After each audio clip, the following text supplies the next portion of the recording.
Prologue the Monologue of Yosuke Hirata. To me, my classmates are important existences. No, that's not quite right. To me, my class is the important one. I know very well the contradiction within that statement. To protect my important friends, I have to protect the class. If I can protect the class, I can protect my friends. The class is a gathering of several students. There are as many different ways of thinking as there are the number of people. They start fighting each other over the most insignificant things. That's why I have to protect them. Eventually, protecting my class became my duty. However, that's not my true self. I was never the center of my class originally. Instead, my existence was that of a shadow. Using Class C as an example, I may have been similar to Ayano Koji-kun perhaps. That's why I sometimes see him overlapping with my previous self. But I changed after that incident. There was no way I wouldn't. When I was little, I had a very good friend. A friend who was together with me from kindergarten to middle school. He was being bullied without me noticing and ended up attempting suicide. No, the fact that he's still alive is pure coincidence. Him dying wouldn't be strange at all. That day, from that day on, my life began to change. I began to think of how to get rid of bullying. But I failed. The class was being pinned down because they were making the wrong choices. The fights within the class itself have disappeared, but at the same time, so did the smiles. And then, yet again, the same thing was about to happen right in front of me.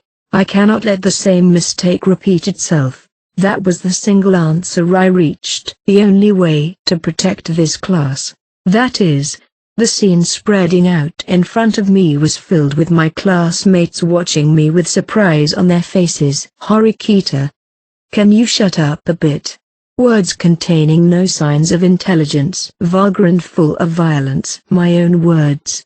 A voice far from anger or sadness. My classmates, including Horikita-san, look at me strangely. That doesn't matter. At this stage, it doesn't matter anymore. At the very end of this worst special exam, Chapter 1, The Calm Before the Storm. Introduction.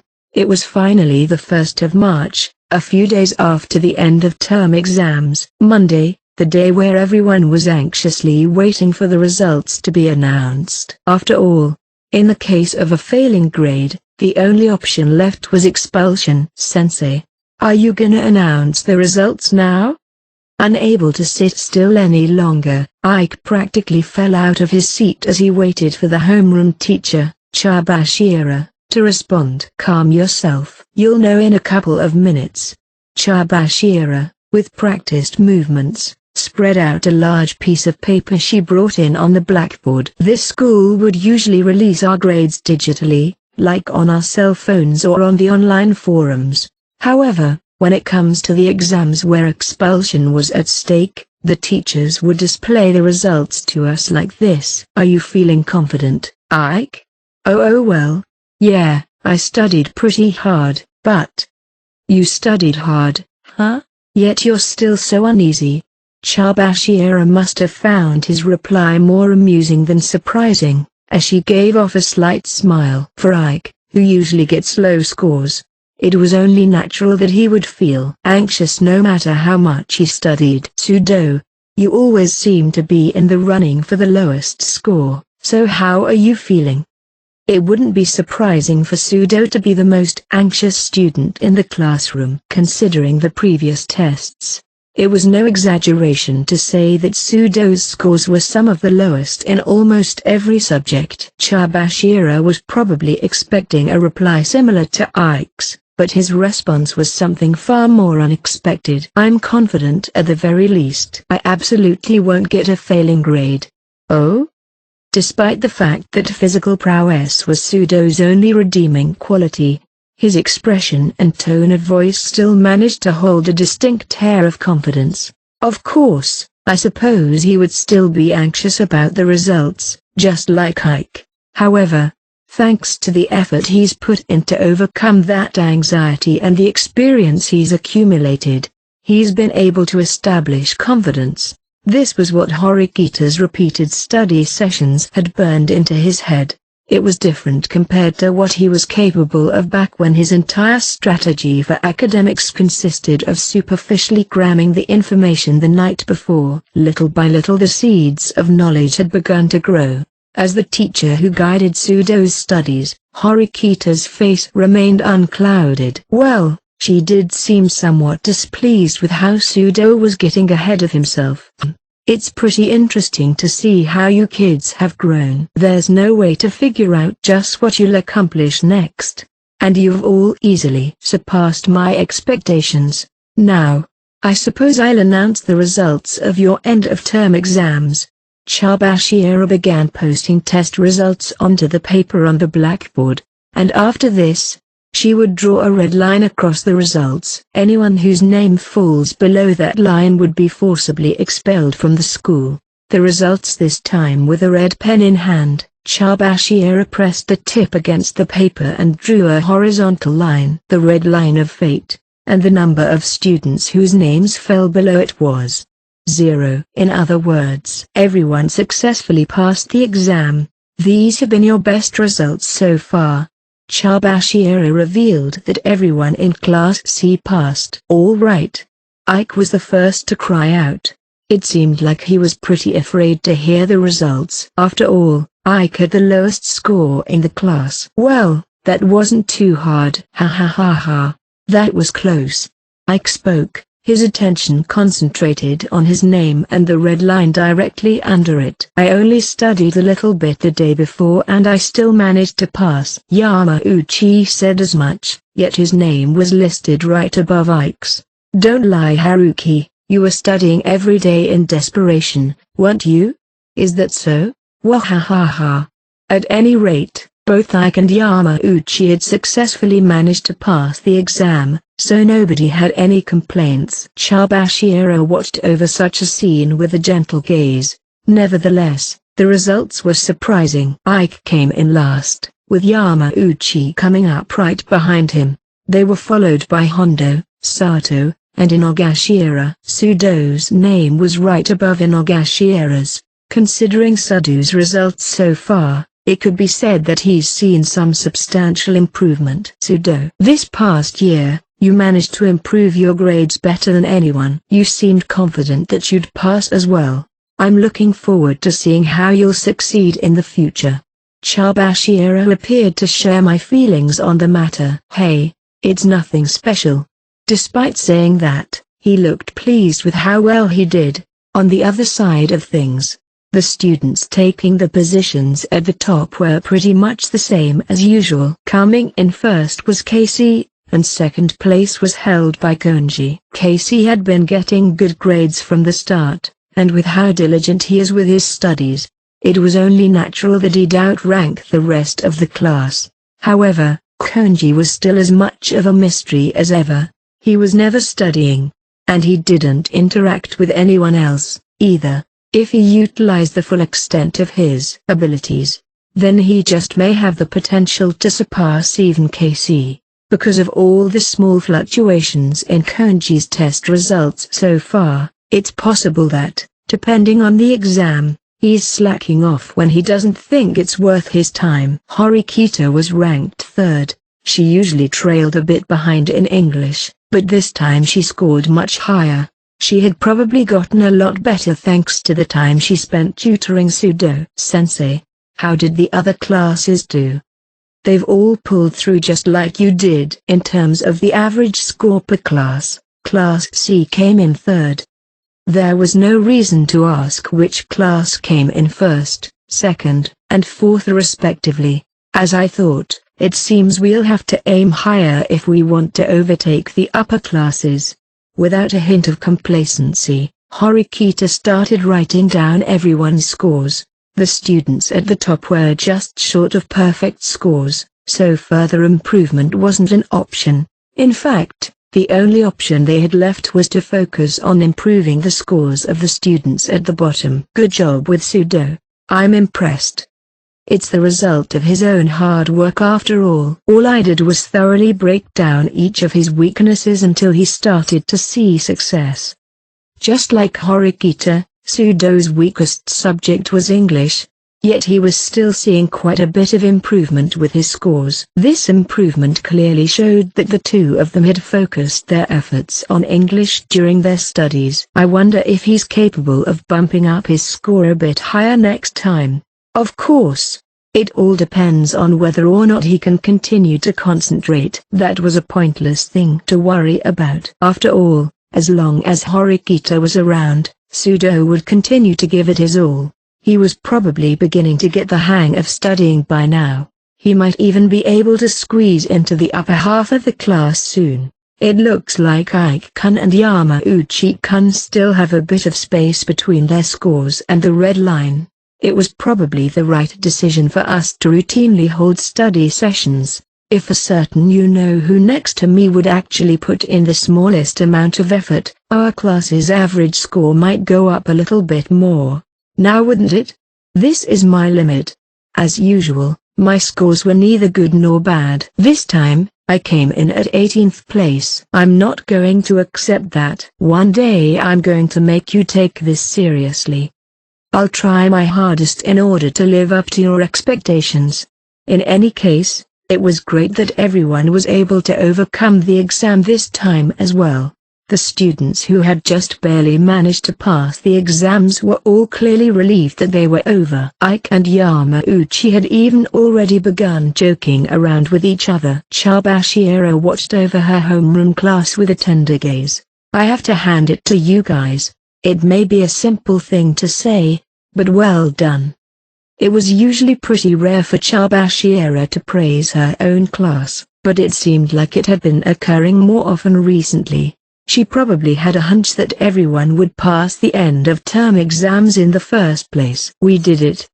Nevertheless, Ike, you're getting a bit too excited. Special exams aside, at an academic level, it's only natural for you to pass an exam like this one. And besides, this exam wasn't nearly as difficult as other national-level exams. Compared to the written exams we had taken so far, the difficulty of this particular exam was definitely higher.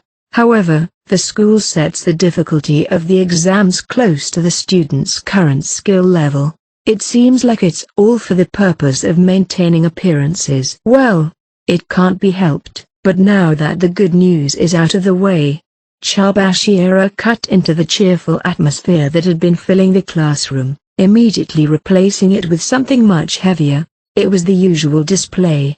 Most of you were probably already aware of this, but just because you finished this end-of-term exam doesn't mean that testing has finished for the year. There will be a particularly important special exam soon, and as in previous years, it's scheduled to begin on March 8th. Chabashiro explained what we should expect moving forward. Speaking of March 8th, that's next Monday, isn't it? We had just finished with the end-of-term exam, so a final special exam taking place so soon afterward wasn't unreasonable by any means. After all, it was the last thing left on the school's schedule for the year. Furthermore, third-year students would apparently have to take yet another exam in tandem with the one next week. Everyone, this next special exam will be the last one this year. Let's all work together and try our best.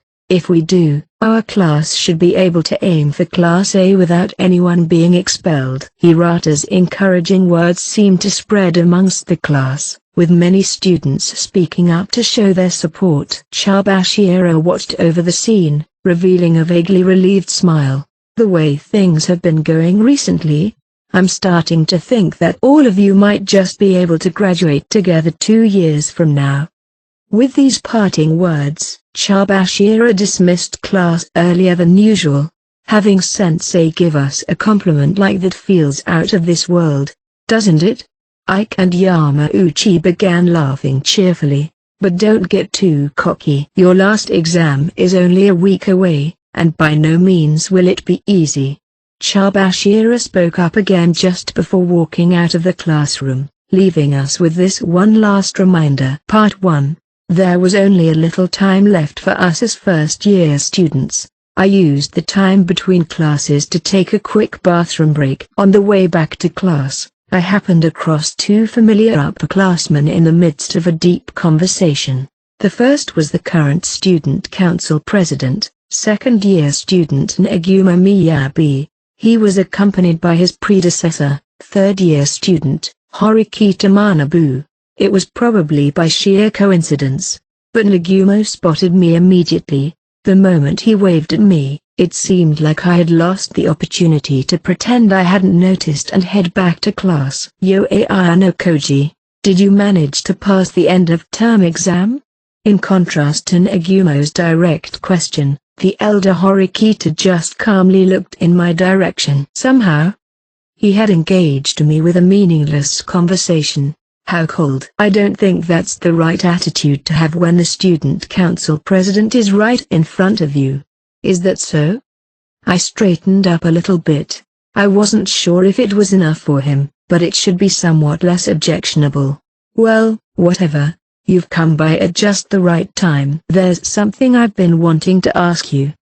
Before he continued, Nagumo let show a delighted expression, as if he was glad that the three of us were alone. In order to divert attention away from the slander that had been going around about Teachino no Honami, it seems that someone went and posted a bunch of rumors about various first-year students on the school forums.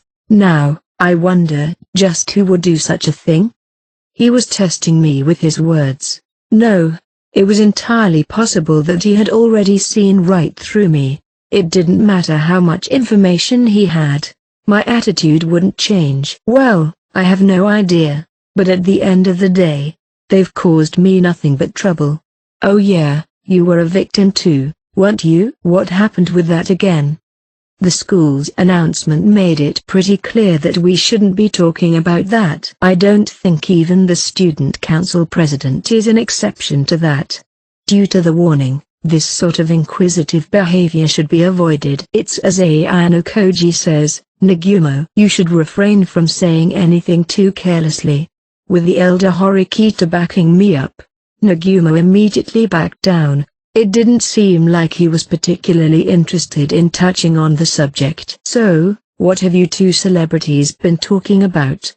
Just having a little discussion with Horikita-senpai, ain't that right? Seeking confirmation, Nagumo looked to the elder Horikita, who responded with a simple nod. I was slightly concerned about the location they were holding their conversation. The two of them had gathered in the hallway near the first-year classrooms, so there was a lingering feeling that something was out of place. Tomorrow, a step ahead of the other school years, the third-year students will begin a decisive battle that will determine whether Horikita-senpai will successfully graduate from Class A or not. So I wanted to hear about it from him personally. Are you interested too? Unlike the rest of the student body, the third-year students still had to take more than one special exam. The fact that it was starting so soon wasn't that surprising. I didn't know what Nagumo wanted me to say, but I responded to him honestly anyway. I'm not particularly interested. Ultimately, I don't have the time to be worrying about my upperclassmen. Toward my complete lack of interest, Nagumo let show a somewhat dissatisfied expression. How cold. You're acting like that just because you're Horikita-senpai's favorite, aren't you? I couldn't remember ever being particularly favored by him. In fact, over the past year, I could probably count the number of times I had gotten involved with him on one hand. Don't delude yourself, Ayano Koji. All that preferential treatment doesn't make you special. You just got lucky with the environment you were placed in. That's right. It's all thanks to that watchful, anxious classmate of yours right over there. Confused, I looked over my shoulder and saw the figure of Horikita, watching us from a distance. It was too much of a coincidence for this selection of people to have gathered here by chance alone. Are you the one who called her here, Nagumo? It's only natural for me to reach out to the younger sister of my senpai. I'll be leading the younger generations as the student council president next year. After all, somehow, Nagumo seemed to have orchestrated everything in order to get both of the siblings to show up here. I seem to be the only person who was present by mere coincidence. Come here. Nagumo bluntly called out to the younger Horikita. The one who sent me this email. Was it you, President Nagumo? Well, not exactly, but close enough. You're Horikita-senpai's little sister, right? Yes. My name is Horikita Suzune. Due to her older brother's presence, Horikita was reserved with her response. I didn't expect my predecessor's little sister to get placed in Class D after enrollment. I was surprised. What's your goal here, Nagumo? Without so much as a glance at his sister, the elder Horikita pressed him for an answer. After all, Nagumo probably had a reason for why he called them here in the first place. However, Nagumo simply shook his head, as if to claim he had no ulterior motives. I just wanted to meet with you and your little sister. His objective here was probably to evaluate her. Coming to the same conclusion, the elder Horikita took the initiative. I'll say this now just so we're clear, but you had better not be thinking that you can use my sister to force a concession from me. Concession? Certainly not. Do you really think that I'd ever make a move on her? Such a cute underclassman and moreover my senpai's precious little sister? For the sake of getting what you want, I think you'd do anything. Nagumo didn't affirm the elder Horikita's cold words, but he didn't deny them either. Even so, you don't have to be so distant, do you? If only you had told me about your sister earlier. If you had, I would have been able to invite her to the student council much sooner. What? Hearing something unexpected, both siblings were surprised. If it's my senpai's little sister, I can have her take over as the student council president after I graduate. The fact that she's the sister of a man who's done so much for our school makes her more than qualified enough. Don't use blood relationships as a means to evaluate somebody's capabilities. My sister has nothing to do with how well I performed as president. That's right. I am not fit to be a member of the student council. Horikita rejected Nagumo's invitation to join the student council. She just didn't have the self-confidence to be a part of it, given how her older brother had also dismissed the idea. After all, when I had alluded to her about joining the student council in the past, her reaction had been just as negative. Nagumo seemed to see something in Horikita's humble attitude. This meeting is just for introductions. I'll invite you again another day. Whether or not Horikita actually wanted to join the student council was another matter. It was as if Nagumo was declaring that he would be actively involved with Horikita moving forward. By doing something so disruptive, he was probably searching for her brother's weak points. Well then, Horikita attempted to get out of the conversation. Rather than wanting to get away from Nagumo, Horikita seemed as though she wanted to get away from her brother. The third years aren't going to be here for very much longer, you know. Don't you think it'd be nice to be spoiled a little? I'm sorry. If you'll excuse me. Horikita, judging that any further conversation would be uncomfortable for her brother, quickly hurried back to the classroom. Given Horikita's reactions, anyone would have been able to see how bad a relationship the two siblings had with one another. It seems the two of you have a wonderful relationship, don't you, Horikita-senpai? Are you satisfied? Nagumo. No matter what scheme Nagumo was up to, the elder Horikita didn't seem concerned. I would cherish the time I have left with my little sister if I were you. Even though Nagumo was partially trying to get a reaction from him, it was true that Horikita had come to this school to follow after her brother, and yet she had only been able to meet with him a couple of times so far. Anyways, senpai, please, do your best to instill a feeling of presence in the student body by graduating as a member of Class A. If you just so happened to demote down to Class B before graduation, even you won't be able to laugh it off. If you know what I mean? If that were to happen, he would probably be thought of as a failure, one who betrayed the expectations of the school and the students around him. He was probably under quite a bit of pressure. No, He isn't the type of man who would be concerned about such a thing. The elder Horikita sensed that the conversation had reached its conclusion and left without saying another word. Good grief. Of course this isn't enough to get him to take me seriously. It seemed that Nagumo intended to obsess over his predecessor until the bitter end. Is it really so important for you to compete with a former president like this? During the training camp a while back, in order to deal with the elder Horikita, Nagumo had opted for a shameless strategy that dragged in the rest of the third years as well. Of course, taking down Horikita-senpai is the only objective I have left at this school. After all, there are effectively no opportunities for second and third years to face off against each other. Yet, it seemed that he intended to make it happen regardless of what forcible means he had to come up with. Well, what I do will depend on the details of the exam and Horikita-senpai himself.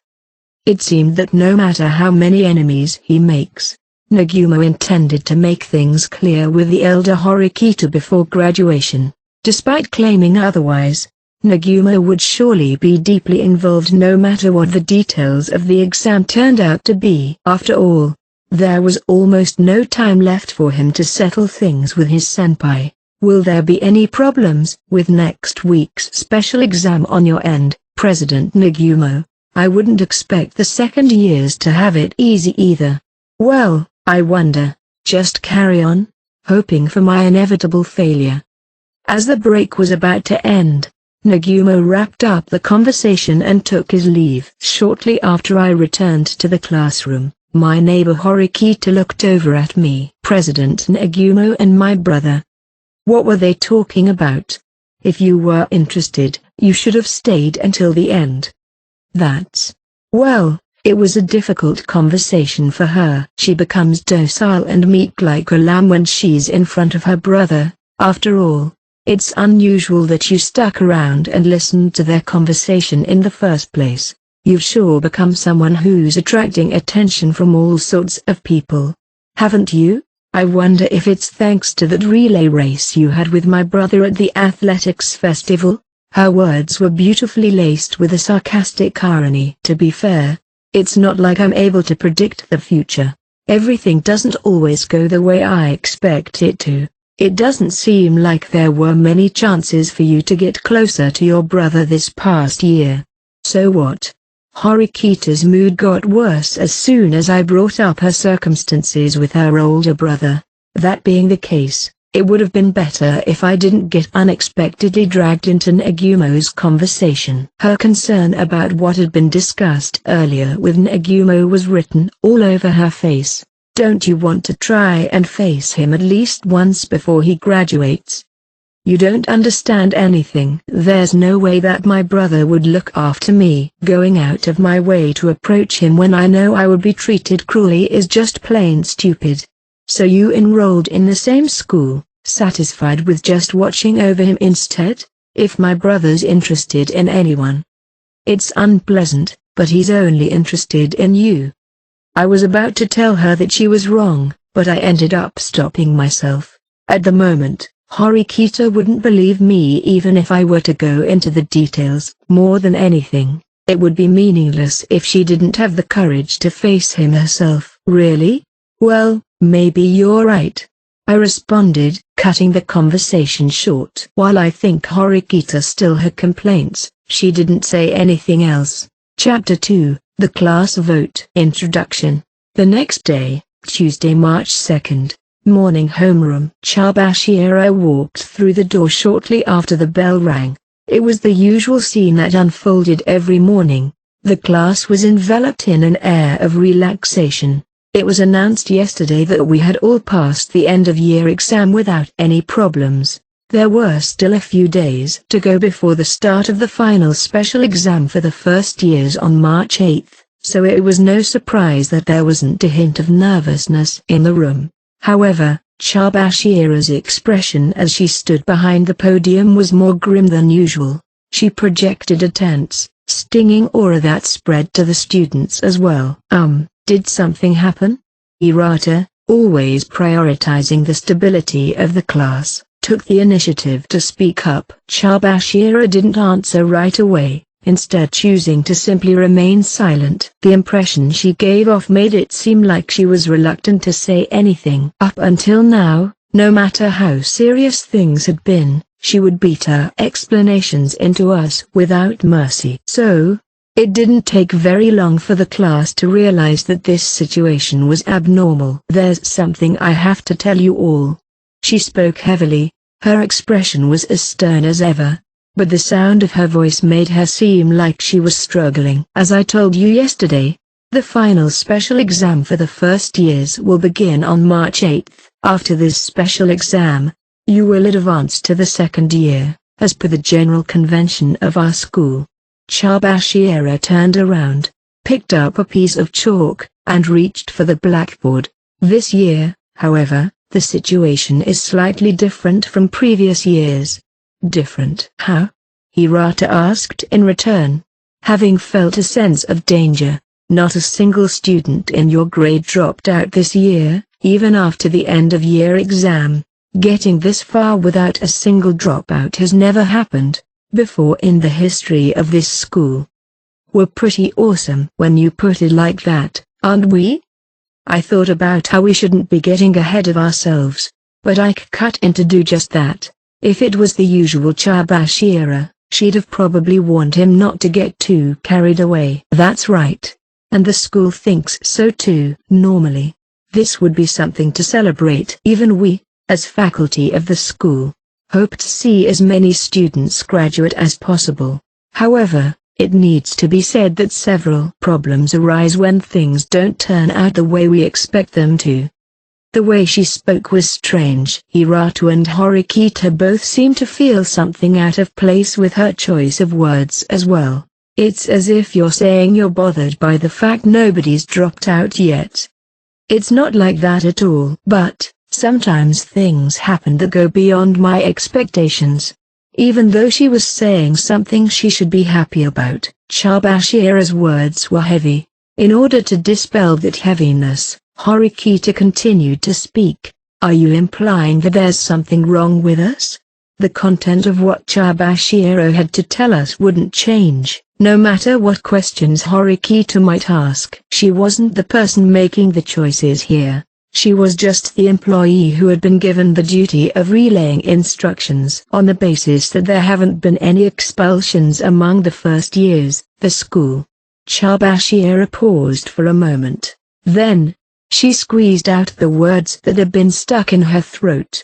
"Has decided that, given the extenuating circumstances, you will be undergoing a supplementary improvised special exam starting today." She wrote down today's date, Tuesday, March 2nd, along with the words supplementary special exam on the blackboard. What the heck? Another special exam? That's so unfair. The school's acting like a stubborn little brat just because none of us dropped out. Chabashira simply glossed over Ike's complaints. Students didn't have the right to refuse. No. Maybe she was the one who didn't have that right. Chabashira was looking less composed than usual today. She didn't seem to be trying to frighten us, so it was highly likely that this really was something that the school decided on in a hurry. "It seems a little different from what we've done so far," Horikita muttered softly. Having realized that there was no point fighting against it at the moment. Only the students who managed to pass this supplementary special exam will be eligible to take the special exam on March 8th. Having given a small explanation, Chabashira paused for a moment. "I never agreed to this. I can't believe we have to be the ones to take another exam. Your dissatisfaction is completely justified. After all, the school has gone and implemented a special exam without any prior notice. Although it's only one more exam than in past years, it will still inevitably be a burden on the students. It's a truth that I, as well as the other teachers, have been taking seriously." A truth other teachers have been taking seriously? In other words, even though the teachers had been taking it seriously, the school itself had not. The way she had phrased it made it possible to arrive at this sort of conclusion. Piling up extra special exams would certainly be tough on the students at this point. For instance, if it's a written exam that tests academic ability, students would have to reapply themselves to their studies. Even in the case of a physical exam, they would need to work out potential countermeasures. There would be a lot of pressure on the students, no matter what kind of exam it was. That said, even if several students were to express their dissatisfaction, the special exam wouldn't just disappear. Chabashira resumed her explanation. The content of the special exam is extremely simple, and the dropout rate is fairly low at less than 3% per class. A dropout rate of less than 3%. From what I could infer, it certainly seemed low, but perhaps this supplementary special exam was different from the exams we've had up till now. There was no reason for her to expressly bring up the dropout rate. She had never brought up that piece of information in the exams we had taken before. The students who noticed this harbored even further suspicions when I briefly directed my gaze toward the girl in the seat next to me. Our eyes met by chance as she had already been looking at me. "What's the matter, Ayano Koji-kun?" "No, nothing. If you keep looking at me without saying anything, it'll just make me feel a bit creeped out, you know?" "Yeah." I turned away, deciding to look out the window for a bit. In such a confined classroom, I could hear everything that was being said, no matter where I was actually looking. I wonder what kind of exam it will be. What will it ask of us? You seem to be feeling anxious about that point in particular, but it's nothing you need to be worried about. This supplementary special exam will have nothing to do with things like academic or physical ability. When the time comes, you'll just be expected to do something so simple that anyone should be able to do it, like writing your own name down on the test paper. If there's ultimately only a 3% chance of dropping out of school, that's definitely low. Wouldn't you agree? Throughout all of this, she had been trying to avoid touching on the true nature of the problem, the content of the exam. If difficulty is unrelated, then that 3% is pretty scary for us. Certainly. It's as you say, Hirata. It's not like I can't understand how you're feeling. However, whether or not you'll be able to lower that percentage will be based on the preparations you make before the official exam comes to pass. As you've probably already imagined, the results of the exam will change depending on your actions. Where was this dropout rate derived from? Based on what you've told us, it sounds like we're just drawing lots. Is that the case? The chance of someone in this class dropping out of school wasn't laughable. Although Chabashiro had understated the dropout rate, the burden it placed on the students was greater than anticipated. Hirata, having been the first person to understand it, challenged the point even further. "Please tell us, what kind of special exam will we be taking?" "The name of the special exam is the class poll." "The class poll."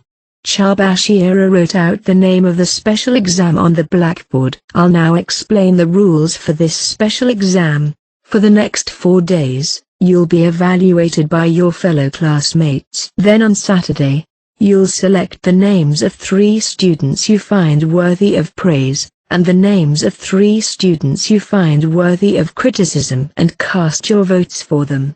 That's it." "Does that mean that we would all be evaluating one another?" Thinking about it objectively, students like Hirata and Kushida would accumulate a lot of praise, putting them at the top of the charts. In contrast, it seems like students who are thought of as troublemakers or are holding the class back would accumulate a lot of criticism and plummet to the bottom. We were shown a glimpse of the urgency the school was facing based on the fact that they were using a Saturday to hold a portion of the exam. However, based on everything Chabashiro had said so far, the students in the upper and lower ranks. That's it? That's all the exam is? Correct. That's it. Didn't I tell you it was simple? With that being the case, how does the school determine the outcome of the exam? I'll explain that now. Tightening her grip on the chalk, Chabashira proceeded to write on the blackboard once more. The essence of this special exam is the number of praise and censure votes you accumulate on Saturday. The top student, that is, the student who accumulates the most praise votes, will be given a special reward. This special reward will not be private points. Instead, you will receive 1 point from a new system altogether, protection points. It was a type of point we hadn't heard anything about until now. Of course, it captured everyone's attention. Protection points grant you the right to override an expulsion. Even if you were to fail a test, as long as you have a protection point, you can use it to cancel out the questions you had gotten wrong. However, these points cannot be transferred between students. It was no exaggeration to say that the moment she said this, a wave of newfound surprise spread throughout the classroom. You should all be able to understand how amazing these points are. They're effectively equivalent in value to 20 million private points. Of course, in the eyes of an excellent student with no reason to fear expulsion, they may not hold as much value. That would probably never be the case. There was no such thing as a student who wouldn't welcome the right to invalidate an expulsion. The reward was far too extravagant. No, it was beyond extravagant. These protection points had the potential to be an outrageously dangerous weapon depending on how they were used, and it was precisely because of this extravagance that the penalty given to the lowest-ranked students would be even greater. Does this mean that something bad happens to the 3 lowest-ranked students? Hiratu asked, uneasy about the answer.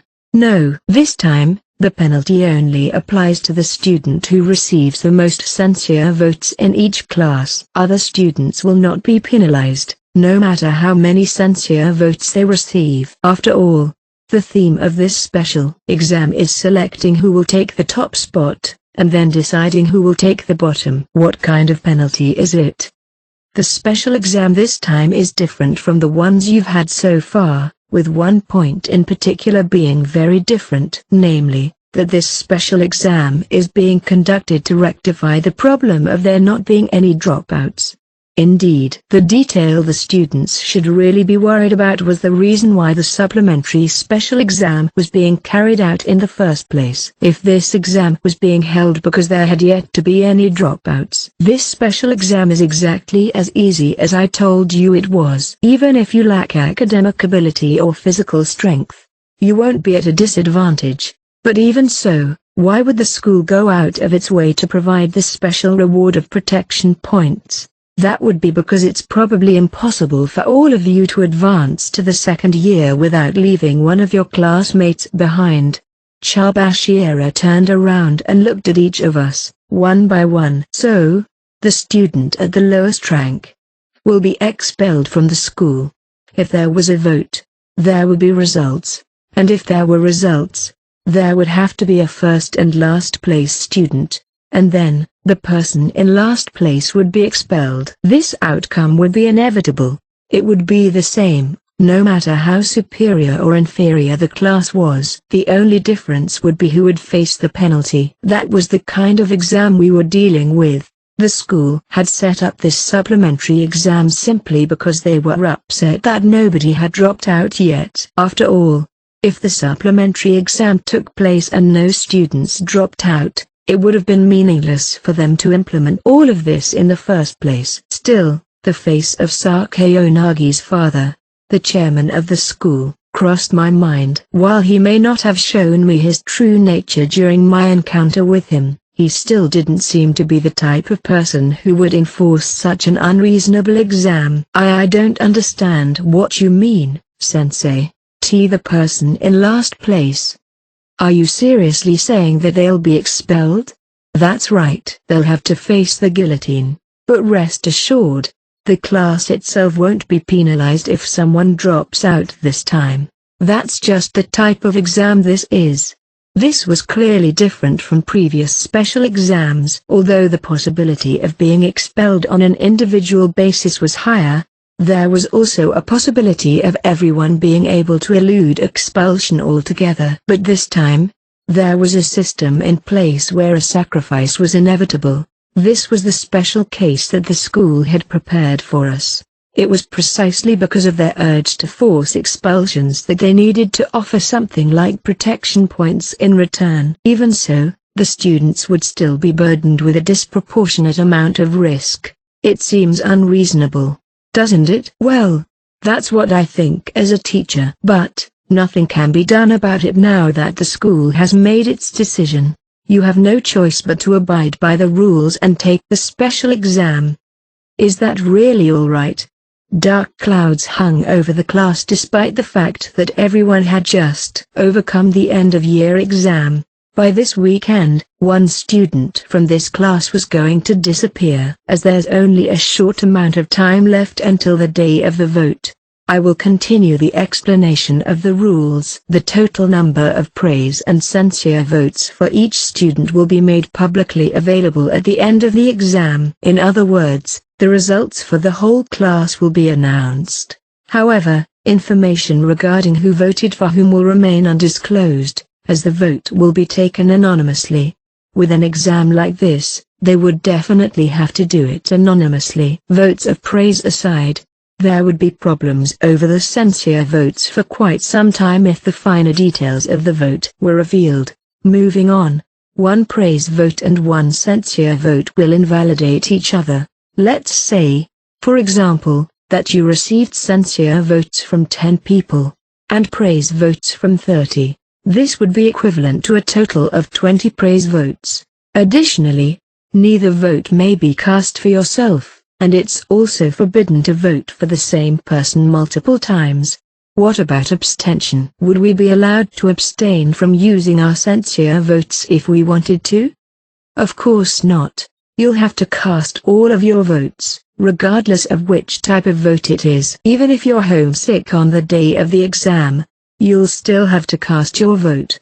In other words, it was impossible for any of us to leave our ballot blank or abstain from the vote altogether. Several students were visibly troubled over this. This was a very threatening exam for students who felt like they'd amass censure votes. Students who completely rely on others to overcome these exams would also feel a considerable amount of pressure. No, it's too soon to give in to despair. Hirata spoke words of comfort, trying to calm Ike and the others down. Sensei said earlier that it was only probably impossible for everyone to avoid expulsion. That means there should be a loophole somewhere. When she explained the rules to us during past exams, the hidden meanings behind her explanations always managed to lead us to a way out. But what about this time? This probably impossible meant that there were methods available we hadn't considered yet, although it's not easy. A way to prevent any of us from dropping out of school definitely exists. What do you mean, Horikita? If the entire class unites and selects 3 people for the praise votes and 3 people for the censure votes, all 6 of them would end up with a total of 0 votes. That way, nobody would end up in last place. Isn't that right? That's it. As expected of Suzune.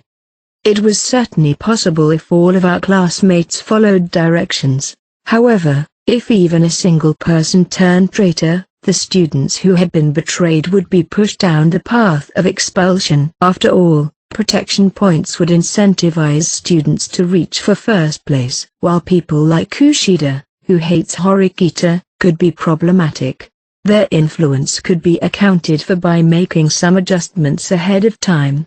If Kushida was put in a position where she was expected to cast a censure vote for Horikita, a crisis could be avoided to some extent. That way, it would be possible to determine who a turned traitor after the results of the vote are announced. In short, because the traitor would be exposed, they wouldn't be able to carelessly betray the class. What Horikita brought up just now about controlling the votes is meaningless. Why, Sensei? If nobody is selected for both the first and last place positions, the special exam will be considered a failure. Regardless of your intentions, should the results of the vote be a net total of 0 for every student in the class, another vote will be held. Put simply, The exam will repeat endlessly until you decide on someone to expel. With this, the escape path the class was frantically searching for was closed off. Isn't that rule strange? If we voted honestly and just so happened to end up with a total of 0 votes on each side, the results would still be the same, even if we held another vote. If we forcibly distorted the results after that, it wouldn't feel like the students were chosen by a legitimate evaluation.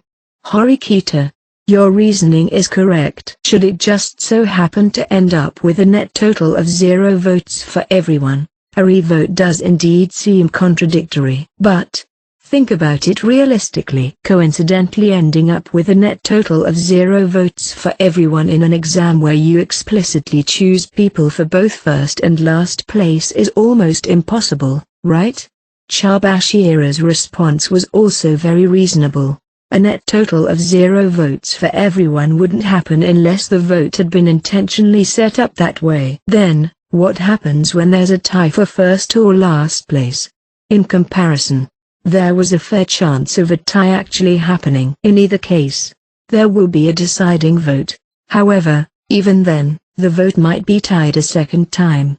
If this happens, the situation will be evaluated by a special method prepared by the school. I'm unable to elaborate on this method any further at the present time. Does that mean she'd only tell us if it actually happens? Though, the chances of getting to that point were quite low. There's no need to worry about it. The probability of there being a deciding vote is effectively 0. Chabashira added, appearing to share my thoughts on the matter. Why? It should be more than possible enough. That would be because you'll also be receiving praise votes from the students in the other classes. From the other classes?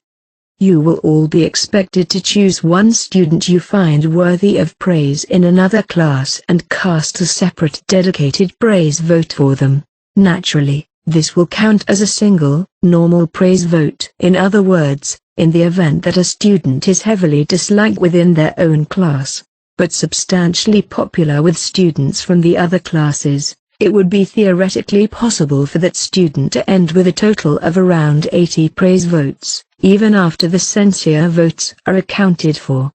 It was unusual for more than 100 praise votes to be floating around. Given this new information, it was certainly true that the possibility of a deciding vote taking place was now considerably lower. With this, it seemed that we had found every piece of the puzzle. Supplementary exam. The class poll exam contents.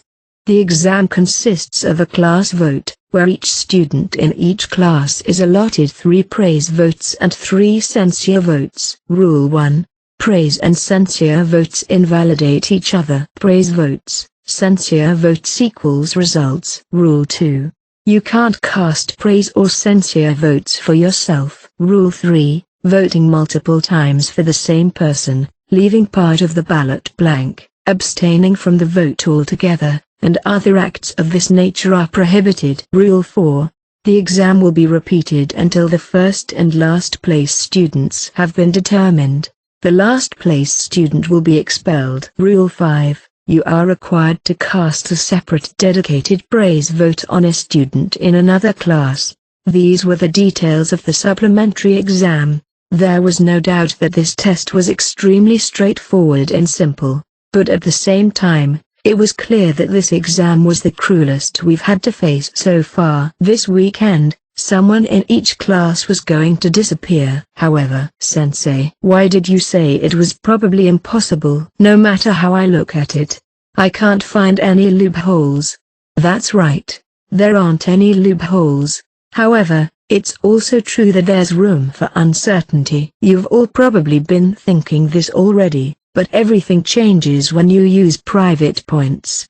You're saying we can use our private points to avoid expulsion? 20 million. If you're able to prepare that many points, the school would have no other choice but to revoke your expulsion. This was the reason why she had said it was probably impossible. The fact that there were no restrictions on the transfer of private points meant that negotiations that made use of them would be tolerated. If you can obtain praise votes with money, then obtain them. That's what the school was telling us. They've judged this to be a form of strength as well. With the help of the sheer power of your capabilities that you've shown everyone over the past year, or with the financial power of the private points you've managed to save up throughout the previous exams, or maybe even the power of teamwork you've accumulated through friendship, we were free to tackle this exam however we wanted to. Please wait. 20 million points is a little. It's an impractical amount for you guys, even if you gathered all the private points in Class C. Though, if you collected points from the other classes or received charity from the upperclassmen, it's not impossible.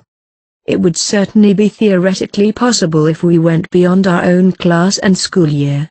However, if one were to ask whether we would actually gather that many points in order to protect one student, it would be difficult to say. Even for Class A and Class B, there was a high possibility that they wouldn't be able to gather so many private points either. No, even if they did, it was questionable whether or not they would use them to protect a single student. It would be very risky for them to throw away all of the assets they had built up so far. This is the only way you'll be able to work around the rules set by the school. I'll say this ahead of time. Other attempts to find a way around the rules of this exam are absolutely impossible. The rest is up for you to judge and decide upon. Chabashira finished her explanation as homeroom came to an end. As soon as she left the classroom, the class descended into turmoil. What do we do? What do we do? This is a seriously terrible exam, isn't it? You boys are so noisy. What do you mean noisy? You're probably going to cast your censure votes for us, aren't you? The boys and girls were tossing slander back and forth, as if on guard against one another. How unsightly. One student laughed scornfully, watching over the conflict between the boys and girls, the particularly unusual existence of the class. Konji Rokosuke. There's no use panicking, is there? Do you really think you are in any position to be calm right now? Do you even understand how much trouble you've caused the class so far? Sudo spoke up, questioning Konji as he approached. So far, Konji had certainly been causing issues within the class thanks to his whimsical attitude. You selfishly abstained from both the uninhabited island exam and the athletics festival. Their conversation began to draw eyes from around the class. At this point, the weak-minded students were looking for the person who would become the sacrifice, also they could avoid being expelled from school. It is you who doesn't understand, Red Hair-kun. Konji crossed his legs and stretched them out over his desk. It seems that you're under the impression that everything you've cultivated over the past year is the key to conquering this special exam. That's exactly how it is. Wrong. This special exam has its sights undoubtedly set upon the next 2 years. Konji flatly rejected Sudo's opinion, or rather, the opinion of the entire class. Huh? What are you saying? Completely lost, Sudo probably thought of this as Konji's usual nonsensical behavior. Would you listen? This exam is literally a special case. Isn't it customary for a class to receive a large penalty when somebody gets expelled? This time, however, that's not the case at all. In other words, this is an extremely suitable opportunity for us to rid ourselves of an unnecessary student. So, I'm saying that you're the unnecessary student, a total burden to the class. Oh no, not at all. Wah, how can you say that? If you want to know, it's because I am amazing. Konji spoke with overwhelming boldness, as if declaring that this was the final say on the matter. Sudo faltered in the face of his complete lack of hesitation. When it comes to the written exams, I'm always at the top of the class. No, of the entire school year. In fact, I placed second only by a slim margin on the end-of-year exam. Of course, had I put in any serious amount of effort, I would have easily taken first. Furthermore, in terms of physical ability, I even surpass you as well. You yourself should know this fact very well, don't you? Konji flaunted the height of his potential. So what? That's all meaningless if you don't take things seriously. Sure. That's why from now on, I'll turn over a new leaf. With this exam as the turning point, I'll become a useful student who contributes to all sorts of exams moving forward. This would be a great advantage for the class. No? Who would ever believe something like that? I'm way more useful than you are. Pseudo's clamoring was also reasonable. Nobody in the classroom, including myself, had any reason to believe in Konji's words. In fact, I didn't think this man would take things seriously after this exam at all. Rather, there was no real reason for him to actually change in the first place. It was clear that, as long as he manages to get through this exam, he would just go back to living a self-indulgent life. Well then, allow me to reverse the question. This talk of you being more useful than I, is that something that everyone here can believe? Konji ignored Pseudo, and instead began to address his classmates. No, not just Red Hair Kun. When it comes to students who haven't helped at all yet, there's no guarantee that they'll suddenly become helpful in the future, is there? Anyone can list off empty promises, like I just have. But what really matters in the end is hidden strength. Without strength backing them up, empty promises lack persuasiveness altogether. The idea that students without ability had to strive to turn over a new leaf. The idea that students with ability should strive to turn over a new leaf. Konji was saying that these two ideas were similar, but not the same. The whole concept of amassing censure votes and ending up as the lowest rank in the class. Konji wasn't questioning anything like that at all. On the contrary, he seemed to be welcoming the supplementary exam itself. However, this didn't mean that Konji wasn't facing any risk at all. Depending on the actions that the class took moving forward, he was at risk of gathering a substantial number of censure votes. For better or worse, he had said too much. Although, if I had to be honest, I agreed with Konji's idea. If we were to think about the class as a whole, it was necessary to make a clear decision.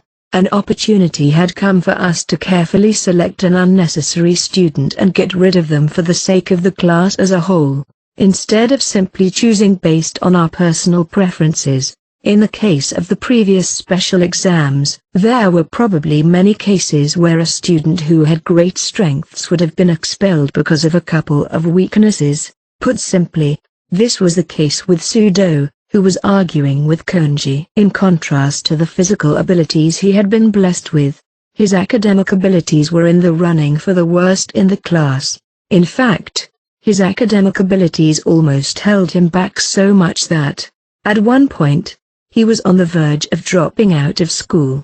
However, with the help of Horikita, Pseudo gradually began to make up for his shortcomings, and as a result, started to show his value as a member of the class. Like Pseudo, most people have both strengths and weaknesses. On the other hand, there's no shortage of people who not only lack strengths, but are littered with weaknesses and stand out in a bad way because of them. Everyone has the potential to grow as a human being, but everyone blossoms, at different times, and some are simply limited by their capacity for growth. That was exactly why we had to take advantage of this exam. Unfortunately, it seems that Konji was the only person in the class who was aware of this. Stop nagging me, Konji. I don't think we need someone like you, and that's not gonna change. No matter how incompetent your close friends are? Incompetent? You're calling my buddies incompetent? You're full of shit. Pseudo slammed his fist down on Konji's desk and glared at him fiercely. Precisely. In any event, is that all? If this is your decision, do feel free to do as you please, but by then, as far as I can tell, this class will simply remain pathetic and inferior. Konji calmly combed back his hair, without showing a hint of interest. His repeated provocations had set Pseudo aflame. You half-heartedly both of you relax. We should talk this out calmly, right? Hirata forced his way in between the two of them.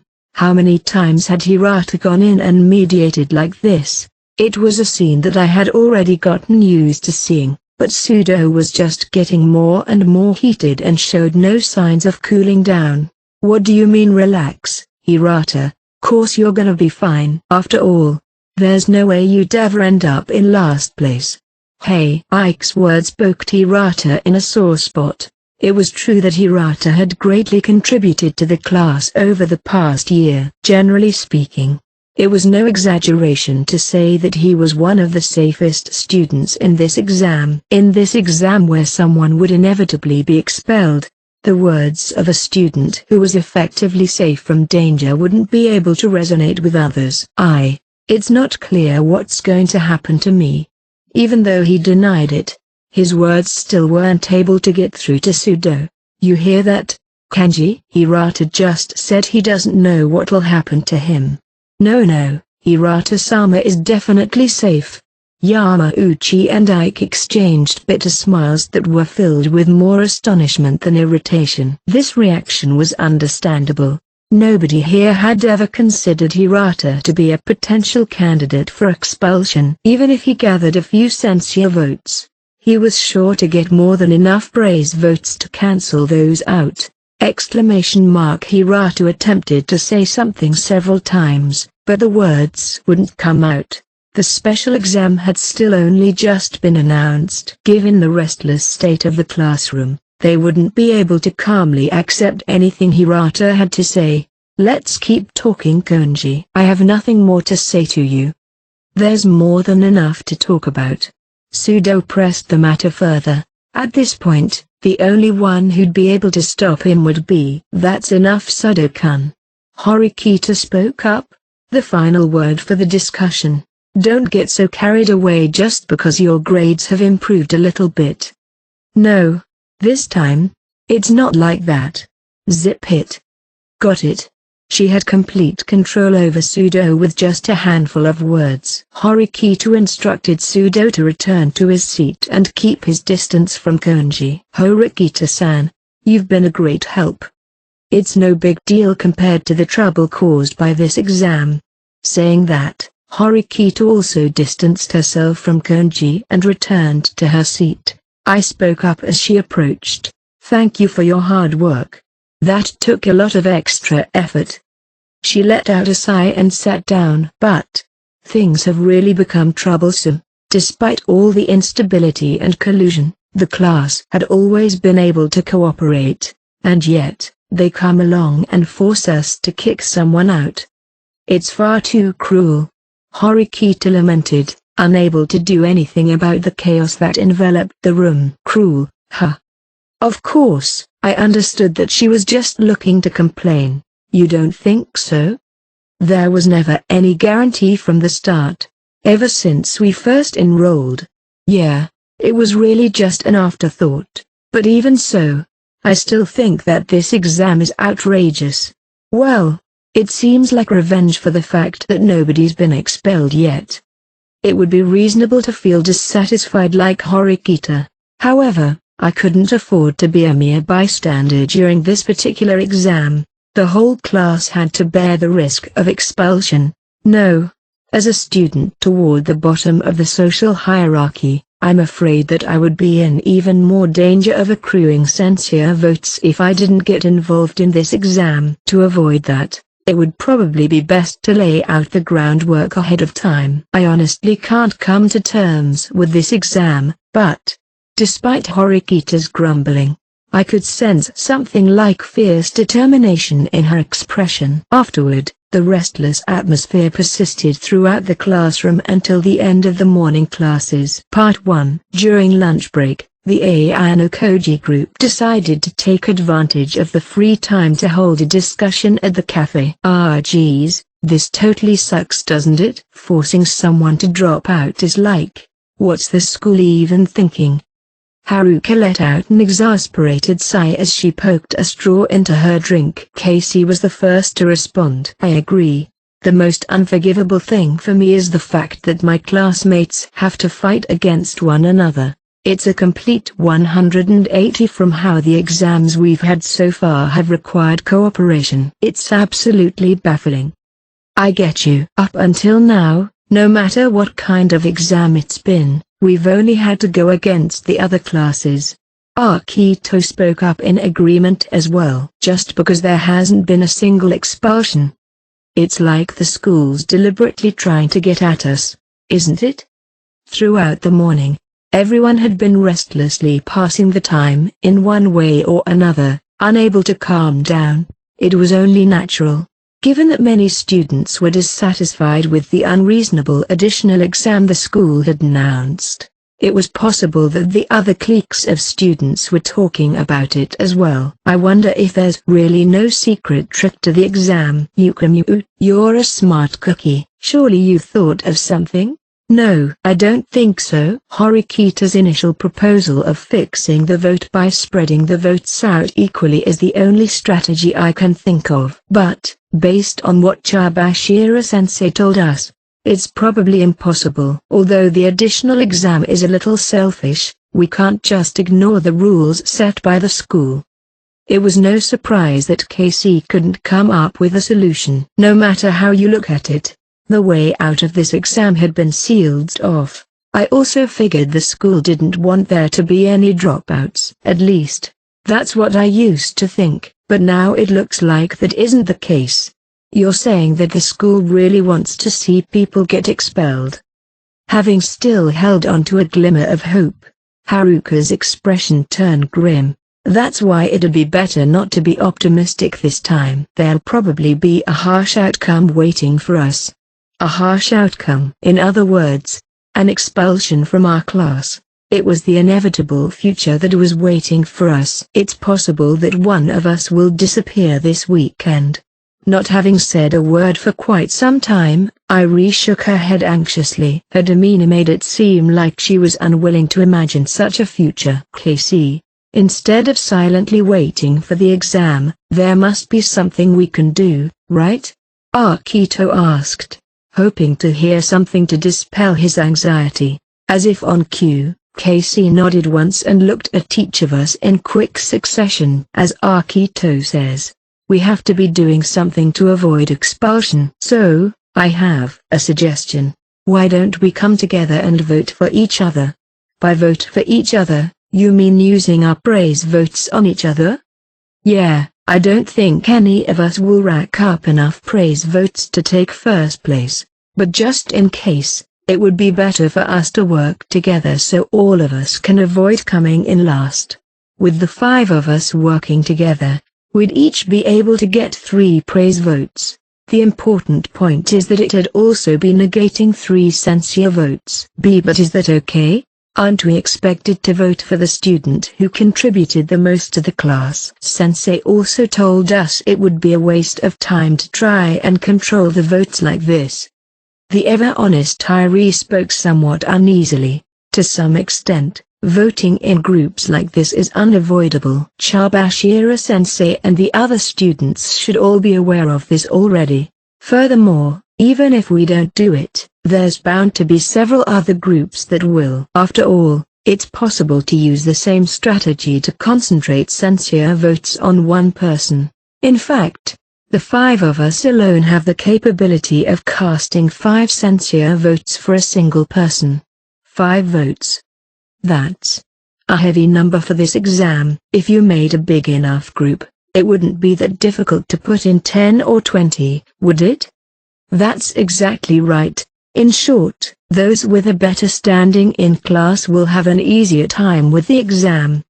Indeed, this was one of the key points of the exam. For any given student, the higher their social status within their class, the more favorable their voting trend will be. Highly influential students could also enjoy the advantage of being able to put together a group and attack specific students. I also agree with using our group to cover for each other. It's not like I want any of us to go missing. I seconded that opinion. Me too. Irie followed in agreement. It's decided then. Casey nodded in response to the group's unanimous agreement. Wait, hold up. There's something I'd like to ask about first. Even though Akito had already agreed with Casey's strategy, there still seemed to be something weighing on his mind. Won't there be people trying to create a bigger group than ours? Of course that might happen. Rather, there's a good chance it will. Naturally, Casey already knew as much and agreed with him. If Casey were to suggest that we should go and form a large group, I would have no other choice but to stop him. It wouldn't be the best policy for this exam. Then, shouldn't we be taking measures to reach out to others as soon as possible? No. Generally speaking, we have to try not to cause any trouble until the end of the exam. We just have to make sure that we absolutely never start anything with anyone in the class, no matter who it is. So let's give up on the idea of making a large group. So you're saying, in order to avoid being targeted by others, we should try not to stand out. If you were to draw unnecessary attention to yourself, you'd be likely to end up as an easy target like Sudo and Konji. Besides, we're obviously not a suitable group for that kind of strategy. Well, I guess so. Casey concluded that we should avoid creating a large group. I was thankful that the entire group, Haruka included, had reached a consensus. It was nice to see that there was no longer any possibility of one of them getting caught up in my strategy and being put at a disadvantage. However, if you're personally invited into another group, I think it'd be alright for you to accept the invitation. It'd be a valuable way for you to avoid being targeted by censure votes. Even though we had agreed to keep our praise votes within the Ayano Koji group, that was still only 3 votes per person. It would be all the more profitable for us if we could stay on good terms with the other groups and avoid censure votes. But won't that be difficult? One of the original reasons we grouped together was because we aren't able to do that sort of thing.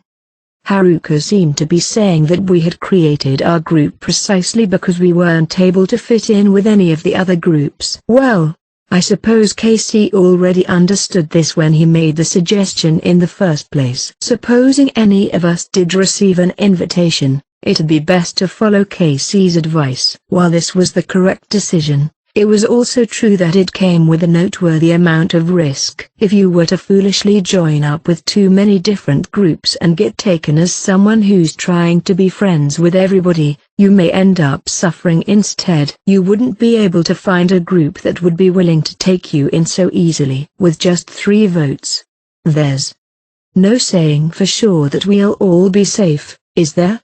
I'm no help at all to the class, so maybe everyone will use their censure votes on me. The idea of becoming the target herself made Irie even more uneasy. For this exam, if the entire class were to focus their censure votes on one person, there would be effectively no way for them to defend against it. Hirata or Kushida may be able to get enough praise votes to invalidate most of the censure votes, but no, even that would be unlikely. The main focus of the exam was how many groups you can create to secure your votes. It would be best to assume that the number of students receiving votes based on proper evaluations would be extremely limited. Don't worry too much, Irie. You'll worry yourself into the ground if you do. Why yeah. Irie's face clouded over. Despite the encouragement, she couldn't help the uneasiness she was feeling. There were certainly numerous drawbacks to having a timid personality like hers in an exam like this one. This is totally the worst. Like, we have to be hostile to our own classmates and constantly be on our guard from being attacked by them at the same time. I agree, but since it's an exam, we don't have any other choice. Are you really gonna accept it that easily, Kyopo? Even if we don't want to, I don't think we have any other choice. After saying how mature under her breath, Haruka nodded in agreement, seemingly impressed with my response. Oh, by the way, I just noticed a little bit ago, but look at that. Haruka pointed behind Casey and me. As I looked over my shoulder, I saw the figure of a boy from Class D. He was clearly at odds with his surroundings, and he stood out because of it. This was probably why Haruka had noticed him. There's something a bit off with this whole situation, and there's something unusual going on with Ryun-kun as well. He's nothing but a self-imposed king who put on airs before being exposed and stripped of everything he had. Casey's tone was so cold, it made me wonder if it was because he had a particular hatred for people like Ryun. Though, it was a natural consequence, considering the strategies Ryun had used and the poor attitude he's had when interacting with the other classes. Of course, there was no way Ryun would be feeling remorseful about his current situation, nor would he be feeling worried. But, this exam is going to be pretty demanding for Ryun-kun, right? Or is that not the case? Casey nodded in response to Haruka's doubt-filled questions. I think demanding is an understatement. Wouldn't it be more accurate to call it hopeless? He had been doing whatever he wanted for so long that there's no way he'll be able to avoid amassing censure votes. Akito nodded as well, sharing Casey's opinion. Haruka spoke up, adding on to Casey's point. It's kinda pitiful, isn't it? The fact that he might be forced out of the very class that he used to control. But, isn't he too calm for that? For him to be reading a book out in the open, all alone. I'd probably cry if I was in his shoes. Irie spoke up, looking at Haruka questioningly. Really? It's because he's given up. Considering the type of exam this is, there's no reason for friendless people who are hated by those around them to struggle. He probably plans to face the exam as a man until the bitter end, don't you think? This conclusion didn't seem wrong. However, the fact of the matter was that, if Ryun didn't do anything, there was a high possibility he'd be expelled from the school. Mechi, just go and ask him how he's feeling right now. I can't ask him that. Even though he seemed calm and composed, it didn't change the fact that his fangs were sharp. There was no way of knowing what he'd do if you went and carelessly poked fun at him. Stop staring at him so much. Okay, Haruka responded to Akito's warning, light-heartedly surrendering her hands in the air. Getting back on topic, what do you think about what Konji said in class? Akito asked Casey about what had happened earlier this morning. Casey had probably already been thinking about it, as he responded almost immediately. You mean what he said about hidden strength? Well, I think he has a point, but I still think Konji is an unnecessary student. That guy is always causing problems for the class. To be honest, it's kinda scary. If you were to look at it from Casey's perspective, who's averse to taking risks? Konji was certainly an unpredictable existence. Besides, this may sound a bit heartless, but if we got rid of Konji, there wouldn't be very severe consequences. Ultimately, he's one person it would be really easy for me to use a censure vote on. What do you guys think? Well, that may be true. If we have to choose someone, it would be ideal if it was someone we could vote for without hesitation. Even though Konji-kun is a strange person, he always gets amazing test scores, doesn't he? As far as tests go, I think he's contributing much more to the class than I am. In the midst of her own anxiety, Irie spoke in defense of Konji. I always think Casey-kun and Konji-kun are amazing every time the test results come out. That's no good, Irie. If you can't make a resolute decision now, you'll only suffer later on, you know? I know, but even so, it seemed that Irie was strongly opposed to having to vote for someone. Haruka spoke up as Irie trailed off. Well, for the time being, I think that Konji-kun is a solid vote. I have no objections to that. Haruka looked to Casey, asking him for his opinion.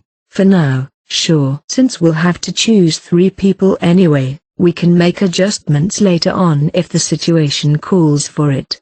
Konji had become one of the candidates for the Ayano Koji group's censure votes. It was only appropriate for there to be various opinions on whether Konji was necessary or not. Even from my point of view, the man known as Konji certainly came with a large amount of risk. After all, there could be heavy consequences because of his whimsical nature. Still, he certainly possesses talent far greater than that.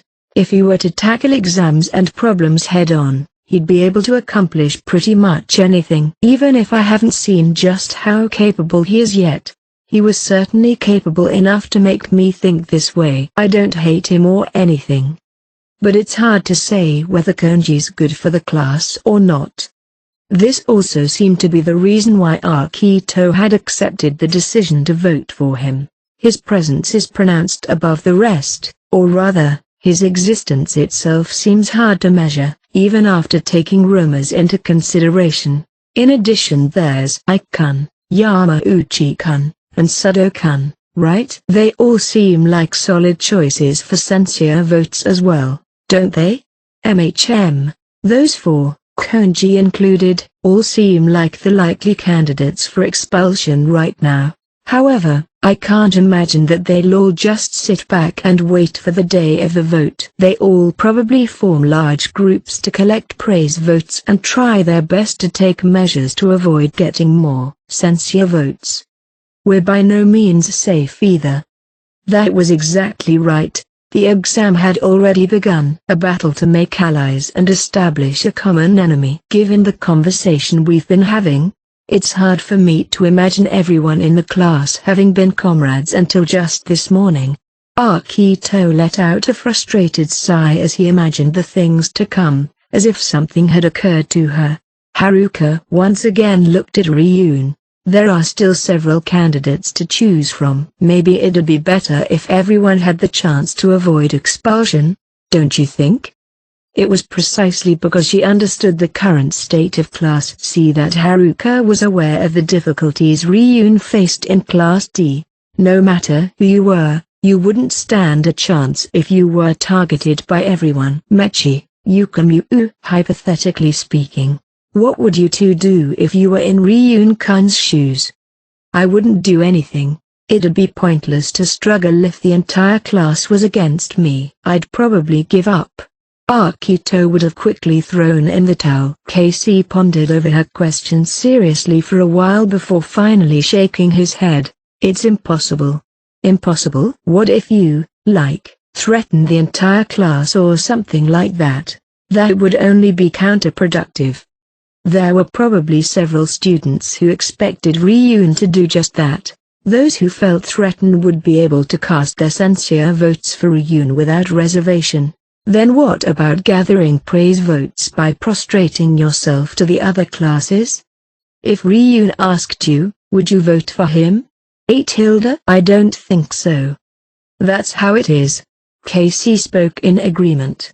Having Haruka prove his point for him. Most people would come to the same conclusion you just did. After all, everyone already knows Ryun's usual behavior. There shouldn't be that many weirdos out there who'd consider helping that guy. Then, how about a little bit of bribery or buying the votes from your classmates? Even if we assume that Ryun has a large amount of points saved up, it doesn't seem like he'd be able to buy enough votes. Oddly enough, not only has he made too many enemies, but he's also given off the impression of being a troublesome opponent. I doubt that any of his classmates would be willing to sell him a praise vote for a little bit of money. Then, doesn't he still totally have a chance with the other classes? No, not really. From the perspective of outsiders like us, wouldn't it be easier to compete against Class D with Ryun out of the picture? Maybe you're right. It was scary when we didn't know what he was going to do next. This was exactly why Ryun was in trouble. If it was the case that he was merely a burden holding Class D back, he'd be able to collect praise votes from the other classes and prevent his expulsion. However, because Ryun is recognized as a troublesome existence by other classes as well, many of them would want to see him leave the school.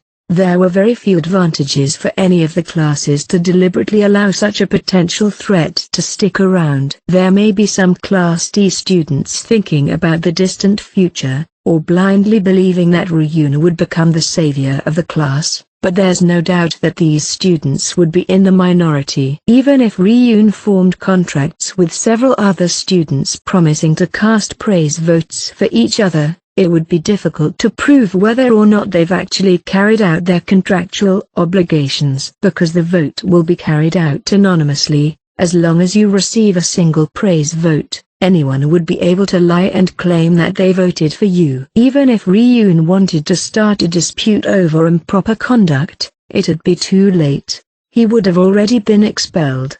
Furthermore, before any of this, there was still the issue of finding someone willing to form a contract with Ryun in the first place. So it's a complete checkmate.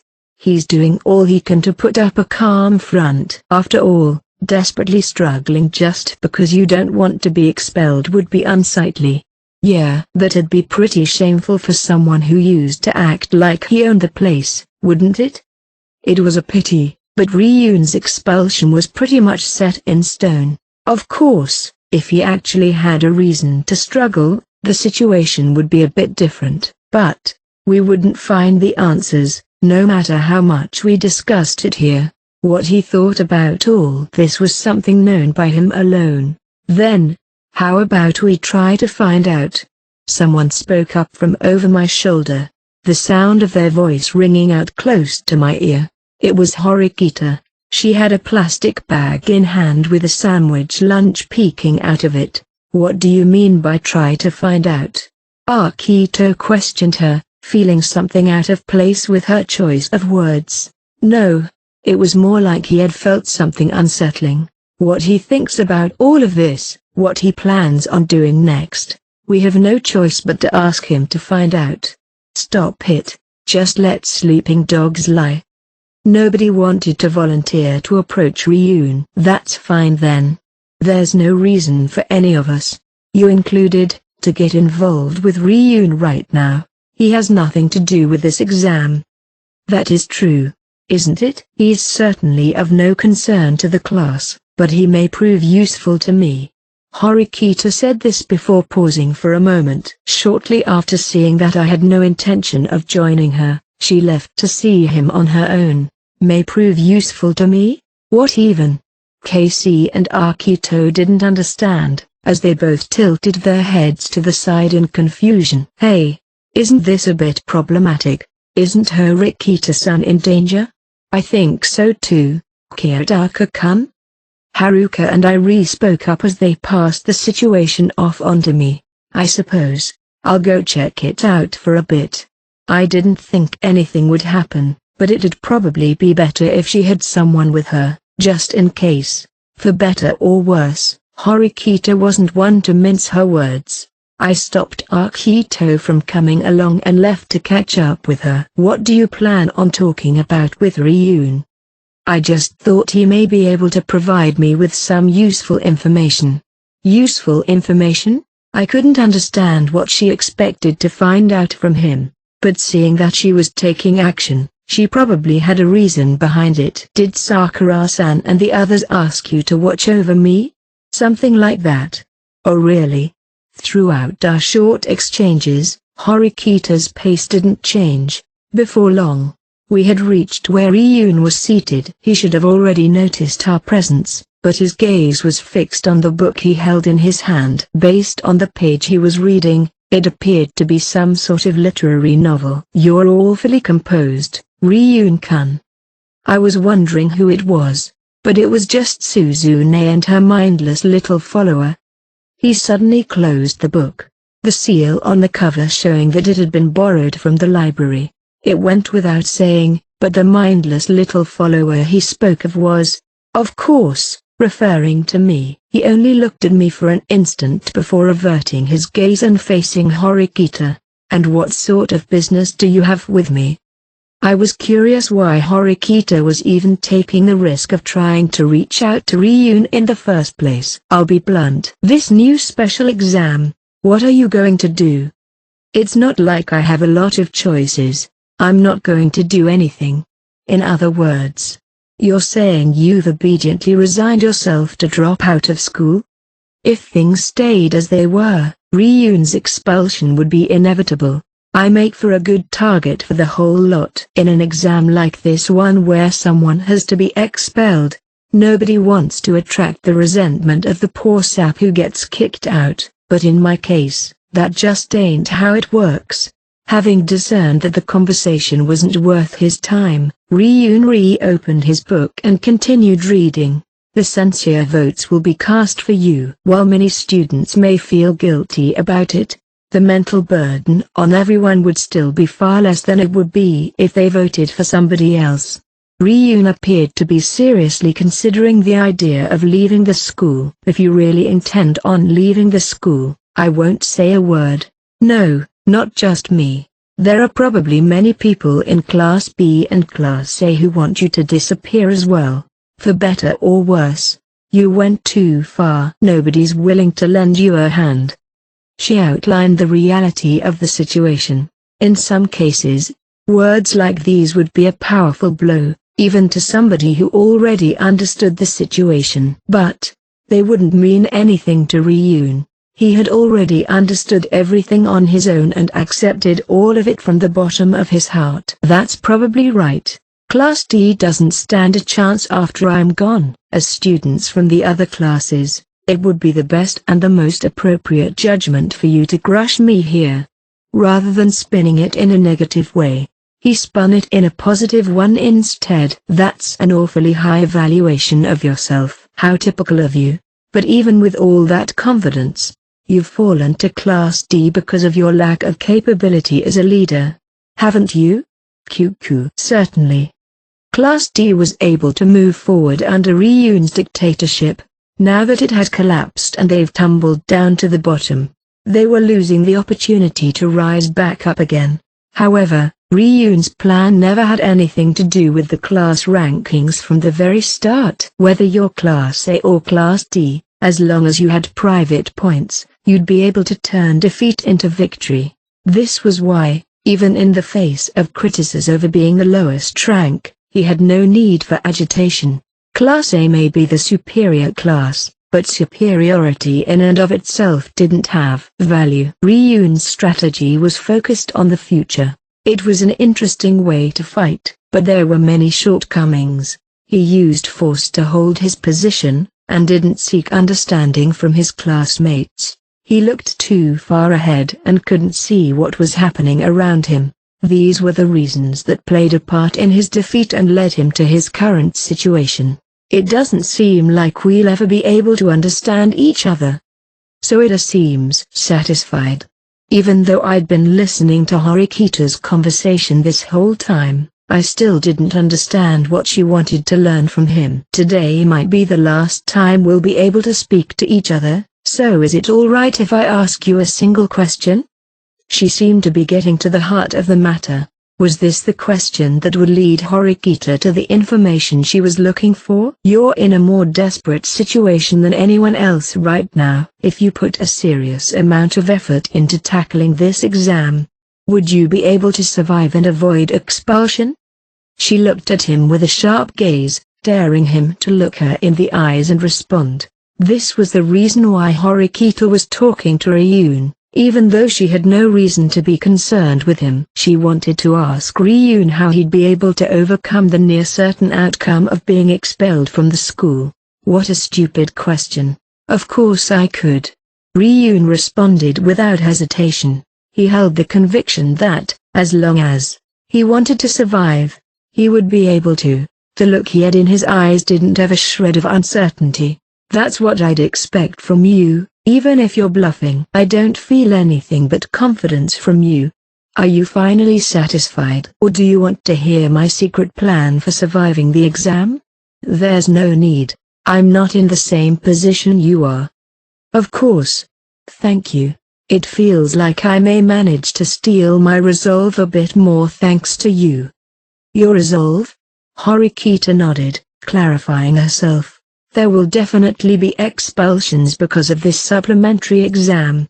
It's an unavoidable fate. So, it's necessary for us to correctly determine the most suitable person to remove. Do you understand the weight behind what I'm saying? Your struggling may lead you to being ostracized by the rest of your class. Ryun smiled as he responded, not giving her question a clear response either way. If that's how it ends up, then that would just be the full extent of my capabilities.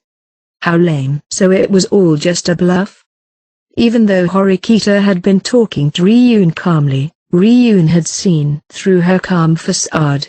No, rather than just seeing through it, It was more like he had broken it down himself. You're looking for self-confidence from talking to me, but your resolve doesn't amount to anything. Ryun's words gradually stoked a fire within Horikita. Choosing who to kick out is the only remotely difficult part of the whole thing. I can do that. I've never shown mercy to anyone who's held my class back, ever since I enrolled here. No, you can't. What could you possibly understand about me? I've had plenty of time to keep tabs on you this past year, so I understand you well enough. Putting it in a way even you could understand, I can see the weakness you're trying to keep hidden. Horikita had no chance of winning this verbal showdown. Her half-baked, vague response of "it feels like I may manage to steal my resolve a bit more." That moment of hesitation before she said "I can do that." Ryun was instantly able to notice these small details that other people wouldn't normally be able to. Horikita was showing him her weakness without even knowing it. Their conversation was completely in Ryun's control. Your class has already made you complacent. There's no way you could be ruthless enough to make a choice at this point. You'd have had to avoid making any lingering attachments to your class from the start like me, or treated your classmates like chess pieces like Sakeonagi. Your class would feel very different after making a lot of close connections with your classmates. When Horikita first enrolled here, she always acted without hesitation. She was fully willing to abandon Sudo after he failed his exam, but if you were to ask whether or not she'd be able to abandon him now, it would probably be impossible for her. Her relationship with her classmates had been constantly changing. You sound like you have it all figured out, but you don't really have a way to save yourself, do you? And why would you think that? Did you truly lose to a classmate? Or was it done by someone outside of your own class? Horikita glanced at me for a split second before immediately looking back at Ryun. Whichever one it is, are you just going to silently accept your loser status and drop out of school? Horikita threw these words into his face as a provocation. However, Ryun accepted all of it without batting an eye. It's Ishizaki's reward as the one who defeated me, so I plan on sitting back and accepting it. It's an opportunity that you, and the rest of Class D, shouldn't miss out on. Ryun let a smile show as he spoke and once again turned his attention back to his book. Oh really? Then, I'll just have to keep an eye out and make sure my classmates never, ever waste any of their praise votes on you. Of course, even if I didn't, there's no way they'd vote for you anyway. Horikita walked away and I followed right after her. Ryun's attention was transfixed on his book as we left. Horikita spoke up as we walked, her voice simultaneously entirely calm and filled with anger. That guy is the physical embodiment of a liar. It's not that he's not struggling to stay enrolled. He's just putting on airs. It doesn't matter though. No matter how much he struggles, he's doomed to drop out of school. Who knows? He may really have some sort of plan. Impossible. There's no way for Ryun-kun to prevent his expulsion, no matter how you look at it. Even if he apologized to his class and started being an actually decent human being for once, it wouldn't change how many votes he'd get either way. Yeah, there's no way he'd be able to pull it off with a strategy like that. It would be pointless for him to try and threaten or bribe people too. You guys were saying the same thing earlier as well, right?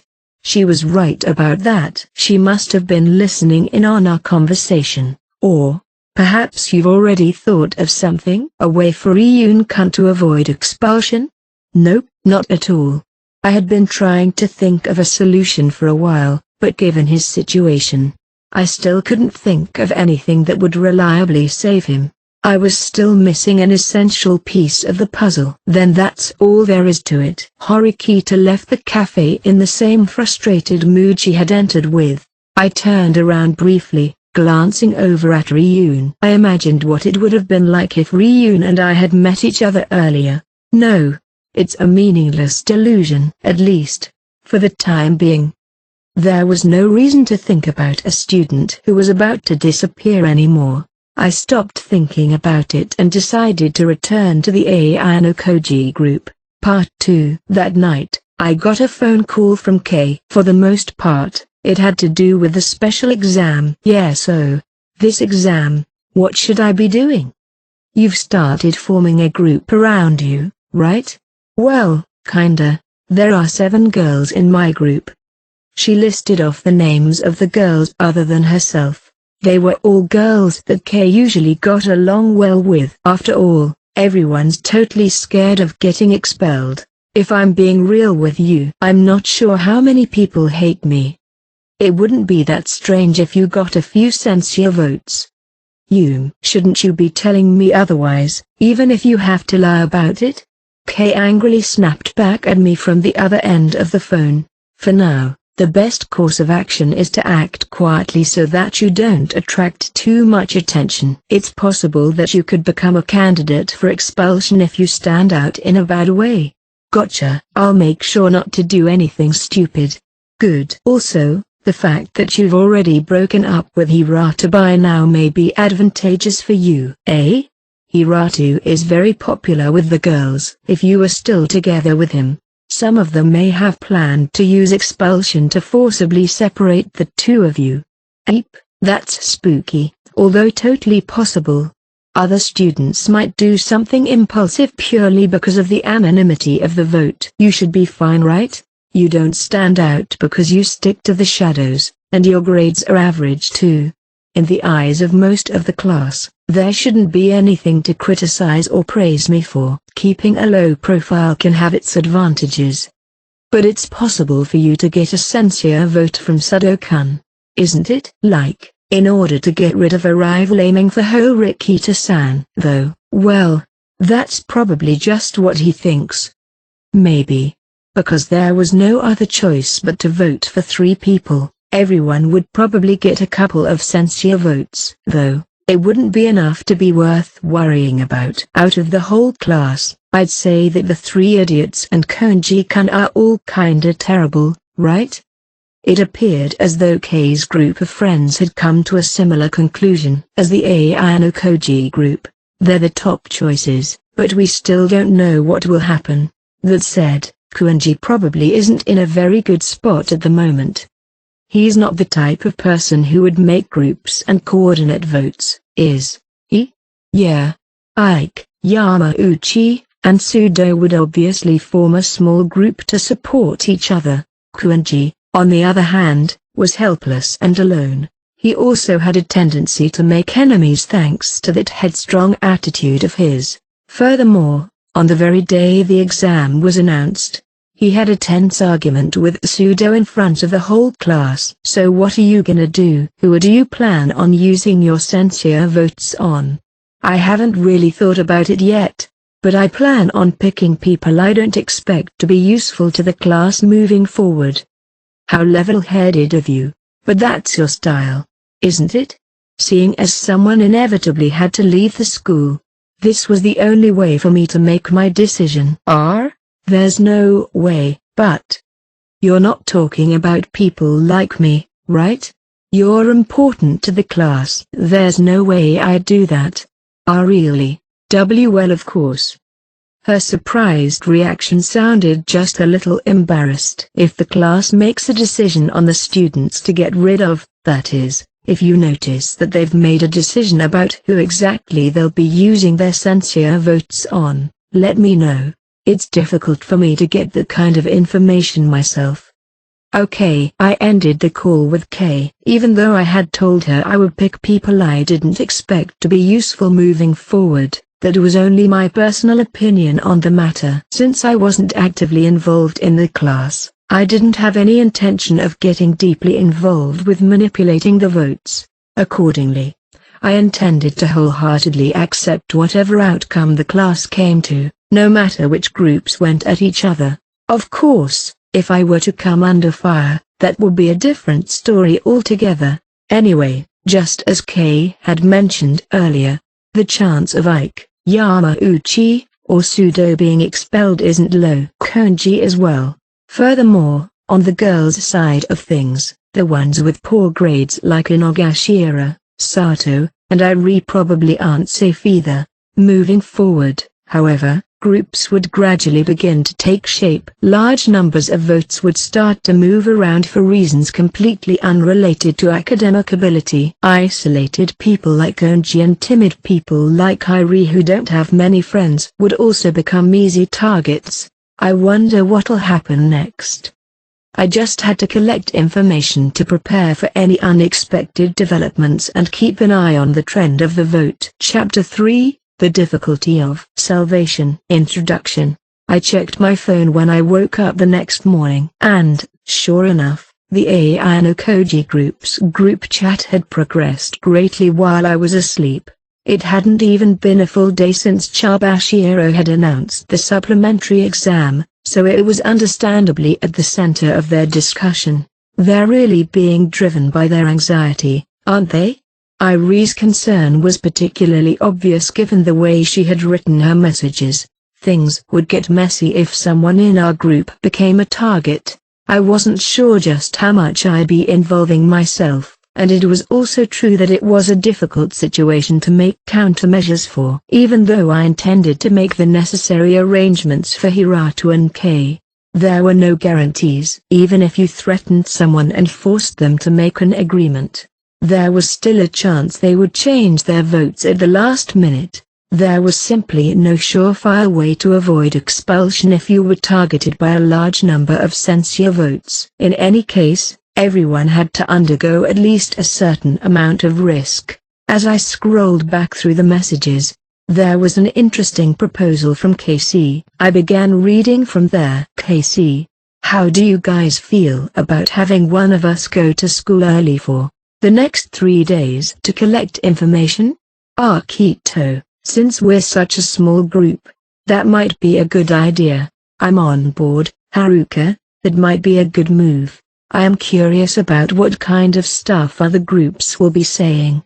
Irie, I agree too. Haruka, I'll do it tomorrow since I'll be heading out early. Everyone had unanimously come to an agreement. They had discussed waiting to hear my thoughts on the matter, but since it usually took a while for me to check my phone, they ultimately decided to move forward with it and see what I thought about it later on. I see. While I didn't believe that information would fall into our laps so easily, it was still better than doing nothing. As a strategy, not only was it simple, but the potential results were well worth the hassle too. As the entire conversation had happened last night, Haruka was probably already in the classroom. Given the flow of their conversation, it seemed like the others would take up the role of heading to school early for the other 2 days. So it was probably fine even if I didn't do anything. The vote was taking place in 3 days. In other words, the specifics regarding who we were going to focus our censure votes on would need to be finalized by today at the latest.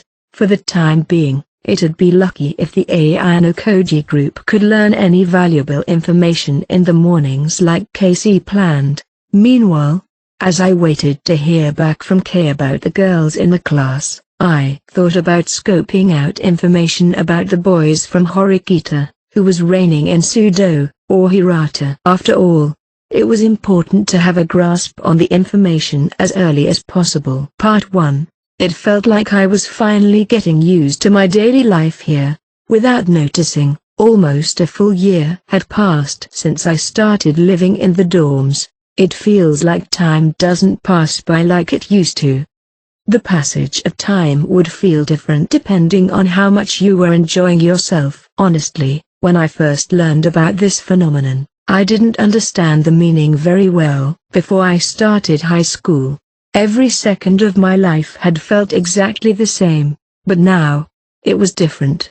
Obviously, the days were still passing by at the same speed as always.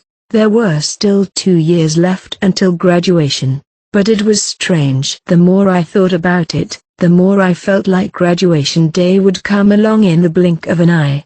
Morning AI no Koji Kuntilda. I heard Ichino-sei call out from behind me as soon as I stepped outside. It was probably because we both left for school at roughly the same time every morning.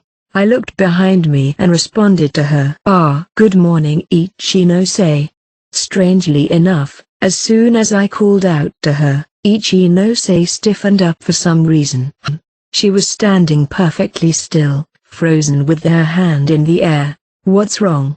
My question seemed to snap her out of the trance she was in as she proceeded to walk over, although her movements were still a bit stiff in some respects. "Wow, it's pretty cold again today, huh?" "I suppose so." Our breath was visible in the air as we spoke. "Did you plan on walking to school with someone?" "Not at all. I'm usually by myself in the mornings." "Well then. Do you mind if I join you?" There probably wasn't a single student out there capable of turning her down when she asked like this. I responded with a nod.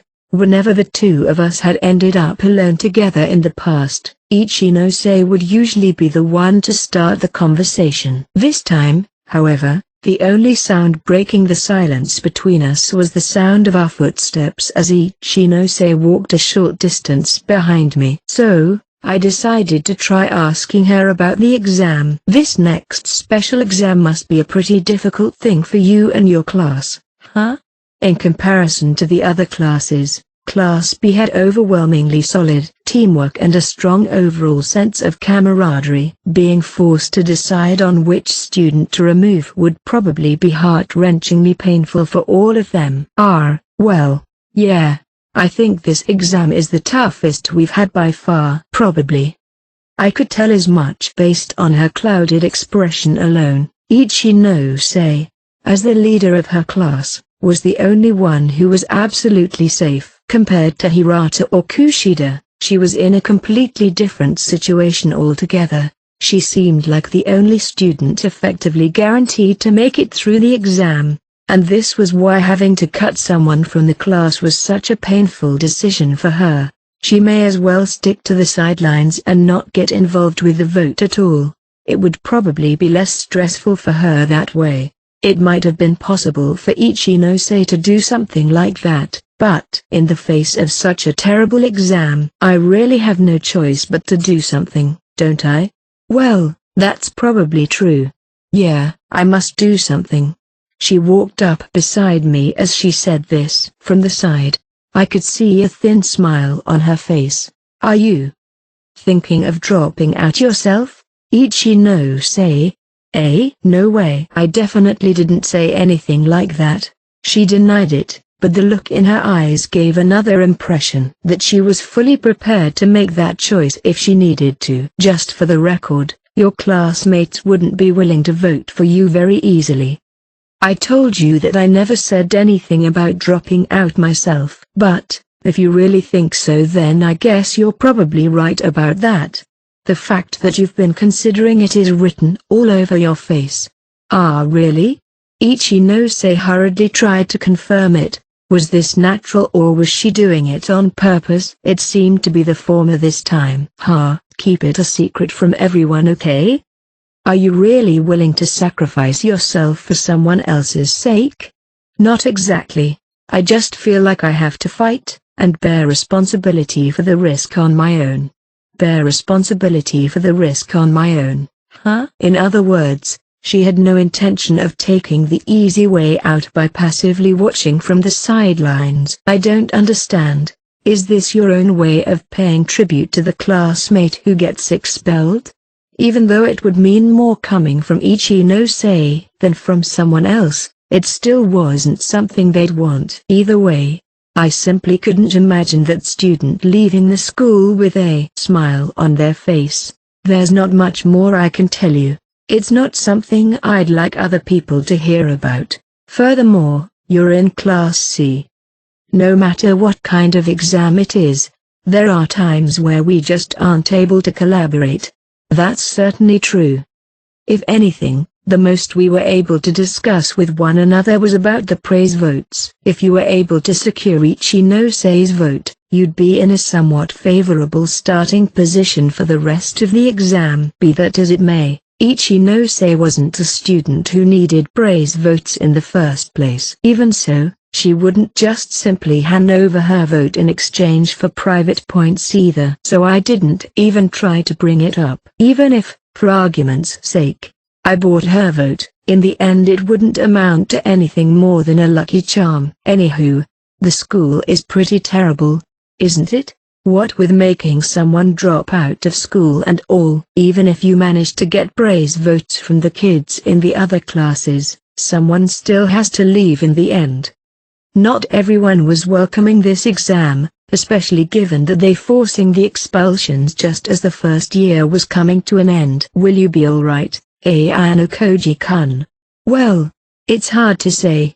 I'm not a very important student in my class. Then, if you're alright with it, I may be able to work something out. Meaning? Since I have a praise vote I can use on someone in another class, I could use it on you. She brought up a topic that I had intentionally decided against bringing up only moments earlier. Though, it's only one vote, so it may not be worth very much. I'm thankful for your offer, but I must decline.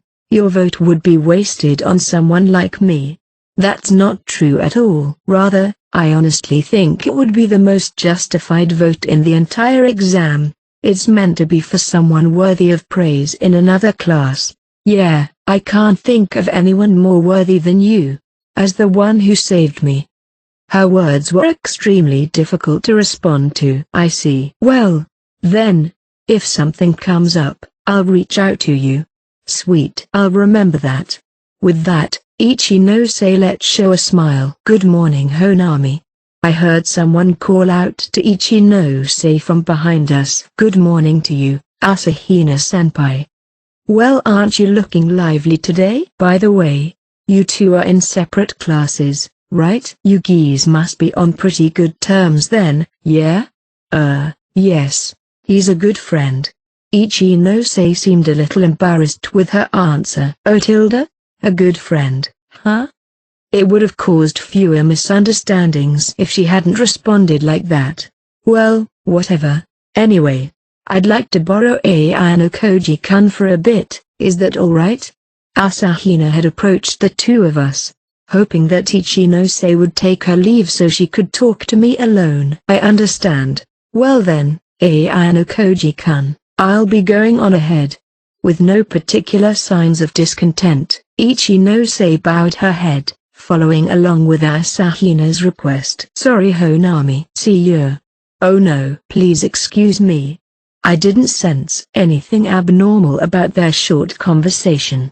Instead, it seemed like the two shared a proper senpai-kuhai relationship. She's a real good kid, isn't she? Cute, smart. Even among the second years, nobody has anything bad to say about her. That's true. Ichinose seems quite popular with pretty much everyone among the first years as well. Could it be that you've managed to gain her affection? It seemed that Ichinose somewhat unnatural behavior hadn't gone unnoticed. No way. Ichinose aside, I wanted to keep my time with Asahina as short as possible. It'd raise suspicions if we were to be seen by one of Naguma's underlings. If she really had something to say, then it'd be best to deal with it quickly. If you have business with me, I'll hear you out. How boring. Well, whatever. I happened to see the two of you acting all buddy-buddy, so I wanted to tell you something. Asahina had been smiling cheerfully for a while now, but that smile quickly disappeared. I've heard a bit about the first year's exam. Somebody's being forced to drop out of school, yeah? It looks like it. It seems the news had already managed to spread to the second-year students. Honami cares deeply for her friends, or how should I put it? You know, she's not the type of person who would sit back and let someone from Class B be expelled, right? That should be true. I think everyone is interested in where B class is going to end up, even though no one talks about it. My response was a bit bland, but it managed to convey my thoughts easily enough. Then, how do you think Honami will go about tackling the exam? Asahina looked at me with prying eyes. Rather than merely being curious about my response, it was more like she was trying to coax a particular answer out of me, in which case, giving her a roundabout answer would probably be counterproductive. Assuming that she plans on preventing the expulsion, Class B has a considerable amount of private points saved up, so she would just need to make up for the rest of the points she needs somehow and stop the expulsion from happening altogether. Something like that, right? Bingo. Well, that is the only logical conclusion. If you were working under the assumption that she would try to prevent the expulsion, anyone would have been able to come to the same conclusion. The tricky thing was, there weren't very many people who could make it happen. Managing to somehow gather together 20 million private points was exceedingly difficult. It seems she's gone and asked Miyabi for assistance. Can you guess how he responded? He consented immediately? Bingo again. Based on the course of events so far, there simply weren't any other possibilities. I'll ask just to make sure. But there's no way she'd be lent enough private points with no strings attached, is there?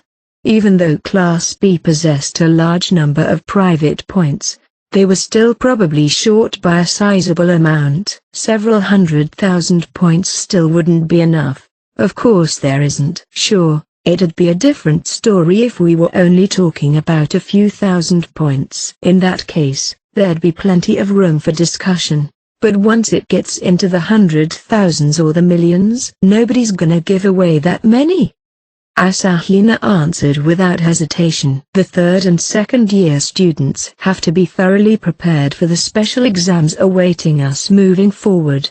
Whether we'll need our own private points or not won't become clear to us until the very end, so there shouldn't be any room for charity just for a couple of first years. She was probably right.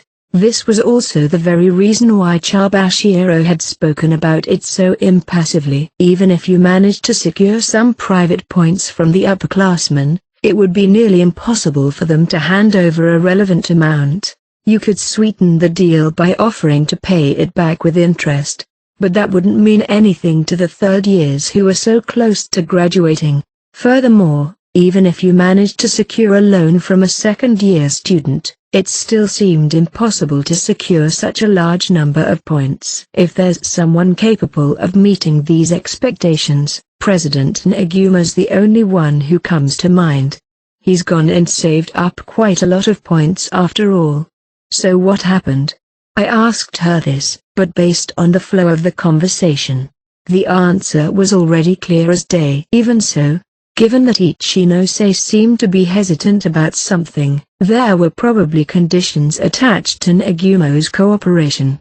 Don't be so anxious. I'm in the same class as the guy, which is exactly why I have my doubts that he'd go and carelessly lend such a large number of points to a kuhai. Honami's such a cute girl, right? There's absolutely no way she'll end up being expelled because of this exam, yeah?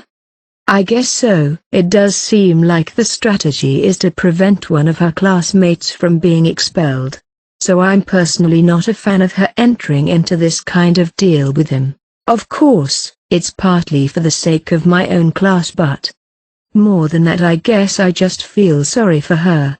Are the conditions he's set too harsh? Like an obscenely high interest rate? That guy. The condition he set for lending the points to her is for the two of them to get into the relationship. I see. Considering everything Nagumo had done so far, this definitely seemed like something he'd do. A relationship in exchange for a loan of private points. Generally speaking, this condition was anything but normal. It wouldn't be strange if he was turned down immediately. But, if it was for the sake of protecting her class, there was a possibility that Ichinose would agree to it. And Nagumo probably understood this as well. Is it alright for you to be telling me this? I've already told you, it's for my class. If Miyabi lends all those private points to a first year, the rest of us may suffer as a result. Furthermore, in exchange for protecting her friends, Honami'll have to go through something painful. Maybe so, but why are you coming to me with this? I'm in Class C.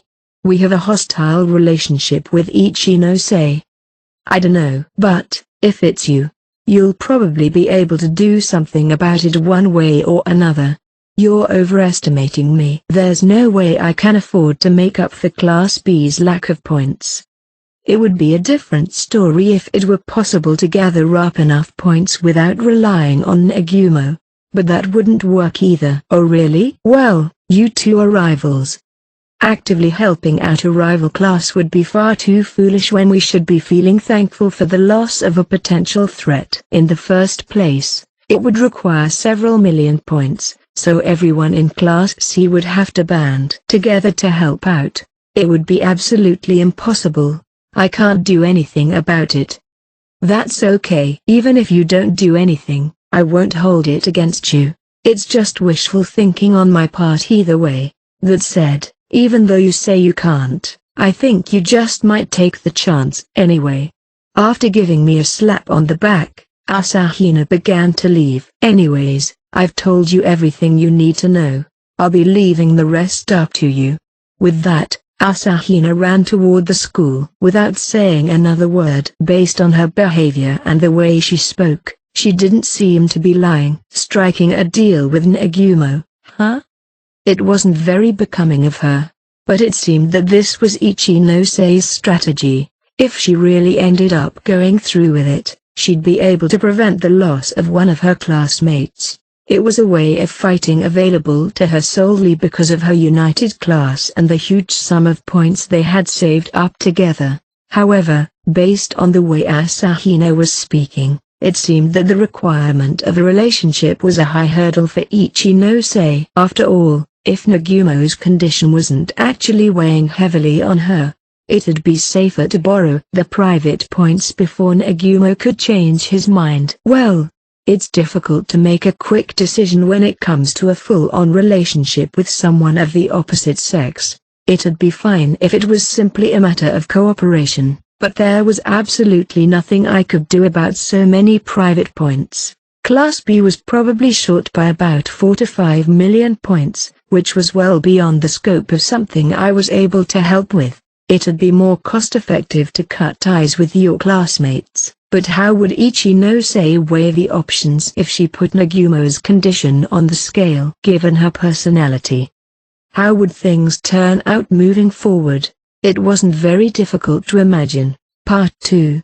The special exam was a difficult subject to talk about in class. There was such a bad atmosphere hanging over the classroom that it felt like you could reach out and feel the tension in the air. Morning Kyopon. Good morning. I exchanged greetings with Haruka as I sat down in my seat. I couldn't feel any enthusiasm from the expressions of the students who had already arrived in the classroom. The idea of being targeted by censure votes had gotten in the way of normal class relations, making them impossible to maintain. This was probably going to continue until the end of the special exam, and it would probably even continue for a while after that. The classroom's atmosphere is super gloomy, isn't it? Haruka messaged me personally. Anything unusual? Nothing yet. Sure enough, they're all on guard, aren't they? In the classroom. It was impossible to know when somebody could be listening. No one would carelessly drop specific names about who they intended to vote for. Here's hoping for better luck tomorrow. Then, after this short exchange, I put away my cell phone without standing out or causing any problems for the class. We'd simply sit back and wait for the storm to pass. If only our classmates would allow us to have such an easy way out of this. Part 3. When lunch break arrived, I made my way toward the library. It's not that I was dissatisfied with passing the time together with the Ayanokoji group, it's just that I felt that it was important that we spend some time apart every once in a while. Besides, in the library, there was a particular student who loves books just as much as I do. Sure enough, Shiina Hiyori had come to the library today as well. I casually chose a book from the shelves, and shortly after sitting down and skimming it a bit to decide if I wanted to borrow it or not, someone spoke up. Good afternoon, Ayanokoji-kun. Having just entered the lunch break, there were only a few people in the library, so she seemed to notice my presence immediately. She was holding a book that was of a similar genre to my own in her hand. It seems that you're as much of a bookworm as ever. Well, the library is such a wonderful place. After softly asking for permission, Hiyori sat down in the seat beside me. Together, the two of us quietly read our books. Students with a natural love for the library had no need for excessive conversation. You could say that the act of reading a book was, in itself, a form of conversation. Just like that, we read our books without uttering a word until just before the end of lunch. Probably around half an hour had passed before I spoke up. It's probably about time we head back. It seems like it. After looking up at the clock to check the time, I decided against leaving just yet. By the way, Hiyori, there's something I'd like to ask you about. What is it?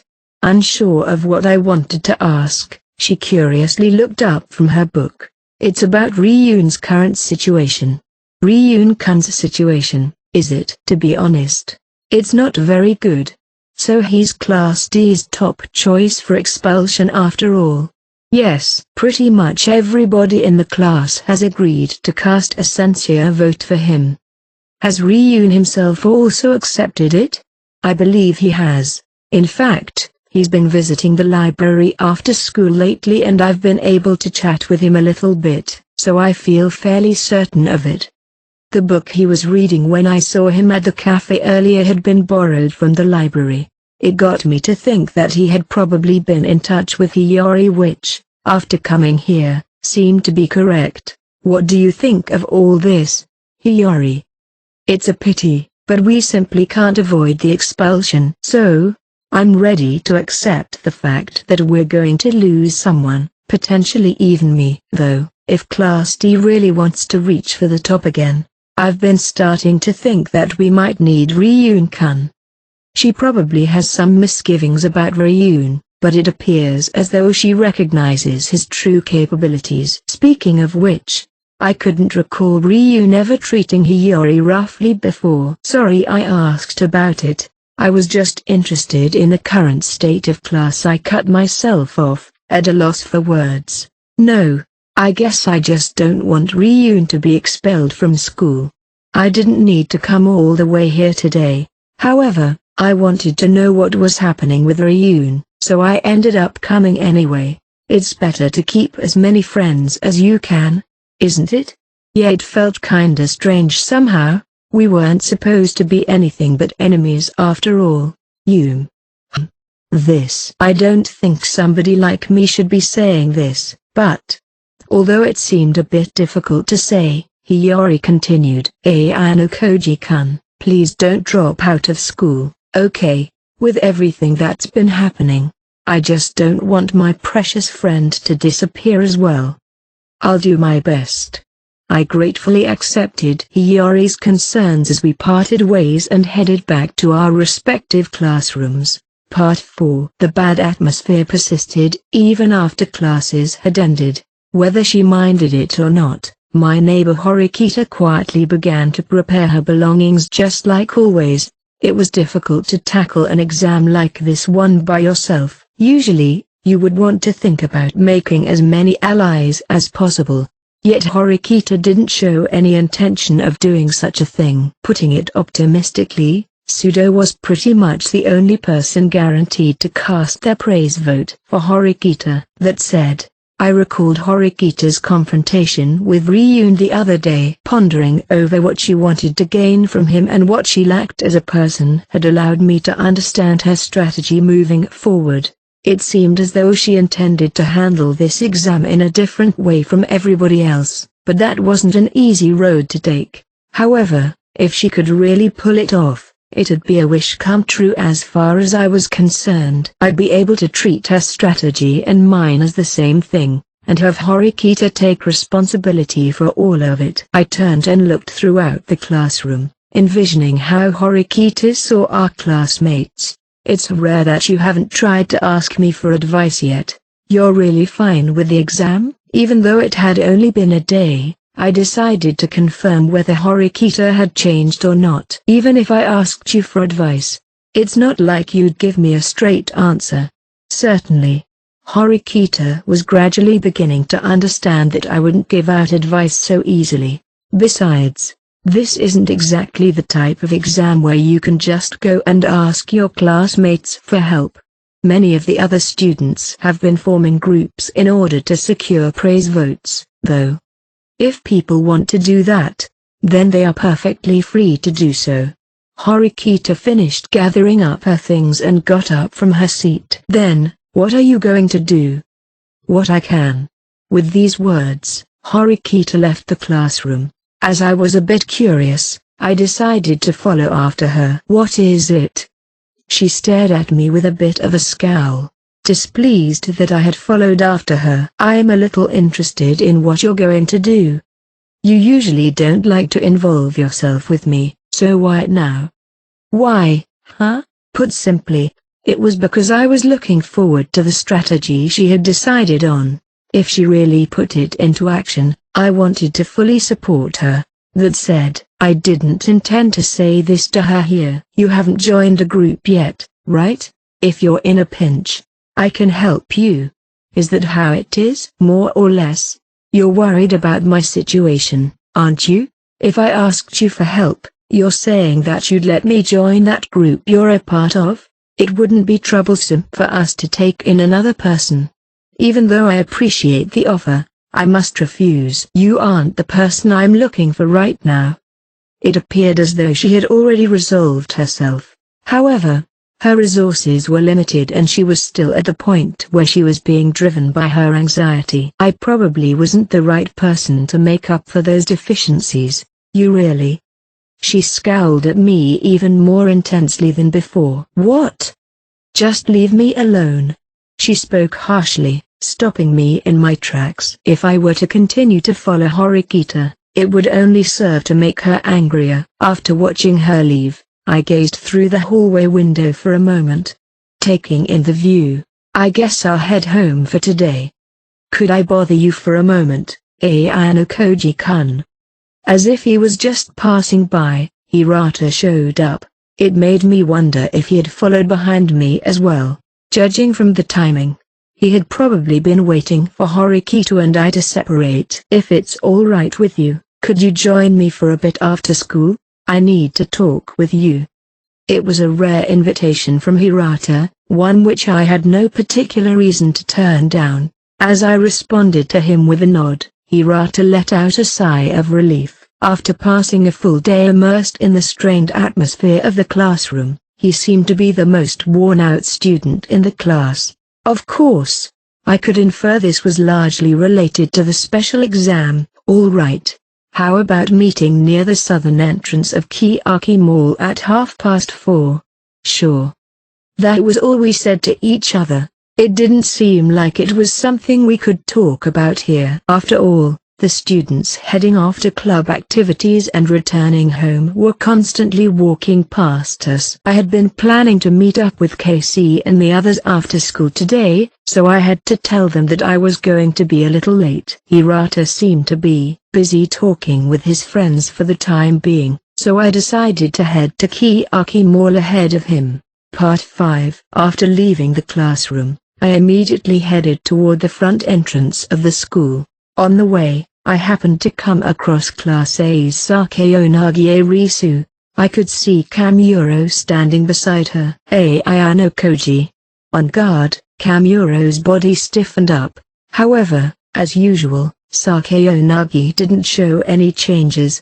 She kept herself composed with relaxed, calm movements. The contrasting reactions between the two of them were a little interesting. What a coincidence. Ayano Koji-kun. Indeed. Is there something you need with Class C? The two of them appeared to be headed toward Class C. However, rather than answering me, Sakeonagi brushed off my question with a smile as she asked me one instead. Where are you off to now? I have plans to meet up with a friend at Kiyaki Mall in around half an hour. Is that so? It seems that you're living your life to the fullest. If you don't mind, could you spare me just a little of your time? Sakeonagi took out her cell phone and checked the time. Had she come this way just to meet up with me? No, that would be difficult to imagine.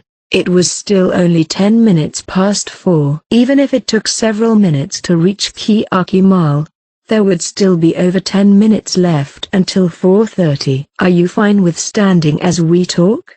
Yes. Though, we'll attract attention if we talk here. How about we move someplace else? All right. I also wanted to avoid standing out as much as possible.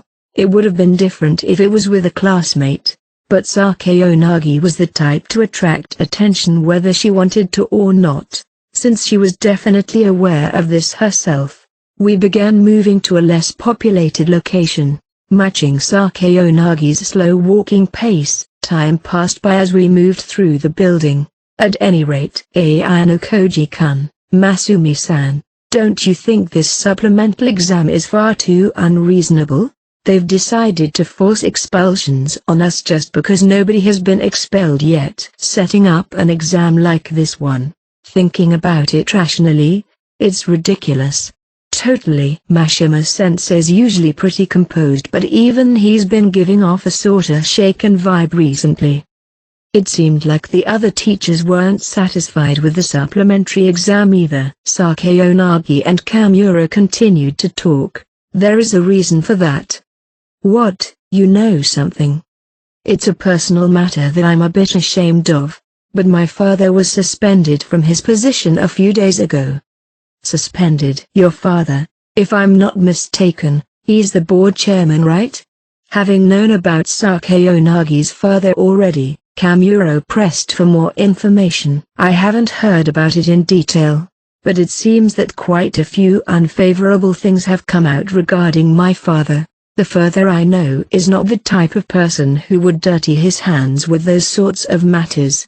Of course, I can't rule out the possibility that I, as his daughter, simply didn't know about it, but it's also true that someone may have planned all of this in order to force father out of his position.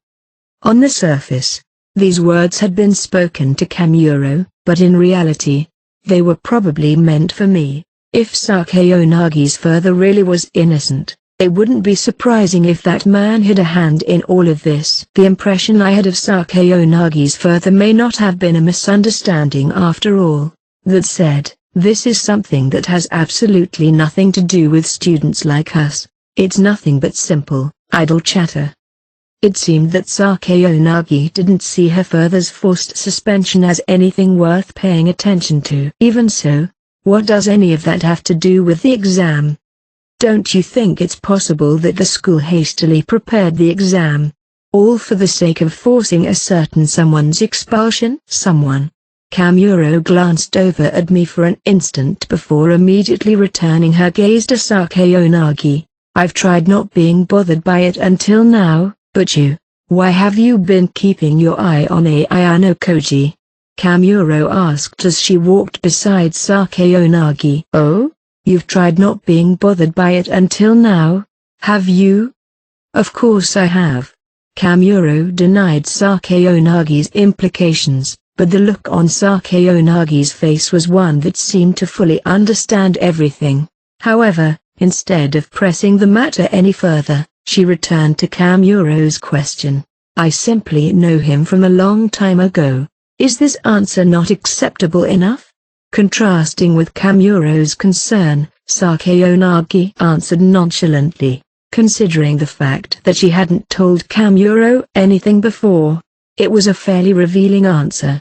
It was also possible that she was trying to gauge my reaction. If I were to react poorly or carelessly interrupt their conversation, then it could end up being exposed as a weakness. Well, in reality, I didn't really care. So you're saying that the two of you just coincidentally reunited here? That's such a slim possibility though.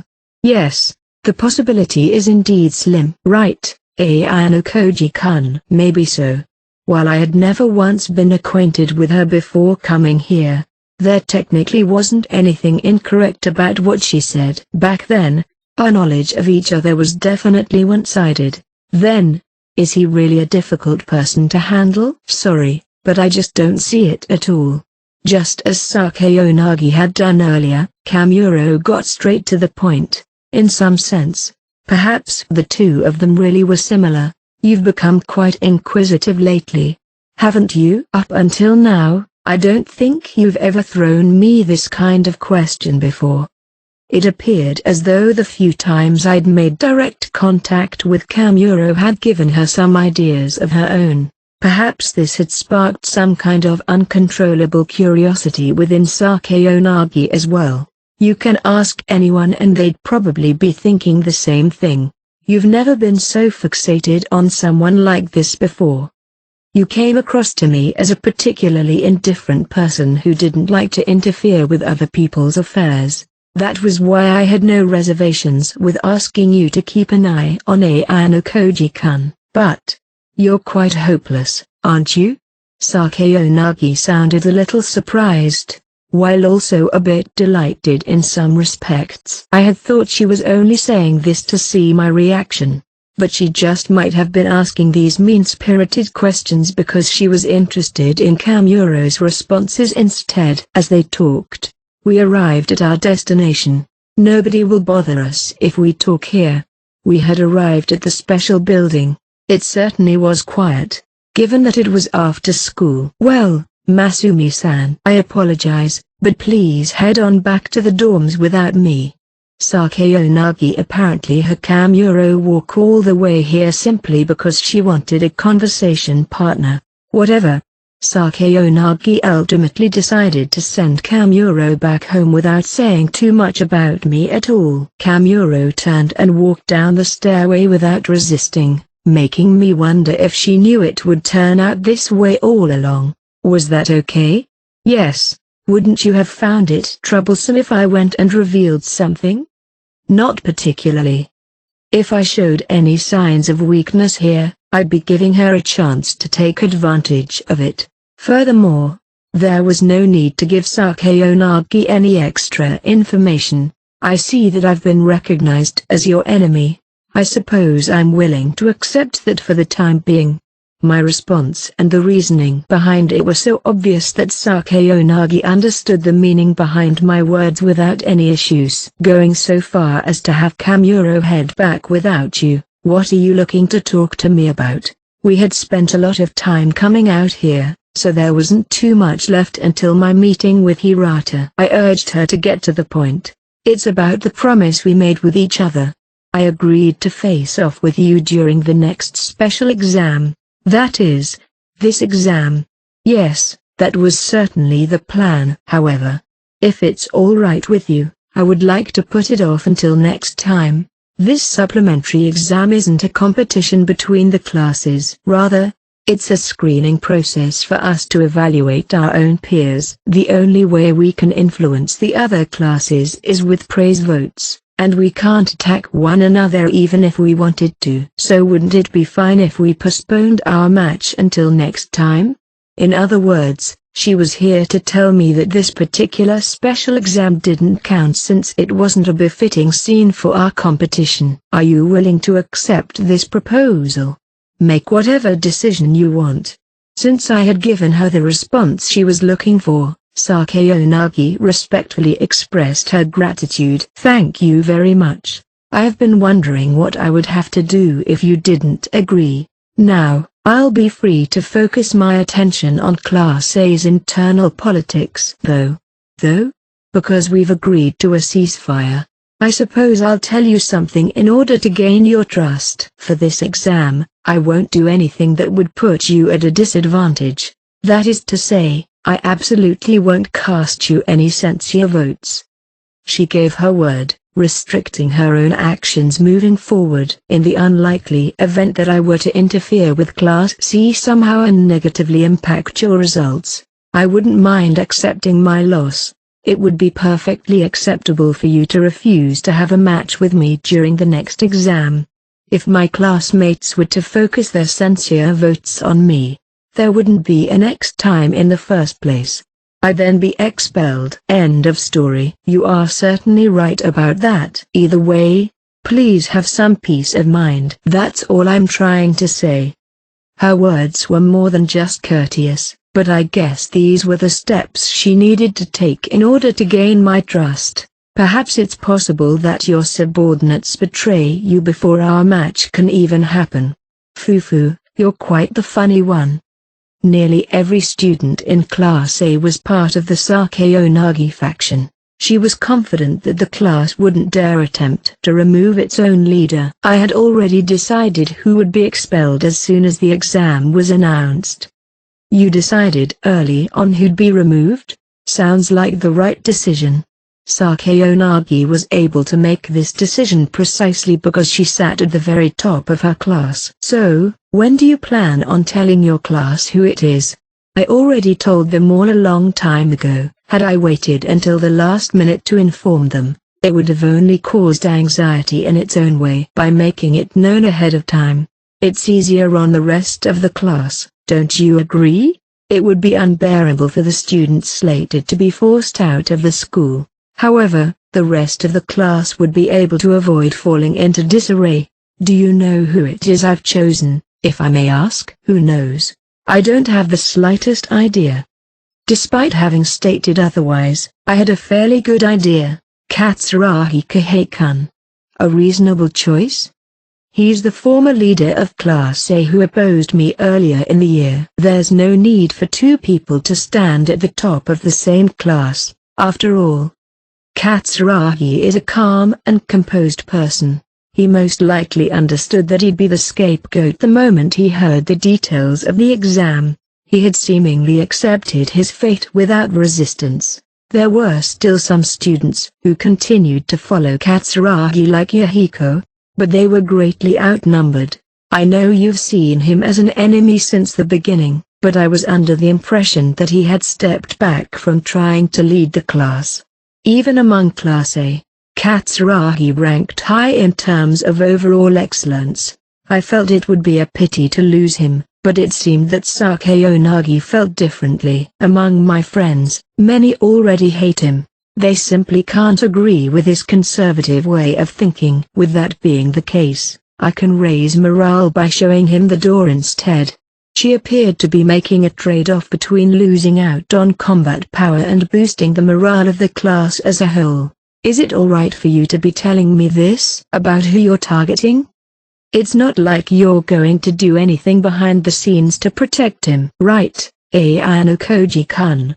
It didn't seem like I'd get any results that would make it worth the effort. What are you planning to do with Class C? Who knows? I won't be taking part in it. I intend to leave all the decision-making to my classmates. When it comes down to it, it's as simple as removing one of the annoying ones, or even one of the incompetent ones.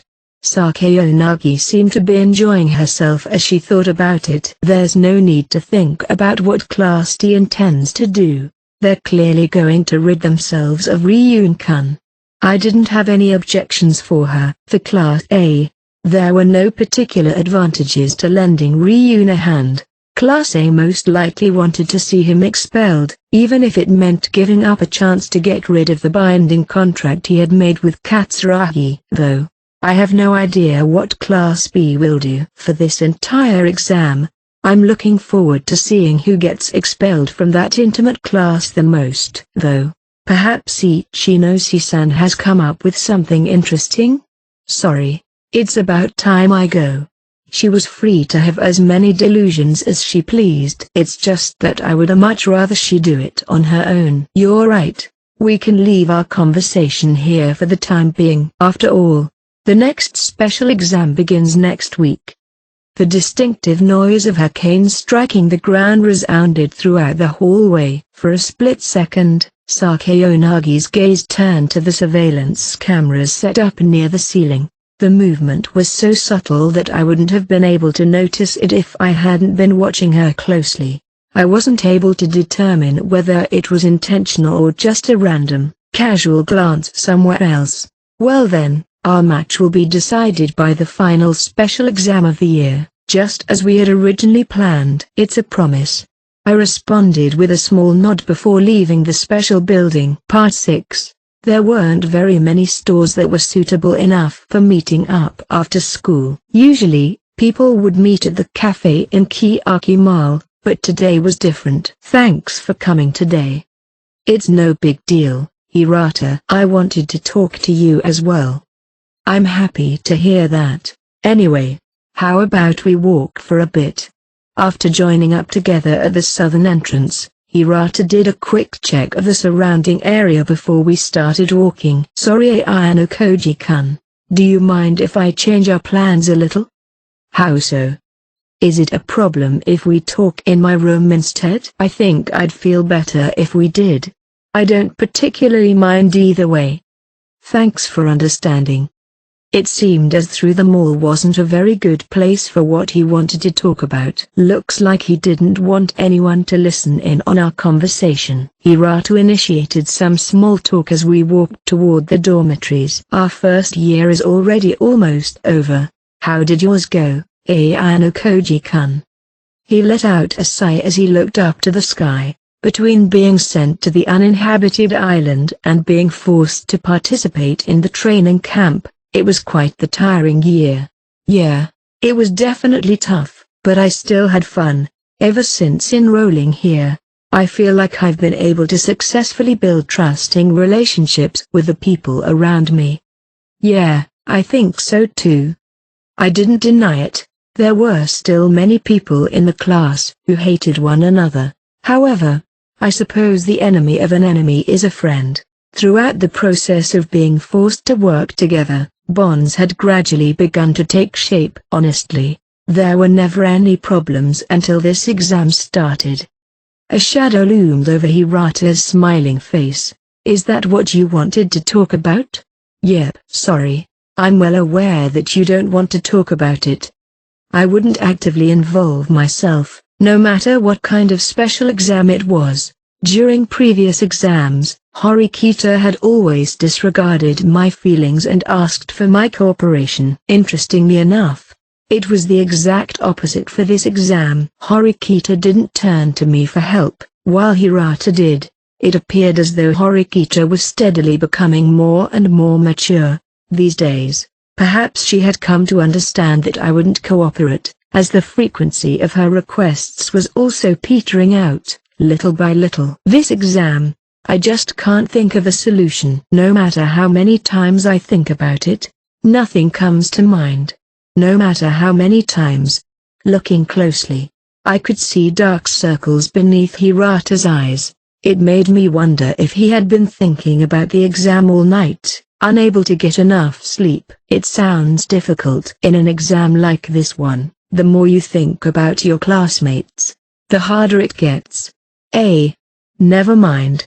Don't worry about it. If I were to say something careless here, Hirata would only plunge even deeper into the darkness. For now, it was probably best just to leave it alone. If there's a way to save the class, please tell me. Because of my response, he had somehow gotten the wrong idea, thinking that I had an answer for him. Do you really think it's impossible to save up 20 million private points? I've tried running the numbers, but it's just not possible to get that many points. Yesterday, I tried to casually bring it up with my upperclassmen in the soccer club, but they're all waiting for the special exams they'll be facing after this. They weren't able to spare any points, then? Yeah. At the end of the day, the number of methods available to avoid losing someone was far too limited. Sorry, I can't think of anything else. I'll definitely tell you if I do. Is that so? Well, thank you. It was the best answer I could give him at this point. Trying his hardest to smile, Hirata thanked me. This special exam was extremely easy, yet also exceedingly difficult. If you change your point of view a little bit, the true goal of this exam becomes incredibly clear. But Hirata couldn't see it. This was just an exam for us to remove an unnecessary student. From the moment Chabashiro explained the rules, both Konji and I had already determined the end point of the exam. Of course, there's no way of knowing who would be expelled. All that mattered was making sure it wasn't you. However, it was different for people like Hirata. He'd never be able to get past knowing who would be expelled. This was why he had gotten stuck within a maze, unable to find the exit. Ayano Koji-kun, do you think it's fine for someone to be expelled? It would be nice if nobody's expelled when the exam is over, but that's difficult in this case. Of course, you're right. But, There must be something. Haven't you had a hard time sleeping because you already know the answer to that? I spoke up, interrupting him. That's. Silence came between us as we approached the entrance to the dormitories. This was mainly because we could see several students chatting in the lobby. The true problem, however, was a bit deeper than that. Our eyes met with a certain person sitting on one of the lobby sofas. Well, if it isn't Hirata boy and Ayano Koji boy. What a total coincidence this must be. Hey Konji-kun, you waiting for someone? He seemed to notice our gazes immediately after we entered the building. Are you saying you'd be concerned if I had plans to meet with someone? Konji responded to Hirata's question with a question of his own. I might think it's unusual. I don't dislike your honesty, but unfortunately I am not. Although he had answered the question, it still didn't explain what he was doing here. Generally speaking, Konji wasn't the kind of person to spend his time hanging around in a place like this. Let's go. Hirata walked to the elevator and reached out to press the call button. Thereupon, Konji abruptly spoke up from behind us. Well, you'd better be doing your best to muster up the wisdom to make it through this exam. You never change, do you, Konji-kun? Hirata asked, Konji's attitude seeming to weigh on his mind a little. Hirata's finger had stopped just short of pressing the button. There's no reason for me to change for an exam like this. Is that really true? It was rare to see Hirata getting worked up like this. He turned around and faced Konji. Of course, he still didn't glare at him. Hirata was always calm and composed, until the very end. You say there's no reason for you to change, but honestly, I'm wondering if you're the one who needs to change more than anyone. I'm worried that our classmates might single you out and make an example of you. This was both Hirata's way of showing concern and making a threat. They were words that strongly conveyed his desire for cooperation. Hirata was hoping that Konji would have some interest, even if only a little. Your concerns are unfounded. Rather, shouldn't you, the leader of the class, be the one doing something to save me? Until the very end, Konji had no intention of changing this do-nothing stance of his. There are things that even I can't do. I may not be able to live up to your expectations. Oh, you definitely can. Despite Hirata's lack of self-confidence, Konji piled expectations on him without the slightest bit of hesitation. I found myself wondering if he was being sincere or not, but I was unable to tell. Getting up from the sofa, Konji approached Hirata and lightly patted him on the shoulder. After you're done licking your classmates' wounds, please be sure to throw out the unnecessary trash. The moment these words left Konji's mouth, Hirata firmly pushed the call button. Let's go, Ayano Koji-kun. Yeah. Hirata's tone, which had been amicable up until this point, now contained slight traces of anger. There is trash among our classmates. Hirata probably couldn't help but feel irritated by what Konji had implied. He only spoke up after the elevator door closed behind us. Sorry. I let you see something a bit unseemly. Don't worry about it. Konji's opinions are troublesome. Hirata forced a light smile and slightly lowered his head. So he struck a chord with you back there as well. Deep down, I know that preventing the expulsion is unrealistic. Despite everything, somewhere on the inside, I've already given up. The elevator arrived at Hirata's floor. We disembarked and headed over to his room. Come on in. Sorry for intruding. This was the first time I had been in Hirata's room. Fundamentally speaking, the interior decor was simple, similar to my own room. There was a light, gentle scent in the air, similar to that of air freshener. Although it was a bit plain, it was becoming of him. A very well-arranged room. Have a seat. Would you like some coffee? Yes. Sorry to bother you. Don't worry about it. I was the one who asked. This was a relatively new experience for me, since I was usually the one entertaining guests. As a continuation of what we were talking about a bit ago, He spoke up once again as he prepared the coffee in the kitchen. I wonder if there's really no way to save everyone. I wonder, maybe I just can't think of anything. I gave the same answer I did earlier. Despite knowing that this would be my answer, Hirata still seemed to be looking for salvation. I had intended for my answer to console him, but this appeared to have been counterproductive. If you can't think of anything, I doubt anyone else will be able to. You're giving me far too much credit. I had no idea when exactly he started to evaluate me so highly. I've felt that you're one of the most dependable people in the class ever since that matter with Karizawa-san. Hirata spoke as though he had seen the true nature of my heart. I'm not really sure that's accurate. After the water finished boiling, he handed me a cup of coffee. I'm being honest, though. You're a modest person, so you'll probably deny it. At this point, no matter what I said, it would have been a waste of effort. Even if I denied his claims, Hirata still wouldn't believe me. I began to think about how it'd be better to change the subject, but Hirata quickly continued, seeming to anticipate my intention to do so. The fact that someone has to be expelled during this exam, I just can't come to terms with it. No matter how hard I try, there's no such thing as someone who wouldn't care if a classmate was forced to leave. It's not like I don't get where you're coming from, but you simply don't have any other choice. We only have until the weekend to come to a decision. A decision, huh? I know Koji-kun. Do you think somebody in particular should be expelled? He looked at me with peering eyes. While they had a gentle look to them, they also appeared to contain something else entirely. Not really.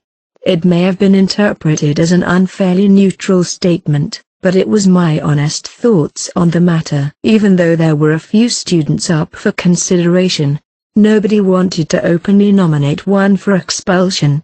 It would be better to determine who to expel with a class discussion instead. We have no choice but to come to terms with it, whoever it ends up being. How level-headed. Compared to someone like me, you're far more cut out to be the class leader.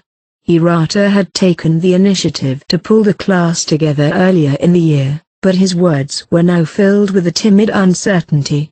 There was a single, specific thing he could do to prepare himself. What should I do moving forward? How exactly should I face this exam? It may be a little out of line to give him advice, but Hirata was always frequently helping those around him. I wanted to do something to help him. I don't want you to take my word for it, but I'll tell you what I think. Okay. Let's put idealistic thoughts about saving everyone to the side for a moment. You've been racking your brain, asking yourself who should we get rid of? For a while now, but you still haven't been able to come to a decision. My words were clearly troubling him a bit, but Hirata ultimately nodded his head in agreement. In which case, how about you try doing the opposite? Instead of thinking who should we get rid of, think who should I save? Instead, who should I save? Of course I won't save everyone. Attach a priority to each student in the class. Rank everyone, including yourself, one at a time from most to least important. Of course, there may be some students with roughly the same importance, but you should still try to do it anyway. You can make it simple and base it on who you like the most, or you could base it on how much they've contributed to the class so far. By drawing up a ranking like this, there would inevitably be a student in last place. But it was an incredibly straightforward solution. However, Hirata wouldn't be able to do it. His heart was still stuck on saving everyone. He probably thought ranking his classmates like this would be an act of foolishness. Let's say I make a ranking. The list I come up with wouldn't necessarily be the same as the one our classmates come up with. With this excuse, he continued to run away. At this rate, the day of the special exam would arrive and he'd be completely defenseless. That's fine. I think you should start by coming to your own decision first. For now, this was the only advice I could give him. Moreover, whatever judgment he would make from here was up to him to decide on his own. I took a grateful sip of the coffee he brewed for me. It seemed to be from a different brand than the coffee I usually bought, as it had a somewhat potent bitterness to it. Well, yeah, you're probably right. Recently I've been consumed by the desire to run away from all of this. Hirata took my advice and earnestly tried his best to come to terms with it. It probably wouldn't go smoothly right away. The idea may leave a bad taste in his mouth and end up being rejected completely. However, he still tried his best to accept it with an open mind. All right. Thank you. Hirata squeezed out words of appreciation. For the time being, our conversation seemed to reach a stopping point. Can I ask something a bit insensitive? Suddenly changing the subject, I decided to try asking about something I was curious about. What's up? Has anyone confessed to you since your breakup with Karizawa?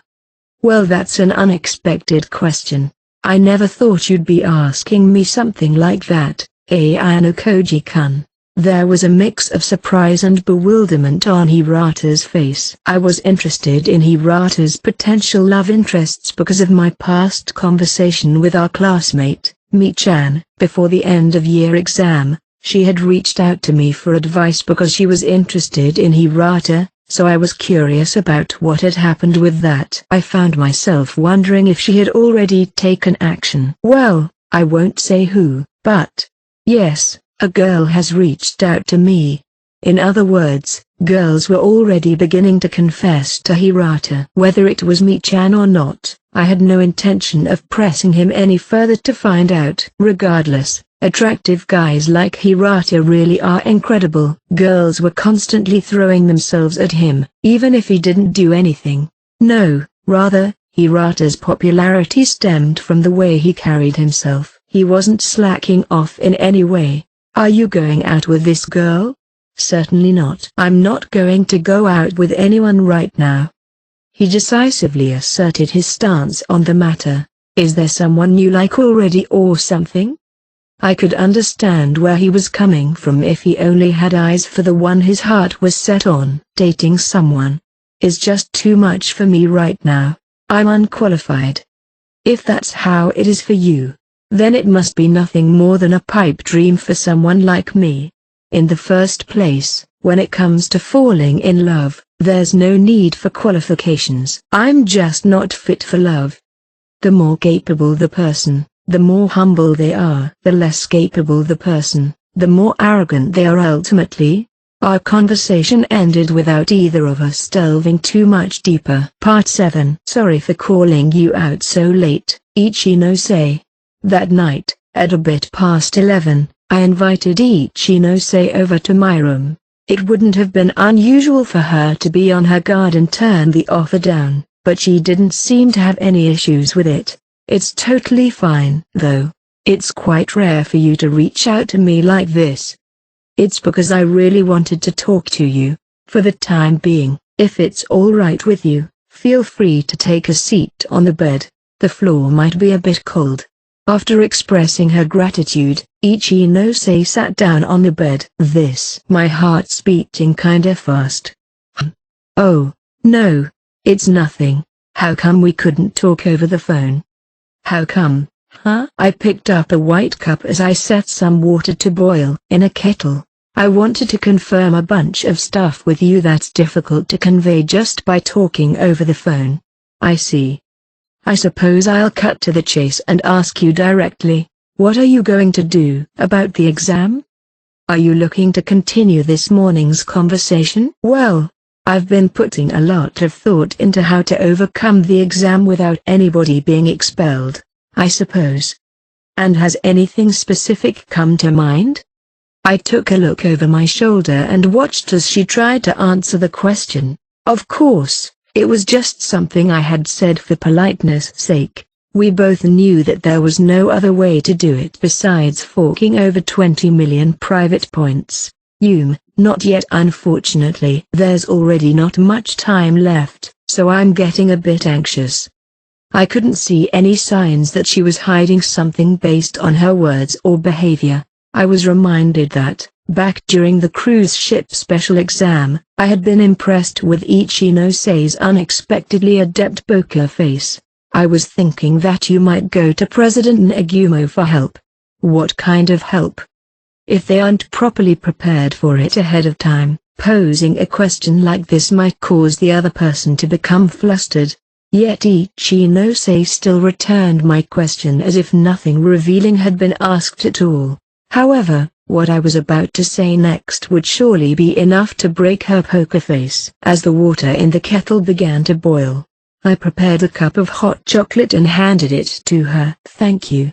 This supplementary exam is different than the ones we've had before. It can't be cleared without someone being forcibly expelled, with the sole exception being to save up 20 million private points. No matter how many points Class B has saved up, there's no way you've reached 20 million. With that assumption in mind, you would have no other choice but to seek assistance from a third party.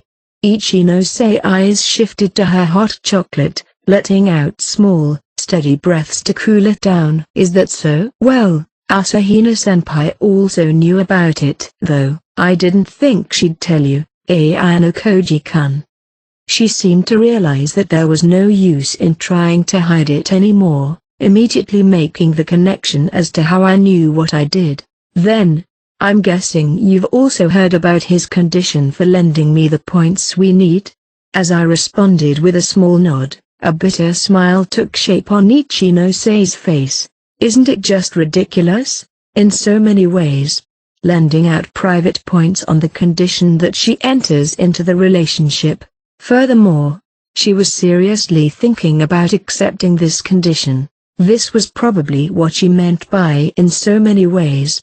Nagumo-senpai more or less prohibited me from revealing anything about our deal. He told me that if I did, I can forget it ever existed in the first place. Though, since Asahina-senpai is the one who told you, I should probably be safe for the time being. Don't worry about that. You say that, but this doesn't have anything to do with you, right? True enough. It was Class B's problem, and Ichinose-sei's decision. How many more points do you need? A little over 4 million. Just by entering into a relationship, the 4 million points her class needed would be accounted for and they could make it through the exam without anyone being expelled. Nagumo's given you quite the condition. Yeah. It'd usually be impossible for someone like me to borrow points and go out with Nagumo-senpai. Generally speaking, since he's lending me the points, it only makes sense that he's in a position to ask something of me in return. As I listened to her thoughts on the matter, I got an idea of what she was thinking. There was no way she'd allow someone to be expelled from Class B. For that very reason, she was preparing to sacrifice herself. It's pretty much the only way to save everyone in Class B. Is that so? At this point, there was nothing I could say to help her. Private points were the only thing physically capable of helping Ichinose right now. Realistically, 4 million was a number that even I wouldn't be able to acquire, no matter how hard I tried. Ah. You worried about me? I'm sorry if I'm being impertinent. No at all. Rather, I'm super happy. Despite her response, her expression was still a bit clouded. But, I'm still kinda troubled honestly. I probably wouldn't have wavered with my decision if I hadn't spoken with you. Ichinose slowly took a sip of her hot chocolate. So what do you think, Ayano Koji-kun? About Nagumo's deal? Yep. From your perspective, what do you think about what I'm trying to do? Ichinose-sei's eyes locked onto mine. I answered her, bearing the full weight of her expectations. It's a method available to you and you alone that can prevent a classmate from being expelled. It's available to you because you joined the student council and made connections with President Nagumo. Striking a deal with him to reach 20 million points is definitely one way to go about all of this. You don't look down on me for it? There's no need to look down on you, though. To be completely honest, I'm not sure if it's worth paying 20 million private points just to save a classmate. Is that so? Ichinose slowly took another sip of her hot chocolate. Say, Ayano Koji-kun. She continued to keep eye contact. Ayano Koji-kun. Are you perhaps someone really amazing? For her to call me someone really amazing, I didn't know how to react. I had only told her exactly what I had heard from Asahina. What leads you to believe that I am? Sorry, but it's not something I'm personally aware of. It only makes you even more amazing if that's true. After all, you. She held back the words she was about to say. What is it? No, nothing at all. It was as if she didn't even fully understand what she wanted to say, as if her mouth had been moving one step faster than her brain. What is this, I wonder? Ichinose quietly murmured, seemingly asking this question to herself, although it had been a bit forced. I was glad to hear about this from her in person. I could see that, no matter what happens, Ichinose would act for the sake of Class B. After all of this anxiety, Ichinose would probably come to a decision. That is, to enter into a relationship with Neguma Miyabi. Chapter 4, Brother and Sister. Intro. It was the third morning after the supplemental exam was announced. The vote was to be held on Saturday, the day after tomorrow. All too soon, one person would be expelled from each class. Cold air seeped into my body the moment I opened the door to the hallway. After descending to the first floor lobby in the elevator, I spotted Sudo walking out of the stairwell. You're using the stairs? Sorta. Even if it's just a short one, I thought I'd get a workout in. From club activities to studying, Sudo was probably trying his best to lead a standard student lifestyle. Just like that, the two of us headed off for school together. I may be stupid and short-tempered, but I've been making huge improvements recently. That's why I absolutely don't want to be expelled. Instead of talking to me, it felt more like he was talking to himself. Would it be wrong for me to say that you're fine with being resented as long as you can stay enrolled here? Nah, that sounds about right. The strong-willed are the ones who'll make it through this exam. Right. After arriving at school, I felt a strange sense of discomfort as soon as I walked in the classroom. Sudo, on the other hand, went to his seat without noticing anything. The mood had changed. I was by no means insensitive to things like this either. The moment I stepped into Class C, I noticed a completely different feel to the classroom compared to the day before. The usual, everyday classroom scene was playing out right before my eyes. Everyone was acting as if things were totally normal. The room was immersed in idle chatter and standard friendly conversation. It was the physical incarnation of something being out of place. Just yesterday, everyone had been very cautious of each other, expecting to be kept in check by the people around them, and yet, today, there was a strange sense of unity. Good morning, Ayano Koji-kun. Hirata called out to me. Morning. After a short reply, I took a moment to examine how Hirata was taking in all of this. Is something wrong? I wondered if he didn't notice anything strange about the room, or if he just pretended not to. Hirata looked into my eyes with the same expression as always. No, it's nothing. Really? Well, let's have a good day today as well. Hirata finished his greeting and made his way to the girls who were calling for him. The strange feeling that something was out of place gradually faded as more and more students arrived in the classroom. The conclusion I drew from this was that a large group had probably been formed in preparation for the upcoming exam. There had probably been a consensus on choosing not only who to protect, but who to kick out as well. There were 11 people in the classroom. Hirata aside, if the remaining 10 combined their censure votes, it had put whoever they targeted in a dangerous position. Out of these 10 people, there were a handful of boys in a group with Ike and Yamauchi. There was also a group of girls that usually had little to do with them. It was possible that everyone in the classroom had united into a large group. Though, strangely enough, some of the girls were members of the group K was in. What's more, I still hadn't heard anything about this from Kay yet. Good morning. Horikita showed up before long. Although her attitude was the same as usual, she did a quick look around the classroom. What happened? You feel it too? Yes. It's a little unpleasant, though. If you're interested, why don't you go and ask them yourself? I'll pass. It's better to let sleeping dogs lie. At the very least, it wasn't something you could just carelessly look into. Has something happened? I sent a message to Casey, who had arrived at school earlier in the morning. No idea, but I feel like something's different from yesterday for some reason. Casey didn't seem to have caught on entirely, but he was on the right track. Maybe a large group was formed. Our classmates are weirdly calm. I sent a message to point him in the right direction. After he read it, Casey looked around the room and then at me. That's certainly true. The gloomy atmosphere is clearly gone. Good job noticing it. I don't have many friends, so I'm sensitive to changes in my surroundings. Assuming a group of 10 or more people has been formed, they've probably decided on who they're going to vote for, right? The person they'll be targeting will be in a pretty tough spot. That makes me wonder who formed the group. Will we be okay? I could feel Casey's anxiety from his message.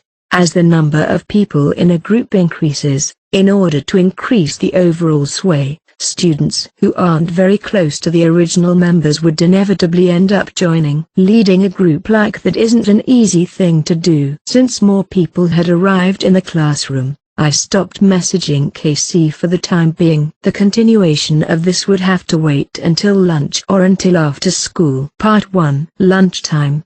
I joined up with the Ayano Koji group for some small talk. Although it was just small talk, the majority of the conversation had to do with the supplementary exam. Naturally, the first topic was the unusual atmosphere in the classroom that morning. Since Casey had been the one to head to school early today, it started off with him telling the rest of us about how there were signs that a large group had formed. I see. You're right that it did kinda feel more cheerful today than yesterday. But it's still just speculation at this point, right? Yeah. There's no evidence that a large group has really formed, and it's possible they haven't chosen a specific target for their censure votes either. In the end, this conjecture was solely based on what had taken place earlier in the morning. So, who should we try looking into first? That's a tough question. If we choose the wrong person, the leader of the group might figure out that we're snooping around. If that happens, there's a risk that one of us may be targeted as well. Casey mentioned the one thing we wanted to avoid at all costs. There's probably a reason why we weren't invited. When it comes to a large group, it would be fine to invite anyone other than the group's primary target. It would be ideal for 39 people to corner a single person. However, this outcome simply isn't realistic. What if one of us is really close with whoever they're targeting? Haruka suggested, quietly, mischievously looking between each of us. Or what if one of us is the target? Stop it, Haruka-chan. I raised fear aside. Haruka's joke wasn't exactly a laughing matter. It's possible that they moved to make a group on the very first day and slowly increased the number of people they could trust from there. Then, today, they probably felt that it was fine to come out of the shadows. Casey's deduction was reasonable. The change was quite a lot for a single day. In all likelihood, this group had been taking action ever since the supplemental exam was announced. If they still plan on increasing their numbers, then they might get into contact with one of us today. What if they intend to target one of us? What are we supposed to do if they threaten to have us expelled if we don't cooperate with them and work against each other? Akito inadvertently asked one of the big questions. Isn't it super obvious? We've already decided to prioritize each other. Even if you become their target as a result. Haruka, but I don't think I want to stay in school so badly that I'd betray my friends. If they did something like that, I'd probably complain. A little timid, Haruka responded to Akito's question. Same here. I'd absolutely never betray any of you. Despite her anxiety, Irie nodded earnestly. How about you, Casey? After a short pause, Casey spoke his honest feelings. I pretty much agree with you too. However, reality is never that simple. In this exam, if you really get targeted, you probably won't be able to avoid it. It may sound better to take an expulsion in place of a friend, but it would still be really painful. That's Kyopon. What do you think? Everyone turned and looked at me. I felt as though, to a certain extent, I should attempt to unify everyone's ideas. I'm against Haruka's way of doing things here. Are you saying you'd betray us in order to get along with the large group? No, cooperating with another group to kick out a friend is completely out of the question. However, it would be better to go along with them on the surface. I don't think it'd be a good idea to be uncooperative or speak out against them. It's vital to avoid letting your emotions cloud your judgment in these situations. By pretending to cooperate with them, we can figure out how many censure votes they already have and who they intend to invite into the group moving forward. This information would be important to get our hands on, right? Certainly. Haruka, who had been getting riled up, began to regain her composure. If you got riled up and turned down the large group's offer, you wouldn't be able to get very much information. At this point, we had no way of knowing who they were targeting. Even if you just pretend to cooperate with them, it's not possible for them to find out who voted for who on the day of the vote since it's anonymous. In other words, we would be able to obscure what would actually take place. I guess that doing things your way really would be best for all of us. I nodded along in agreement. Additionally, the large group has been quietly expanding its influence since day one and have a sizable following already. The mastermind behind it is probably quite sharp in their own way. They've been handling themselves quite carefully, and furthermore, they haven't specified anything about who they're going to expel. It doesn't seem like Hirata and Horikita have noticed them either. Horikita may have had an idea, but Hirata hadn't seemed to notice anything at all. I had expected Hirata to take notice, yet surprisingly, it still managed to elude him, even during such a critical moment. Hirata probably isn't being held down by a specific group because he views everyone from a neutral position. If they carelessly asked him for support, there's a chance he might try to make the group disband instead. In any case, you could say that the person behind all this really thought everything through. You're amazing, Kiyotaka-kun. I can't believe you were able to come up with all of this. Irie clapped her hands happily, sort of as though she was congratulating herself. That's certainly true. I wasn't the one who noticed the strange mood this morning, Kiyotaka was. I said it before. When you're by yourself for a long time, you just unintentionally pick up on the small details. Moreover, there's no guarantee that this large group actually exists. It's nothing more than an assumption. There was no evidence as to whether it actually existed or not. This was just to push the conversation forward. Still, I think it's best to be on guard. Man, everything we've been talking about has been such a drag. Can't we talk about something a bit more positive? With a sigh, Akito spoke up as he fiddled with his cell phone. Everyone shook their heads. Talking about something positive simply isn't possible. The reality is that we're going to lose a classmate soon, so even if we did, it wouldn't be very enjoyable. These feelings of anxiety would continue to smolder, regardless of how much we plan things out here. When you put it that way, I really am pretty worried. You're still saying stuff like that, Irie? You'll definitely be fine. In order to stop her from worrying, Haruka spoke up and gently patted Irie on the head. But, between the two of us, girls hate me, like, way more than they hate you. Maybe so. When Akito nodded in agreement, Haruka fiercely glared at him. He spoke up to defend himself. What? You said it yourself. It's fine for me to say it, but don't you think it'd be annoying to hear it from someone else? I guess. Faced with such a sound argument, Akito gave in. Seeing them like this, Irie seemed to lose even more of her self-confidence. Haruka-chan, you're cute. You have a good sense of humor. And you're smart.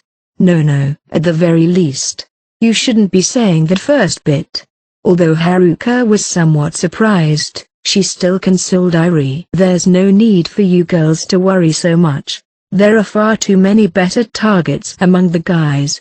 Casey also followed up with words of reassurance. Yeah, the boys are the ones in real danger, so there's no reason to be so serious right now. Really, compared to the girls, hey, isn't that Hirata-kun? Haruka's question sounded somewhat doubtful. The rest of us followed her line of sight. Sure enough, there was Hirata, walking listlessly all by himself. He was the type of guy who would always hold his head up high and never stopped smiling. Now, however, it wouldn't be accurate to say he gave off a cheerful impression, not even as flattery. What did you expect? He's probably worried about the exam. Looks like it. Kinda like he's a totally different person. The two of them worriedly watched as Hirata disappeared from view. He looks so distraught even though he doesn't have to worry about getting expelled. He's placing way too much of a burden on himself. Someone's going to be expelled. It's unavoidable. It felt like, in some respects, they were looking at Hirata with pity in their eyes. I received a text message as I listened to their conversation. The sender didn't seem to be someone I'd be able to disregard. Sorry, I'm being asked to meet up with someone. Who by? This seemed to spurn Haruka's interest, as she shifted her gaze toward me with intrigue in her eyes. Irie looked at me as well, eyes filled with anxiety. Horikita, it's probably about the exam. Oh, cool. Haruka lost all interest after hearing the details. She probably recalled Horikita's interaction with Ryu not too long ago. After seeing them off, I left the cafe. Part 2. The meeting spot was a rest area along the pathway to and from school, unsuitable for meeting up during lunch break. Nobody liked coming out here around this time of year, especially during spring and autumn. Sorry for calling you out here. It's nothing. Sorry for making you wait in such terrible weather. Don't worry about it. The person I was meeting with was Horikita. However, it wasn't the younger Suzune, but rather the elder Manabu. Greetings. Tachibana bowed her head slightly. Despite both of them having left the student council, Tachibana still continued to stay beside the elder Horikita. It went without saying that their relationship seemed to go beyond that of mere boss and subordinate. Tachibana usually tended to be a little abrasive with me, but today she seemed somewhat reserved. I wondered if it was because she had previously fallen into Naguma's trap and had forced Class A to take action to prevent her expulsion. I hear a supplemental special exam has begun. News travels fast. Well, it'll be over soon enough. A few first years have already come to consult the matter with us third years, though. There probably aren't any of us who'll be able to help in any meaningful way. As expected, there aren't any upperclassmen willing to lend out their private points. It would be difficult. The same special exams are being carried out every year, but it's effectively on a set 3-year rotation. This is in order to prevent currently enrolled students from leaking any exam information. It was just as I had suspected. Although it was fairly obvious, the special exam given to the third years will probably be decided by the number of private points we have. We don't have enough to leave any behind for our underclassmen. I see. This was probably the reason why Tachibana's complexion didn't look very good. Because of her mistake, her class was forced to hand over 20 million points. Her reaction was understandable considering that those points would have been important for overcoming their own special exam. I'm so sorry. If only I were more reliable. Driven by her guilty conscience, Tachibana proceeded to lower her head to the elder Horikita. You're doing something unnecessary. Why yes. He proceeded to scold her. I wondered how many times she had already apologized to him. Have you heard from your little sister? Suzune isn't going to approach me. This special exam has been unprecedented. There needs to be someone willing to advise her. In reality, Horikita was desperate. This was clear enough given her recent contact with Ryun. Instead of getting anything out of him, Ryun had shut her down completely. If that's the case, wouldn't it be fine for that someone to be you, Ayano Koji? You're asking for the impossible. Horikita and I are far too different. So you're saying that she and I are similar? At least more so than me. There was a moment of silence before I spoke up again. She's expected to make the tough decisions from now on, whether she wants to or not. You're the only one who can guide her. Even if that's true, that's something she'll have to decide on her own. He wasn't wrong. He shouldn't force his younger sister to come to a decision. Everything would ultimately have to be judged and decided by Horikita Suzune herself. So, what exactly did you call me out here for? Having a deep, long conversation in this cold weather wasn't preferable for any of us. Since he wasn't fond of talking about his younger sister, I thought I'd move on to another topic. It's about Nagumo. I wanted to know if you've noticed him make any unusual movements. Is that really something we had to talk about in person? Actually, I'm the one who asked for it. In an unexpected way, I found out the reason why this meeting had been arranged. I want to know why you've been acknowledged. I could see traces of frustration in Tachibana's eyes. Whatever the reason, the elder Horikita had accepted her request to set up a meeting with me here, so he was probably interested in helping her mature. I've been acknowledged. He's probably never thought of me as anything but disrespectful. I know that. Hearing such a clear, decisive answer from her stung my heart a bit. Still, I've decided to try broadening my horizons at least a little. You may have potential worth recognizing that I'm just not able to see. What's your impression after meeting with Ayano Koji once again? Honestly, I don't have the slightest idea. I thought you'd say that. I found myself perplexed by their conversation, perhaps because of the strange, yet somewhat relaxing atmosphere. The elder Horikita let himself show a slight smile. It's a shame that we'll only know Ayano Koji's true value after we've already graduated. No, nothing will change, even after you two graduate. I think so too.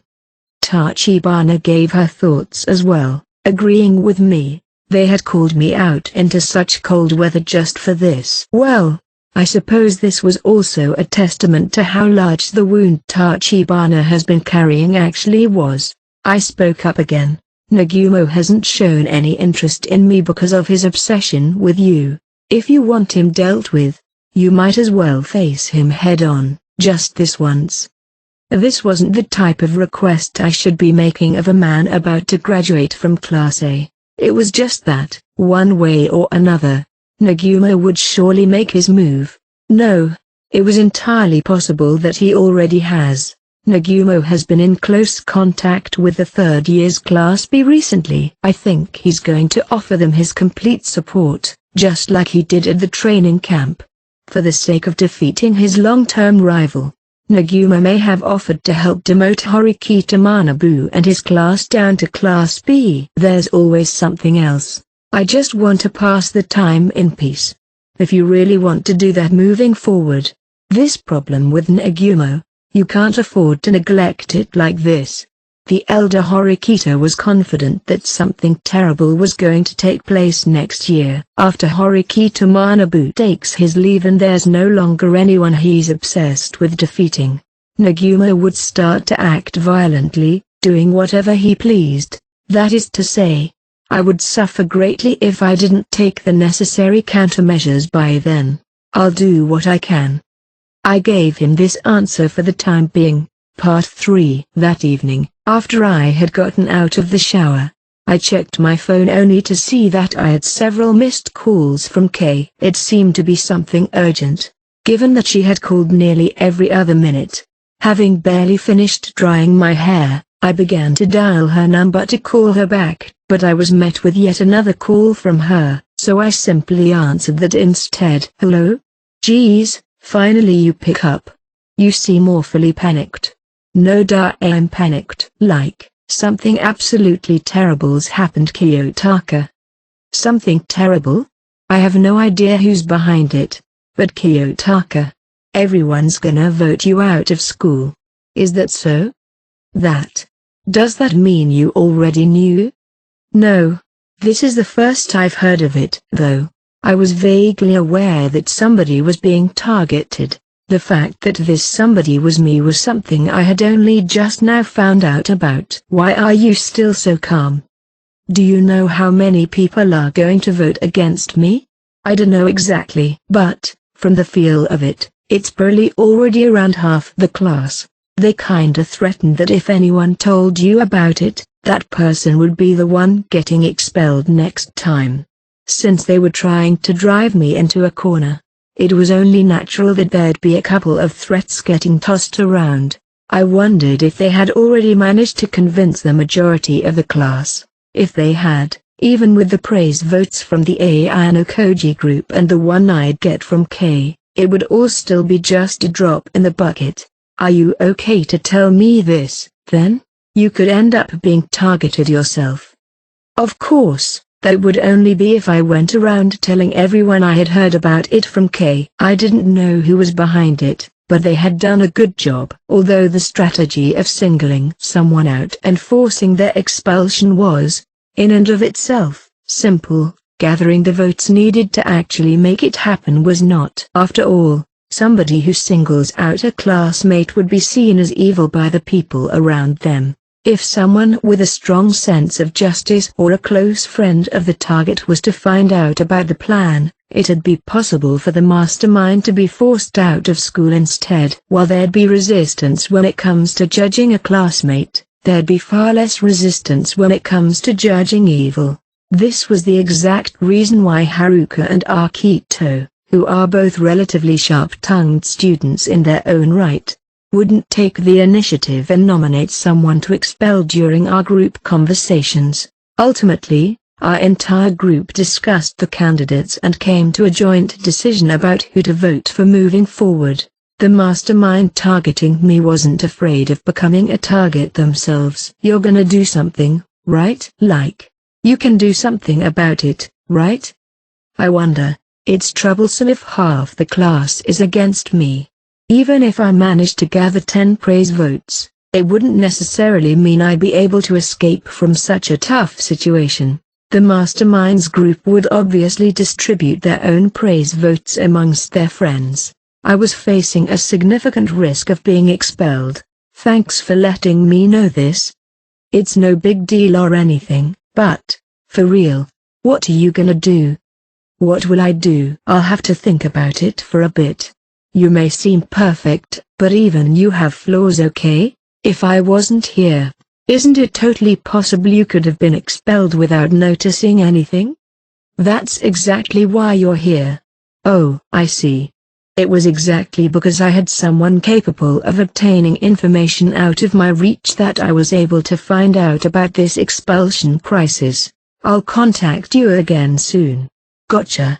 I ended the call. While I wanted to talk a little bit about March 8th next week, I dropped the matter for now. Before anything else, I needed to find out why I was being targeted. Well then, I grasped my phone tightly and slowly started racking my brain. Who I chose to contact here would greatly influence my strategy moving forward.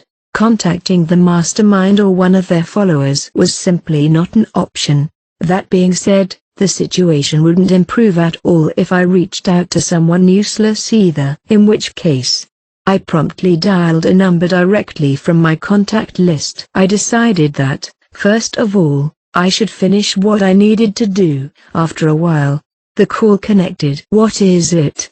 Answering the phone with his ever-unchanging tone of voice was Horikita Manabu. I need to talk to you about the supplemental exam. It's fairly important. Wait a moment. I heard the sound of running water from the other end of the call and waited for around 10 seconds. I was doing the dishes. I didn't want the noise to interfere over the speaker. Sorry for interrupting you. So, something bad has happened. The elder Horikito and I had met up earlier in the day. He probably understood that something bad had happened because I hadn't mentioned anything back then. Something happened in my class. A large group was formed and they've decided on who exactly they'll be trying to expel. Given the exam, the establishment of a large group is inevitable. Who's being targeted? Perhaps the face of his younger sister had come to mind. Me. That's not a funny joke. I'm not joking. More than half of my class has already agreed to vote against me. Oh? I'm in a tough spot, so I thought I'd consult with you about it. Even you can't do anything about this exam? Is that what you're saying? Put simply, yes.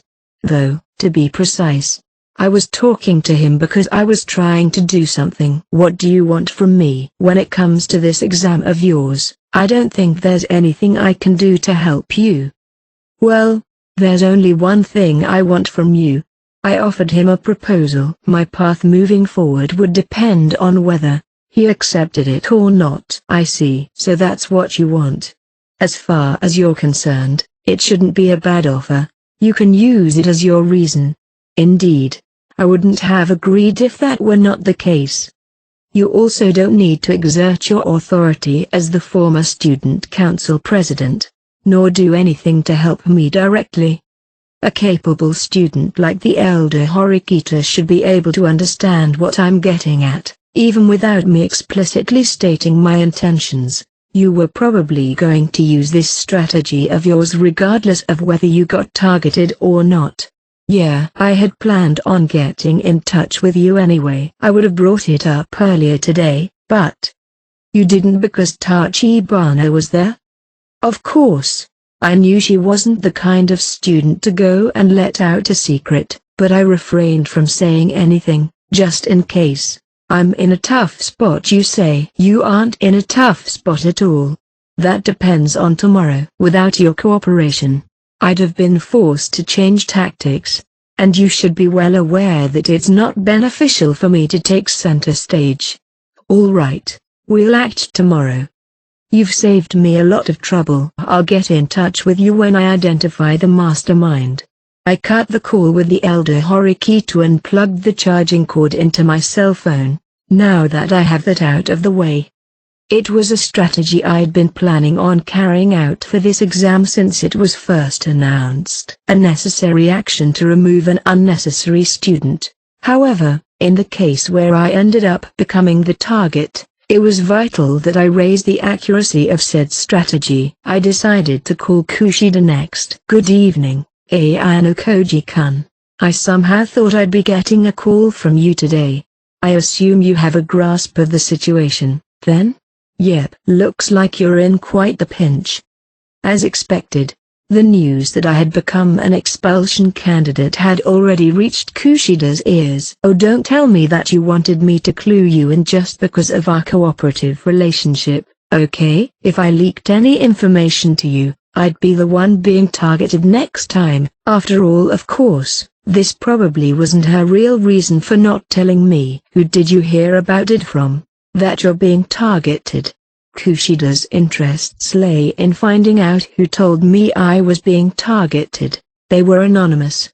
HMPH. Then at least tell me one thing. What did this anonymous person tell you?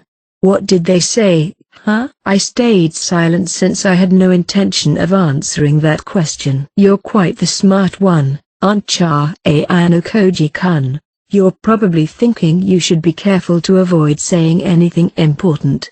Whatever you're getting at is going over my head. What do you want to know? For example, did they tell you who the mastermind is, or around how many votes there are against you? This meant Kushida wanted to know the finer details of what Kei had told me. If she told Kei that half the class had agreed to vote for me and told other students the number was 1/3, she'd be able to narrow down who had leaked the information. It seems we're both trying to read into each other's intentions. Could it be that you're the mastermind, Kushida? Oh, I wouldn't do something like that. I'll have you know that, in our class, I'm a symbol of complete neutrality and peace. However, even if she wasn't the mastermind, she had to at least be close to them. I moved on. That's true. It wouldn't be surprising for you to target Horikito if you were the one behind all this. Ahaha, fair enough. You knew full well that it was risky to reach out to me like this, yet you went ahead and contacted me anyway. I know you're in quite the pickle, but what do you want from me? I want to know who the mastermind is. Even if you knew now, it wouldn't help you, would it? Kushida was the type to always adapt to the situation at hand, so it didn't seem hard to win her over to my side. Please tell me. You're quite upfront, aren't you, Ayano Koji-kun? However, I can't just betray my friends. Hey. Kushida let slip a little devilish laugh from the other end of the phone. No, it might be more accurate to say I couldn't tell you even if I wanted to. Meaning? I regret to have to inform you this, but I'm the only one who knows who the mastermind is. I see. Indeed, you seem to understand what this means. The mastermind had selected Kushida as their primary confidant. Then, with her help, they picked out people who had no connection to me and recruited them into the group. Given the abundant amount of trust she had with the class, it would probably be difficult for them to turn her invitation down. If it's you, you'll be able to find out who it is sooner or later, right? So, even if I don't tell you now, it wouldn't make too much of a difference. No, it'll probably be difficult if I don't hear it from you. I'm guessing that this person also wants to try and stay hidden. Isn't that why they've gone and entrusted everything to you?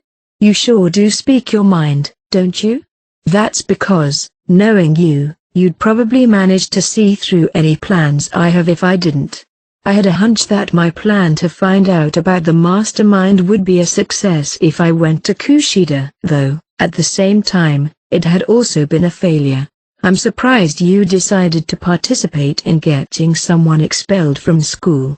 Well, kinda. I've been put into a rather difficult situation too, you know? If I turned them down, they'd think I wasn't willing to help, you know? I'd be troubled if rumor was spread claiming I was being uncooperative, even though they're the one who reached out to me. She was definitely in a situation that called for thorough consideration, though. Deciding to take action was also difficult. I don't want you to drop out, Ayano Koji-kun, but I can't just betray the trust of a student who's asked for help. What's more, I think they've grabbed hold of this weakness of mine a little bit. If they have, it seems like I might get targeted if I do anything to betray them. Perhaps someone like Kushida would be able to maintain neutrality until the very end, but even so, I was bothered by the fact that she was deliberately cooperating with them. One explanation was that she's going along with it to protect herself. If she tactlessly refused the mastermind's offer, there was a real possibility that she wouldn't have been allowed to join the group.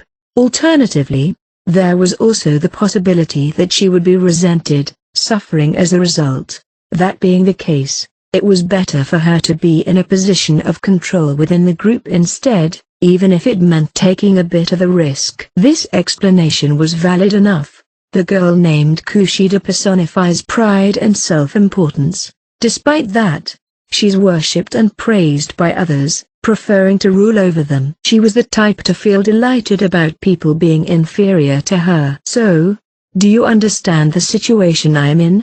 I couldn't help you even if I wanted to. If the mastermind's identity were to be exposed, the blame would end up falling on Kushida. She was being manipulated brilliantly. In that case, I won't try to force anything out of you. Sorry for calling so late at night. Really? You're not gonna ask anything? I don't want to trouble you. It doesn't seem like you'll be able to help at all this time. Do you really think you can figure out who the mastermind is without me? No idea. I'm not confident I can. I started backing off and showed a hint of weakness, enticing Kushida to take a few steps forward. If she didn't take the bait, There was nothing I could do about it. Either way, the identity of the mastermind was completely unrelated to my strategy. The knowledge would simply make the steps I'd have to take a little easier. What to do? But, rather than backing off, Kushida came to a stop. She had taken the bait of her own accord. Well, Ayano Koji-kun is my comrade. I suppose I'll tell you.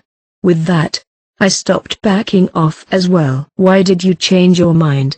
Because I want to see how you'll handle it, or something like that. That said, if any of this ends up falling back on me, I won't forgive you. Are we on the same page? I'm capable of distinguishing who I should and shouldn't be making an enemy of. As I said this, I had a feeling that there was a slight smile forming on the edges of her mouth. It's Yamauchi-kun. She gave the tentative name of the mastermind. It was tentative because there wasn't enough evidence to determine whether he was or not. Yamauchi, huh? You don't seem surprised. He's a reasonable expulsion candidate. It's not surprising that he'd take the initiative and make a move to protect himself. Are you satisfied now? She asked inquisitively. Even after hearing this, there's still something I don't quite understand. I don't think you're stupid enough to be manipulated by someone like Yamauchi. I'm sure you could have successfully placated him and refused when he reached out to you. You're putting yourself at a lot of risk by covering up for him and acting as his mediator. Then, why didn't I just turn him down, I wonder? Perhaps you found out that the real mastermind isn't Yamauchi, but the student backing him up from behind the scenes instead. Kushida had seemed to be enjoying herself, but now her tone became serious. You knew. If I'm not mistaken, Sakeonagi approached Yamauchi not too long ago. Just before the end-of-year exam, she had come and paid Yamauchi a visit. It had been quite the hot topic within Class C at the time. I presented Kushida with convincing enough reason for why I knew this. My previous direct contact with Sakeonagi aside, it's surprising, but, yes, that's exactly what's going on. Sakeonagi-san from Class A seems to be the one supporting Yamauchi-kun. I'd like to avoid making an enemy out of her if at all possible. How do you know that Sakeonagi is the one supporting him? Did Yamauchi tell you? No, Yamauchi-kun's been keeping it secret. But, you're aware of the breadth of my information network, right? I found out about it from somebody in Class A. That is, that Sakeonagi-san's manipulating him in order to try and do something to Class C. Everything was unfolding all too perfectly. Given the situation, the fact that Yamauchi reached out to Kushida first was probably also a part of Sakeonagi's instructions. Within Class A, Hashimoto held suspicions about my relationship with Kei. It wouldn't have been hard for him to warn Sakeonagi if their goal was to establish a group without tipping me off, in which case, Kei shouldn't have been invited into the group at all. I probably wouldn't have noticed I was being targeted until later on. Is it a coincidence that you're being targeted by Sakeonagi, or is it intentional?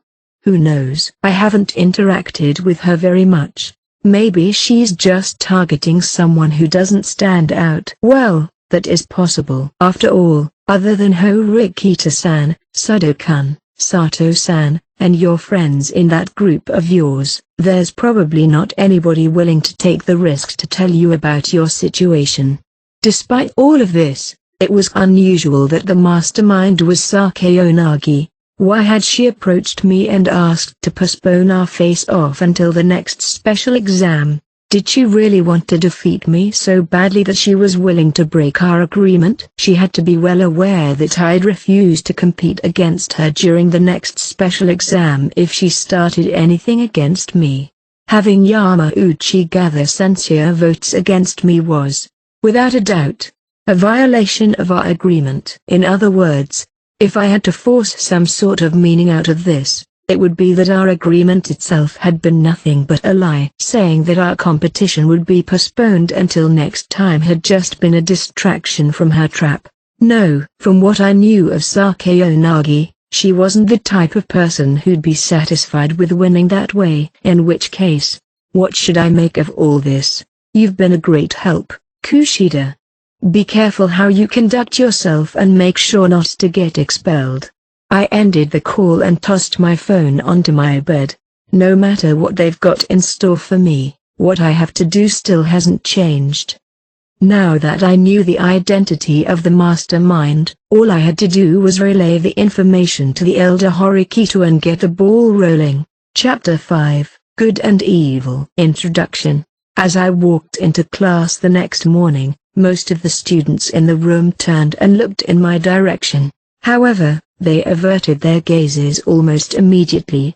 Then, out of nowhere, they looked at me again. This proceeded to happen over and over.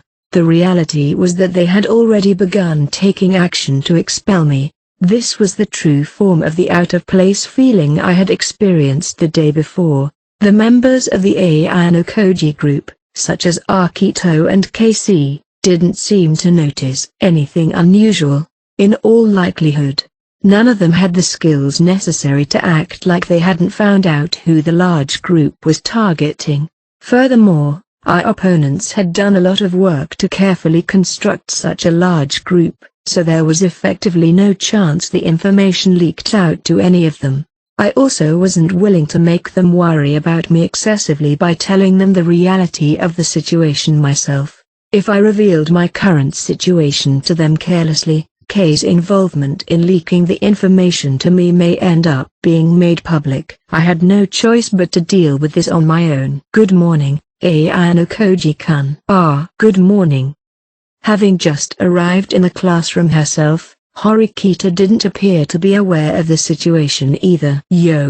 Sudo seemed to arrive together with her, as their greetings came nearly one right after the other. Just so you know, the timing of our arrivals was just a coincidence.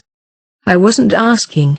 For some reason or another, Sudo sent me an ostentatious look before heading over to his own seat. He probably wasn't involved with what was taking place within Class C. While it is possible that he'd like to see me expelled, if he went along with Yamauchi's plan, it'd have a large impact on Horikita's evaluation of him afterward.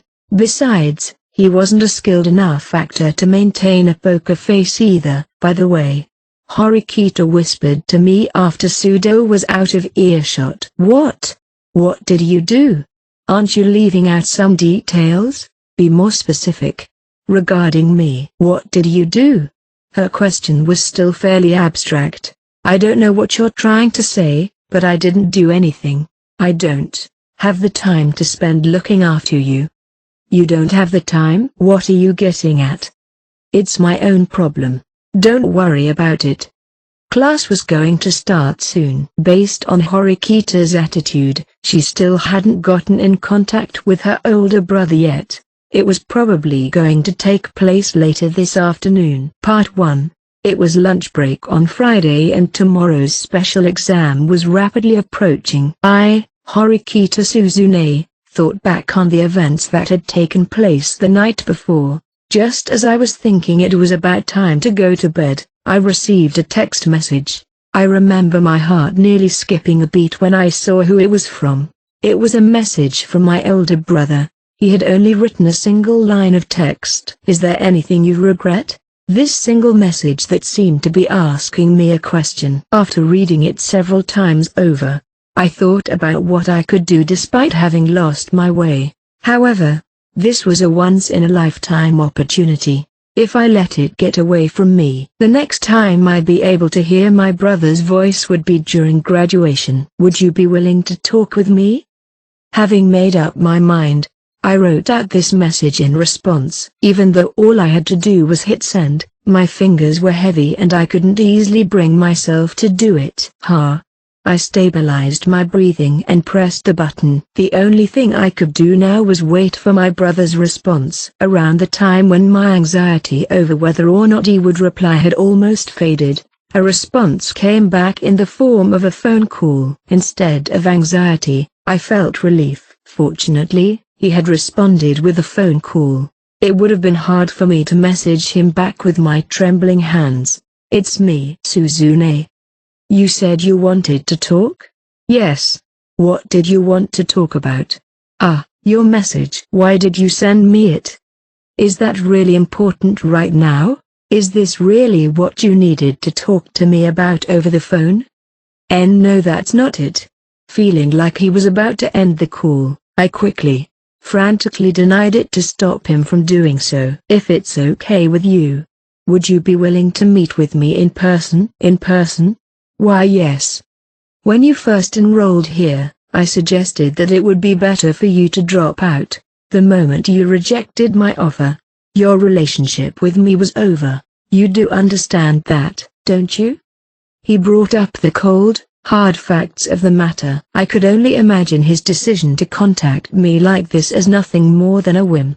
The relationship we had as siblings was simply that distant. Truthfully, I wanted to talk to my elder brother about all sorts of things. About everything that had happened so far, about what would happen in the future. But he would never ask me for something like that. "It's something I want to ask you about in person." He was silent. I slowly continued to speak. "This will be the last time. After this, I will not involve myself with you ever again."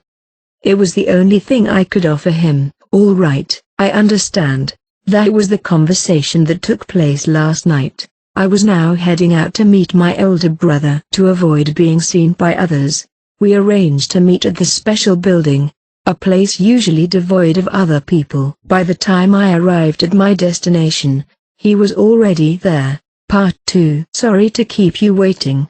Manabu stood there quietly. From Suzune's perspective, he hadn't changed a bit since they were younger.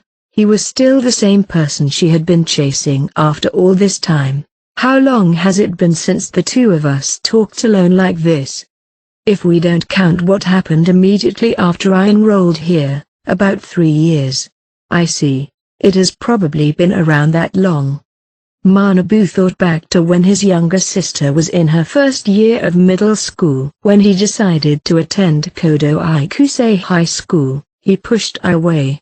At the time, he had never even considered that his younger sister would follow in his footsteps. But, sure as day, Suzune was here now, standing in front of him. "You said that you wanted to talk with me, so let's hear it." Their conversation would be over if she said that her goal was to reconcile with her older brother. If it was the old her, it wouldn't have been surprising for her to say that. In which case, Manabu probably wouldn't say a word.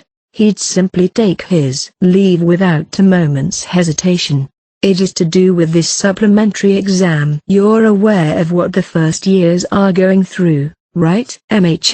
Each class is being forced to expel one student." "Yes." "And?" He urged Suzune to get on with it. Suzune, who had been speaking relatively easily, hesitated to continue. "If you're asking about my own personal supply of private points, it was nearly exhausted back during the training camp, in which case, you're just wasting your time." "It's nothing like that. I had never considered asking you for that kind of support." Suzune hardened her resolve, determined to dispel any uncertainties he might have. "What I wanted to talk with you about today. Please, give me courage." The words came out, and after a brief pause, she continued. "I want to face this exam head-on. Other people are forming groups, trying to take control of the votes in order to ensure that they're safe from expulsion. But, they'll definitely regret doing that later on down the line. That's why I want to stand up against them." Manabu silently looked on as she spoke, acknowledging the determination held within her eyes.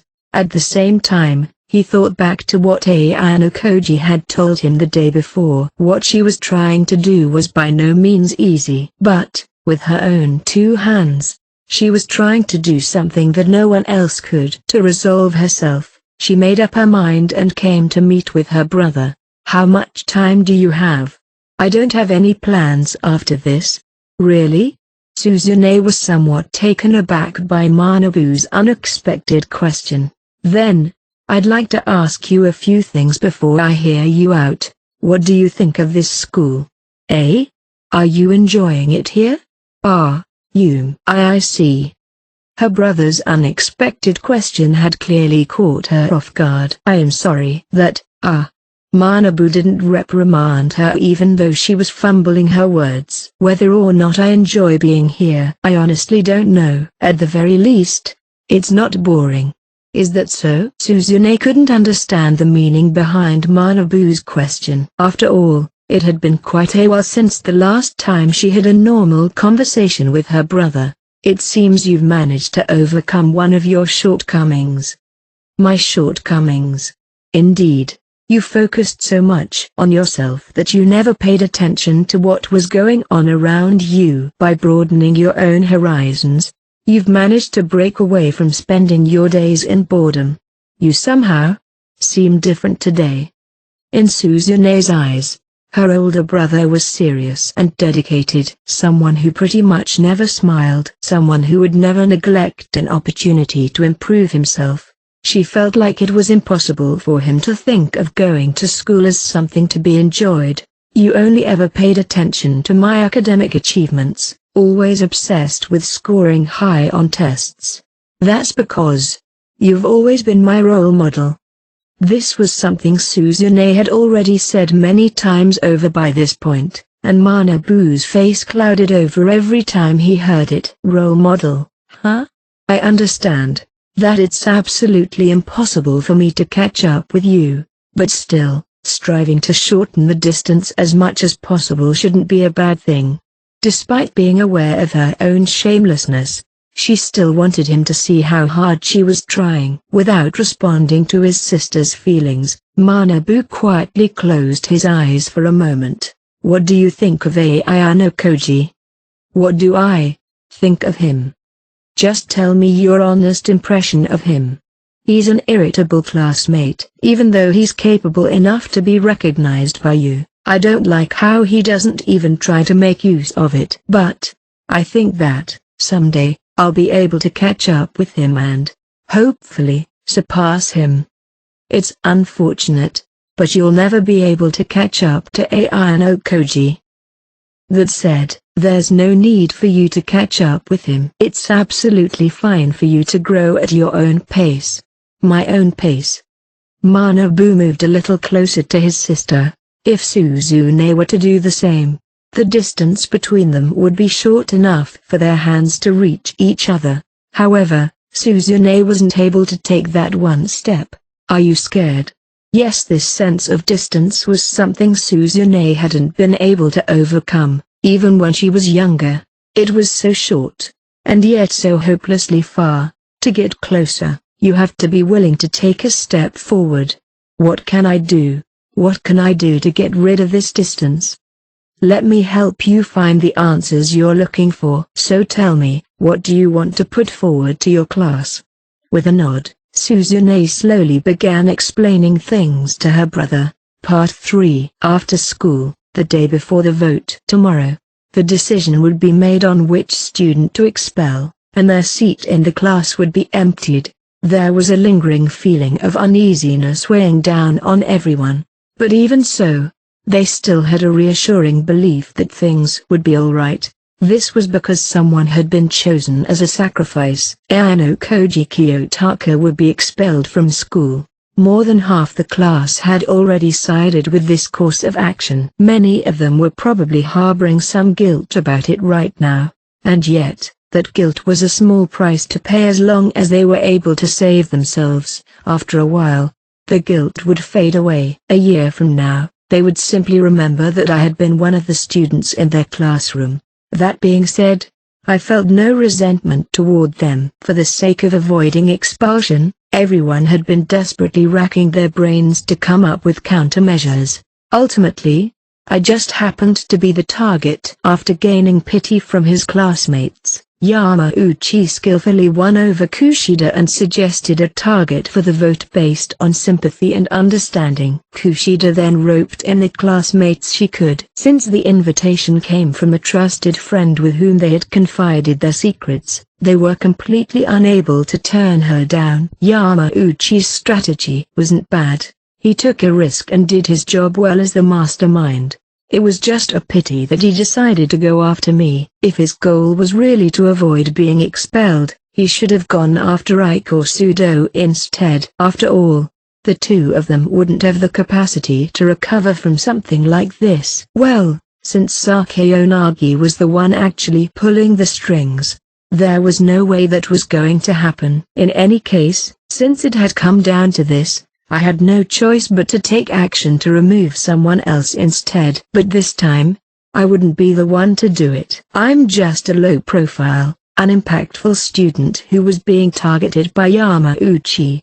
I wasn't somebody capable of making a change in this situation. The countenance of the girl sitting in the seat next to me had gone through far more change than I had anticipated. Her whole body seemed to be giving off a different aura than before, glittering as though she had been hit by a magic spell. Well then, that's it for homeroom. Tomorrow is a Saturday, but there will still be an exam, so don't oversleep.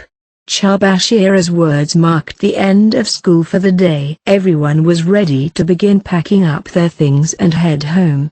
There was a brief moment of total silence. Come on, Horikita. Move. I know you can do it. She pushed back her chair and stood up from her desk. Could I have a moment? Horikita, her voice filled with confidence, called out to every student in the classroom. It naturally managed to gather the attention of the class, curious as to what was going on. I'm sorry, but I'd like to ask everyone to refrain from going home for a moment. Even Chabashira seemed curious about what Horikita was up to, as she had stopped on her way out of the room. What's the matter, Horikita-san? Hirata responded, reacting a beat faster than anyone else. He was, after all, the most sensitive to subtle changes in the class's atmosphere. I have something to say about the special exam tomorrow. About the special exam? Oh, look at the time. Well, I already had plans to go hang out with Kanji after this, so. That's right. Yamauchi and Ike spoke up, emphasizing the point that they didn't have time to stick around. Both of you seem awfully composed. What with making arrangements to go play together even though one of you might be expelled tomorrow. When her eyes met with Yamauchi's, he looked away in a hurry. That's because there's no use. Even if we struggle, we've already resolved ourselves for the worst. Really? How praiseworthy. But I'm sorry, that doesn't mean everyone else feels the same way as you. There's no point in what I'm trying to do here unless the whole class is able to hear what I have to say, so would you please be willing to put up with it for a bit? Then what the heck are you gonna say? There's something important I want to tell everyone concerning tomorrow's exam and who's going to be expelled.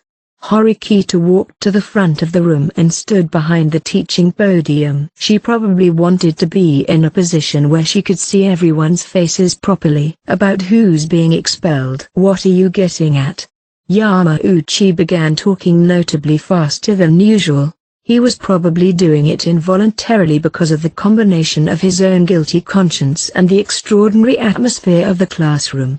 I've been doing a lot of thinking this past couple of days. Who should be expelled? Who should stay? How do we come to a proper decision? Earlier today, I managed to find a satisfactory answer to these troublesome questions. So please, allow me to lay it all out for everyone. Wait a minute, Horikita-san.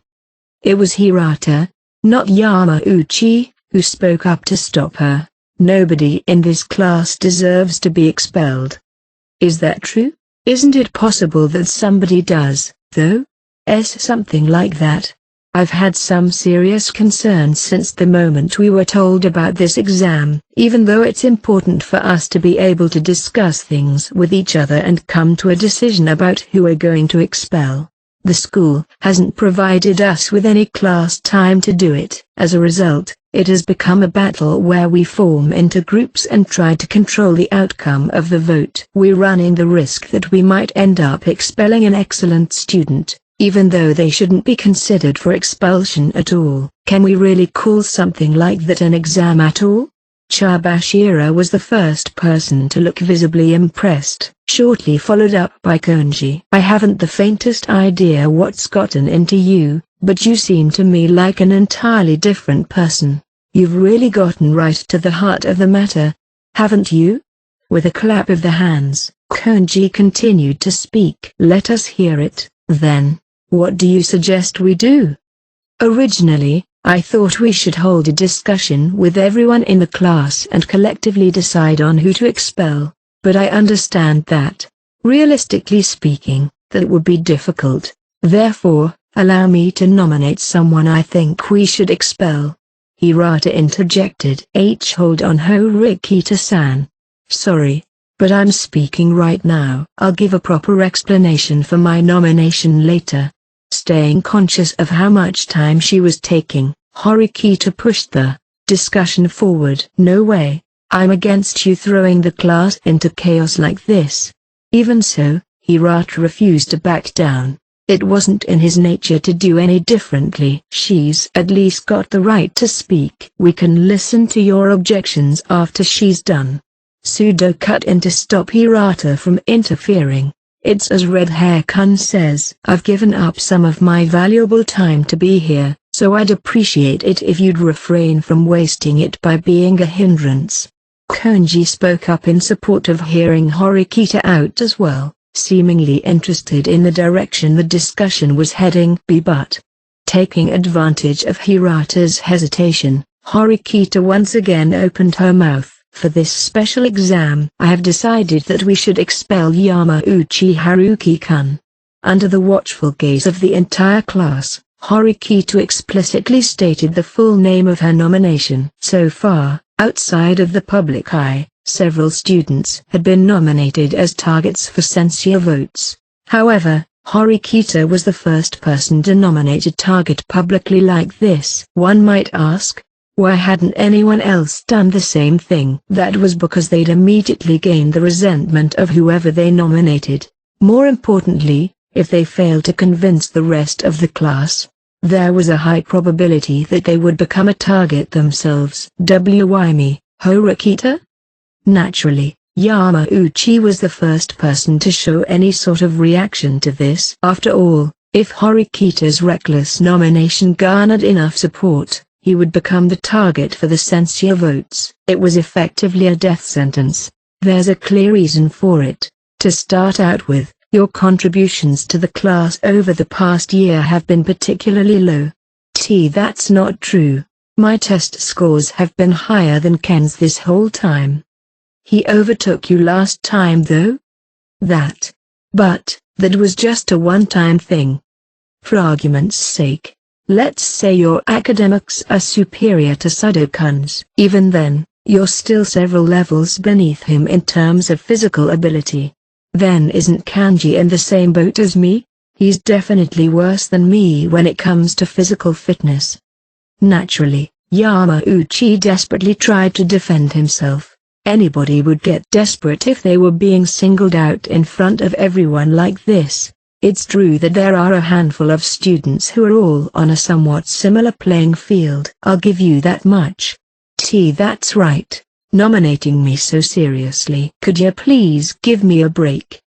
However, you're still a half step behind, even compared to the rest of them. When I assigned everyone a priority by taking into account their behavior during lessons, tardiness and absence history, and strengths and weaknesses, you ended up in dead last. The runner-up was Ike-kun, followed up immediately by Sudo-kun. This is the conclusion I came to yesterday.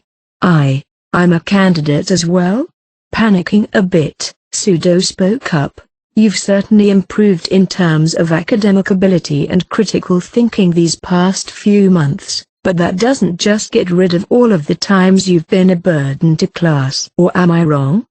No, you're right. With the facts laid out in front of him, Sudo accepted them for what they were. Ike's expression was heavy, seeming to have come to terms with it as well. Are you being serious with all this nonsense? This is pissing me off, right? Ken? Yamauchi tried to bring the two Horikita had nominated as other candidates over to his side, but neither of them had the words to refute what Horikita had said. Plus, I'm kinda lovable, right? At least when compared to someone like Konji. That problem child totally abandoned the class during several special exams. It's true that Konji-kun has a lot of work to do to improve his behavior. However, he was able to understand the significance of holding this discussion. If I were to put an overall worth to his abilities, the difference between the two of you would be so large that you couldn't even begin to compare. At the very least, he's not somebody we should be expelling during this exam. Konji let show a fearless smile laced with complacency as he crossed his arms in front of him. I can't accept this. I really just can't anymore. Then, how about I tell you the final reason why you were chosen among all other options? Horikita pressured Yamauchi, calmly interrupting him in the middle of his fit. Final reason? Horikita's unusual aura made Yamauchi momentarily shrink back. There should be something you've been feeling guilty about that you haven't been willing to tell anyone. Am I wrong? Yamauchi was overwhelmed by Horikita's confident words. I don't have anything to feel guilty about. Seeing as you don't feel like saying it yourself, I'll say it for you. In order to protect yourself, you used Kushida-san as an intermediary to gather support from our classmates, all to get Ayano Koji-kun expelled. Isn't that right? Huh? The classroom descended into an uproar. Even though over half the class was aware of the vote manipulation, none of them knew that the true culprit behind all that was Yamauchi. You were planning to have Ayano Koji-kun expelled. Ayano Koji group members aside, Hirata was one of the people genuinely, visibly, shocked to hear that I was being targeted. Hirata was the type to always stay neutral and think about the class as a whole, so it made sense that he wasn't willing to accept it. Yes, it's an undeniable fact, isn't that right, everyone? Kushida had gotten many students tied up in Yamauchi's plan. Even if they didn't make eye contact with her, they would surely feel shaken if they had an inkling as to what had been going on. This was enough for Hirata to realize that more than half the class had joined Yamauchi's group. Everyone seems a lot calmer than I had imagined. Your plan started out with a small group of people and you steadily expanded from there. If you managed to gather up the majority of the class's censure votes, your target's expulsion would be effectively guaranteed, right? I had nothing to do with that. Despite claiming otherwise, Yamauchi made no further attempts to defend himself. Then who did? I don't know, okay? I was just told to cast my censure vote for Ayano Koji. Lying in desperation like this usually didn't result in things turning out the way you wanted. If you don't know who started it, then why don't you tell me who told you to cast your censure vote for Ayano Koji-kun instead? That's... You had to have heard it from somebody, right? You're not going to say you don't know, are you? Yamauchi seemed nearly at his wits' end as he looked around the classroom. Kanji. I heard it from Kanji. Right, dude? He proceeded to pin the blame on his best friend. What? No, it wasn't me. Naturally, Ike denied it. Is that really true, Ike-kun? No. It absolutely wasn't me. I heard it from. Ike was, understandably, at a loss for words. After all, the person who had suggested it to him was none other than Kushida, and he couldn't just sell her out. From your silence, I'm sensing that you're incapable of providing an answer. In which case, perhaps you really are the mastermind like Imoki-kun says? No. So, Kikyo-chan came to me, asking for help. She said that there was someone who was in a lot of trouble, so she needed me to cast my censure vote for Ayano Koji. This time, Ike passed the blame along to Kushida. Of course, there was no way Kushida was going to sit back and let this happen. She hated the idea of being targeted more than anyone else in the room. Don't tell me that you're the mastermind, Kushida-san. Horikita was determined to trace down each lead until she got to the bottom of this. In a situation like this where a specific person was being targeted, it wasn't a very big deal if she didn't find out the identity of the mastermind. By questioning people one at a time like this, she'd eventually find out the truth either way. Well, a certain someone approached me, saying they needed my help, so it was kind of hard to turn them down. And just who is this certain someone? Ultimately, the blame that Yamauchi had tried so hard to avoid was about to come around full circle. But Yamauchi, getting overwhelmed by anxiety, hurriedly tried to pass it on once again. That's right. I was told by Kikyo-chan. She asked me to help her get Ayano Koji expelled. Spurred on by a single lie.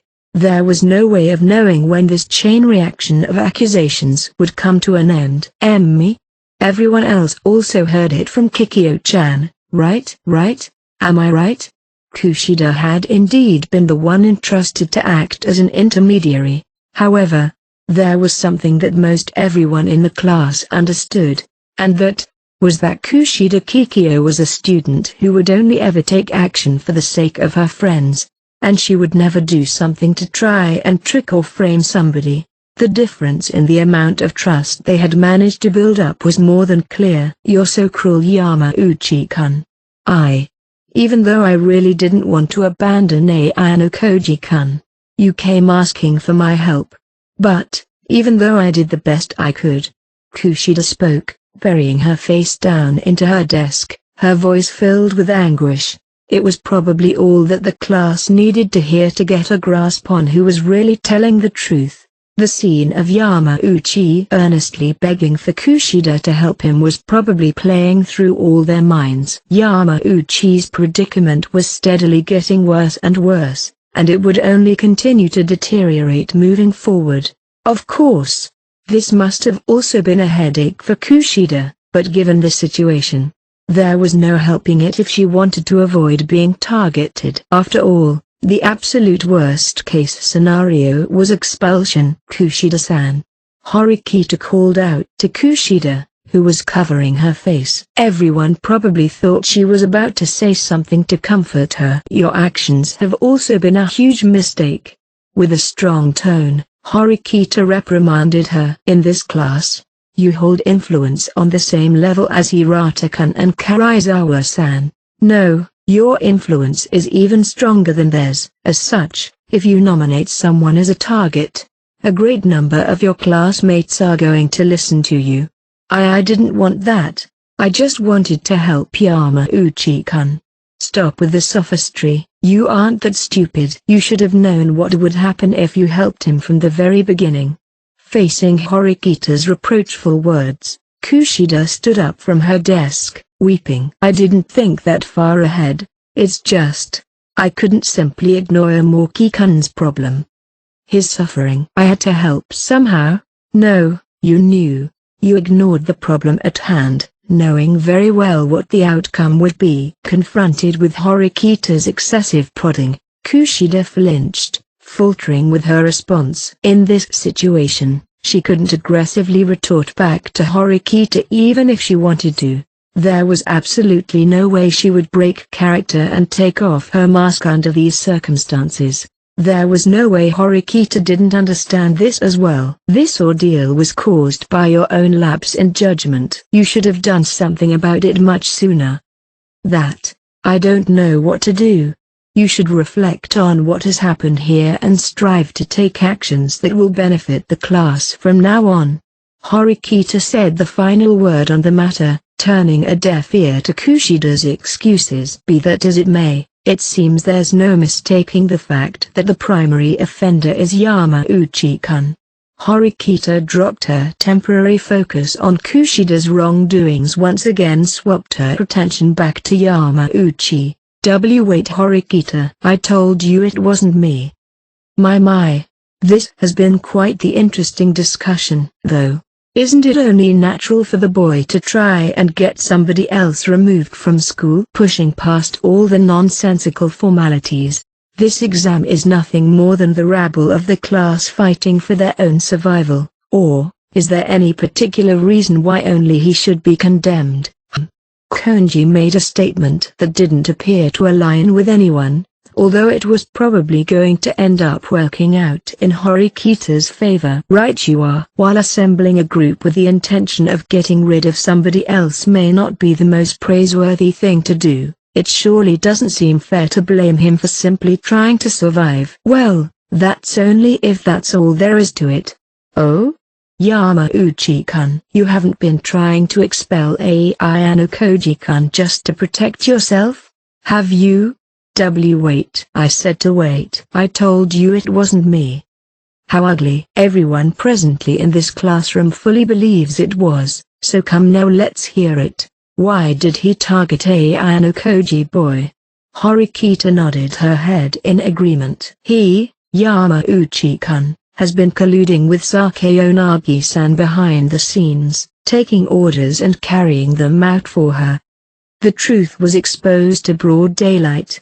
That's quite the worrisome piece of information, now isn't it? Collusion with a student from Class A. How unpleasant. This was probably the reason why Konji had involved himself with this discussion in the first place. Konji was still at risk of being expelled, so he was probably looking to make use of Horikita to avoid the danger. By revealing a truly unnecessary student, the class would put them to trial instead. Even if Yamauchi hadn't colluded with Sakeonagi or targeted someone else, the fact that he was the most unnecessary student in the class still hadn't changed. It probably would have ended up like this either way.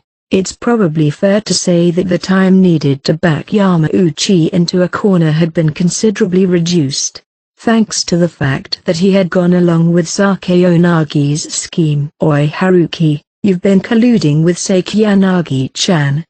Not only was his role as the mastermind revealed, but his connection with Class A had as well. Even his best friend Dike wasn't able to take this news sitting down. That's nonsense. There's no evidence.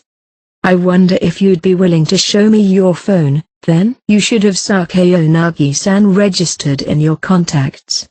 That's because we're friends. There's nothing suspicious about me having her registered. It's true that there wouldn't be anything suspicious about it if the two of them really did have a friendly relationship.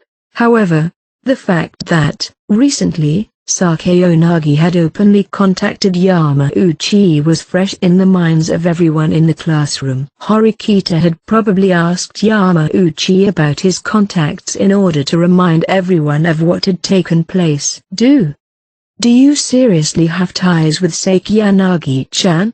Coming from his closest friend, Ike's question felt scornful. I am telling you, why would I join up with Class A? I'd never betray my friends. This is really the first time I've ever heard about this. Come on and give me a break already. At his wit's end, Yamauchi played the victim. Wrong. Under her orders, you convinced our classmates to target Ayano Koji-kun. After all, she's much more clever than you are. She gave you clear instructions on how to get Ayano Koji-kun expelled from the school. And no. Furthermore, there was probably also something that convinced Yamauchi-kun to willingly cooperate with her. Something like an invitation to start dating, perhaps? Bullseye. As Horikita pointed out the one truth that he wanted to keep hidden more than anything else, Yamauchi expressed a whole new kind of agitation. This was probably something Horikita had deduced all on her own, and based on his reaction, it seemed that she had hit it right on the mark. There's no reason for the class to expel someone far superior to you like Ayano Koji-kun because of this stupid, worthless motive of yours. This is the primary reason why I nominate you for expulsion.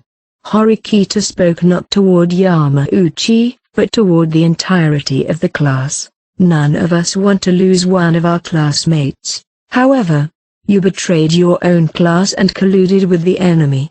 You even tried to target one of your very own friends. You are, without a doubt, the most unnecessary student in the class. That's You could practically hear the cogs turning inside Yamauchi's head as he frantically thought about how to get out of his current situation. Even if we assume what you're saying is true, why am I the only one being criticized for it? Trying to protect myself by working with another class is a legitimate form of self-defense, isn't it? It's not like I want to be expelled. I see. So essentially, you're asking what's wrong with trying to protect myself? Right? It was a pitiful, stubborn excuse, but Yamauchi still wasn't willing to admit to it. Self-preservation is certainly important. However, I don't see very much value in someone who's willing to throw away one of their peers in order to gain that protection, much less someone who's sold their soul to an enemy. Horikita wouldn't stand down, no matter how much Yamauchi tried to resist. Why, you're just standing up for Ayano Koji because you're on good terms with him. Not at all. This was the objective outcome of a calm, composed judgment. Both you and Ayano Koji-kun started out from the very same place. Comparing the two of you side by side, the difference between your overall contribution to the class is painfully clear. Furthermore, considering your connection with Class A, there's simply no more room for discussion. No objections here. I believe that Horikita girl's proposal is quite desirable. We certainly don't want to keep around someone who could potentially betray the class. I certainly couldn't spend time with a student who could potentially betray the class. She has my support. With that, Konji was the first to support for Horikita's proposal. Wait, I haven't betrayed anyone. I swear on my life. As a last-ditch effort, Yamauchi swore on his life to prove he wasn't lying. It was hard to say whether or not his sentiment managed to reach his fellow classmates. Oh, then, why in the world is it Ayano Koji, huh? What do you mean by that? Even if I really was somehow taking orders from Sekiyanagi-chan, instead of trying to expel someone like Ayano Koji, wouldn't it make more sense for me to target someone more dangerous? This was probably a lingering doubt from back when Sakeyonagi had first approached him. Instead of Ayano Koji, why not pick one of the central figures of the class like Hirata or Karaizawa? I'm guessing that it's because he doesn't stand out very much, for better or worse. Even if she wanted you to expel a more outstanding student, you wouldn't be able to do so very easily. So, she chose someone unobtrusive like Ayano Koji-kun. As far as Sakeyonagi-san was concerned, it probably didn't matter who got expelled. She just wanted a spy, a chess piece she could move however she wanted. There was no way somebody like Yamauchi could have resisted getting caught up in such a cunning strategy. I'm guessing that there are some of you who aren't too happy about my nomination as well. In which case, please feel free to cast your sincere vote for me. Whether you want to vote for Yamauchi-kun or Ayano Koji-kun, or even anybody else, just go ahead and do it. I just felt that I needed to share my opinion with everyone, which is exactly why I decided to hold this discussion in the first place. Please try to account for this as you come to your own decision. Horikita spoke confidently, resolved to put everything on the line for what she believed was right, and it was probably going to pay off. However, Sudo proceeded to chime in once again. Hold up, Suzune. I think I understand the gist of the situation. I also get that Haruki is the one in the wrong here.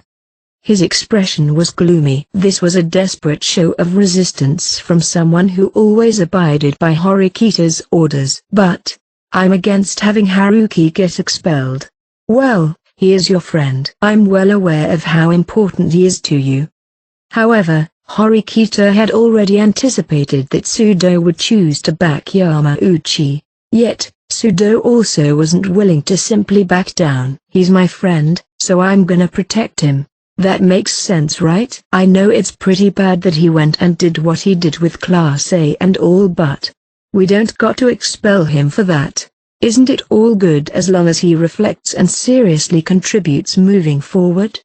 If that was the case, there'd be no need to expel Ayano Koji-kun either, since he hasn't done anything wrong.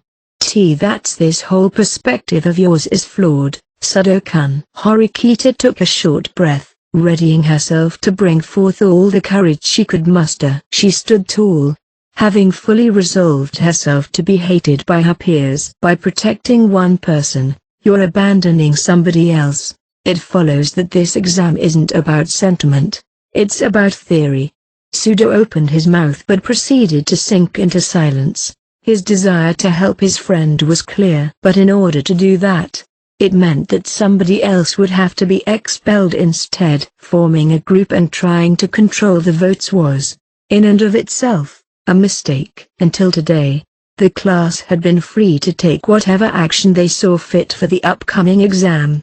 Everyone had been consumed with negative thoughts, thinking specific people deserved to be expelled, thinking that there was no point in fighting back against something that had already seemed to be decided upon. This was exactly why it had come down to this. Everyone had realized that they aren't able to take action for the sake of the class and that they just wanted to save themselves. If Horikita had done this on the day the exam was announced, it probably wouldn't have been nearly as effective. More importantly, if she had appealed to the class before they had been forced to go through this special exam, her words probably wouldn't have resonated with them. But now, everyone should be able to understand just how difficult and frightening it is to take the initiative and try to expel one of your classmates. Sorry, Haruki, I can't do anything for you. Honestly, Sudo's newfound maturity was shocking. He still had a tendency where he'd easily lose his temper after some small provocations, so while he had some ways to go, he was broadening his own horizons, little by little. Even though it was a choice between me and a close friend, he had been able to put my relatively close relationship with Horikita aside and calmly come to a reasonable decision. Looks like it's decided then, Horikita girl. Konji and the other spectators were ready to hand down their verdict. Wait, stop. Yamauchi began shouting, begging for them to stop. It'd be stupid of you to waste your sincere votes on me. I've already made up my mind. Nobody here deserves to be voted for more than you do. Yeah, but I've already made an agreement with everyone to vote for Ayano Koji. I take back everything. Huh?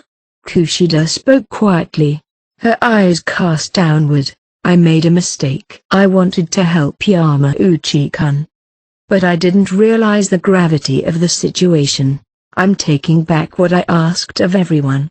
Given the situation, in order to avoid ruining her own reputation, Kushida had no choice but to side with Horikita. Wait, what are you saying? You're breaking your own promise. How cruel.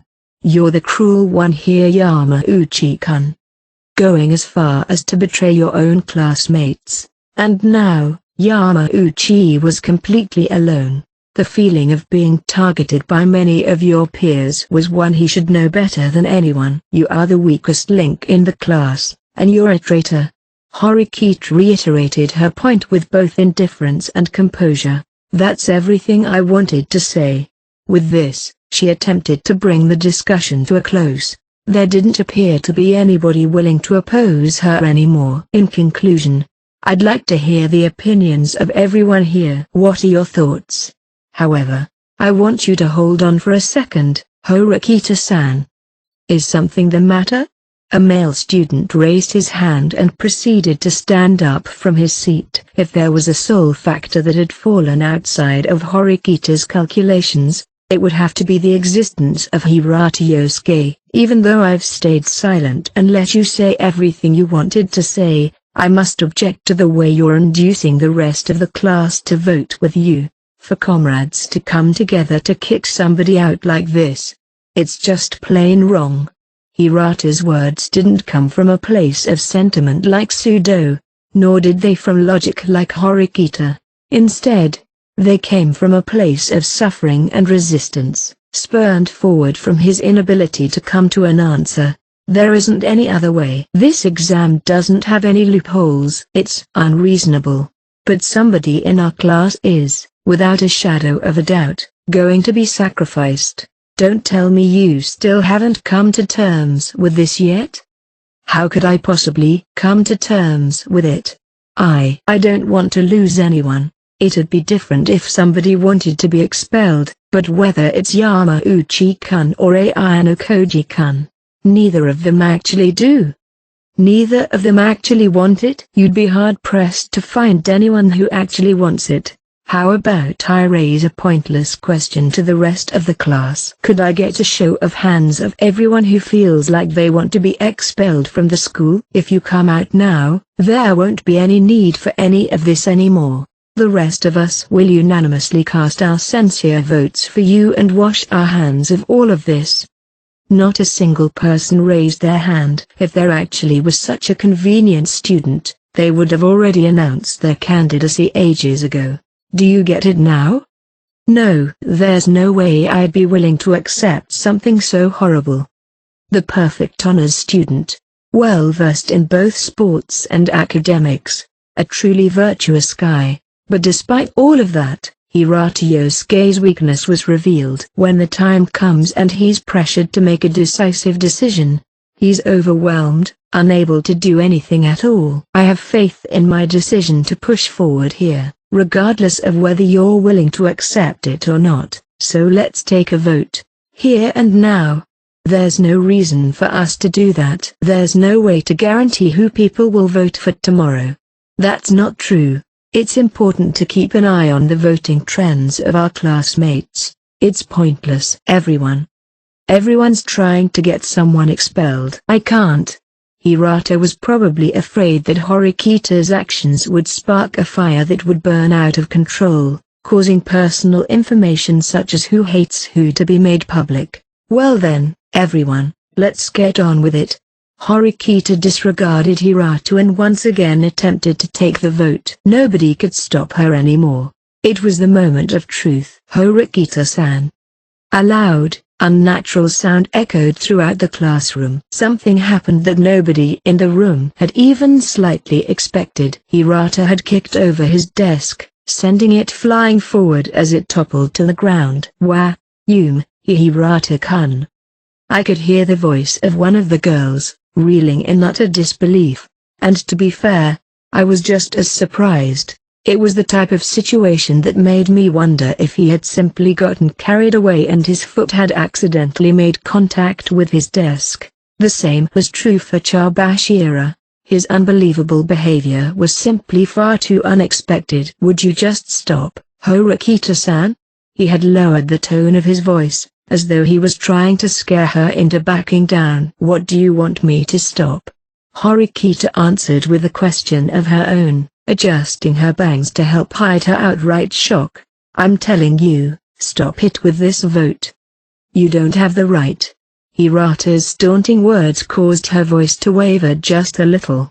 That was just how much intensity his voice carried. This discussion has been a mistake. If so, then what in the world should we be doing? It's not like you have any ideas. You haven't been doing anything this entire time. So what?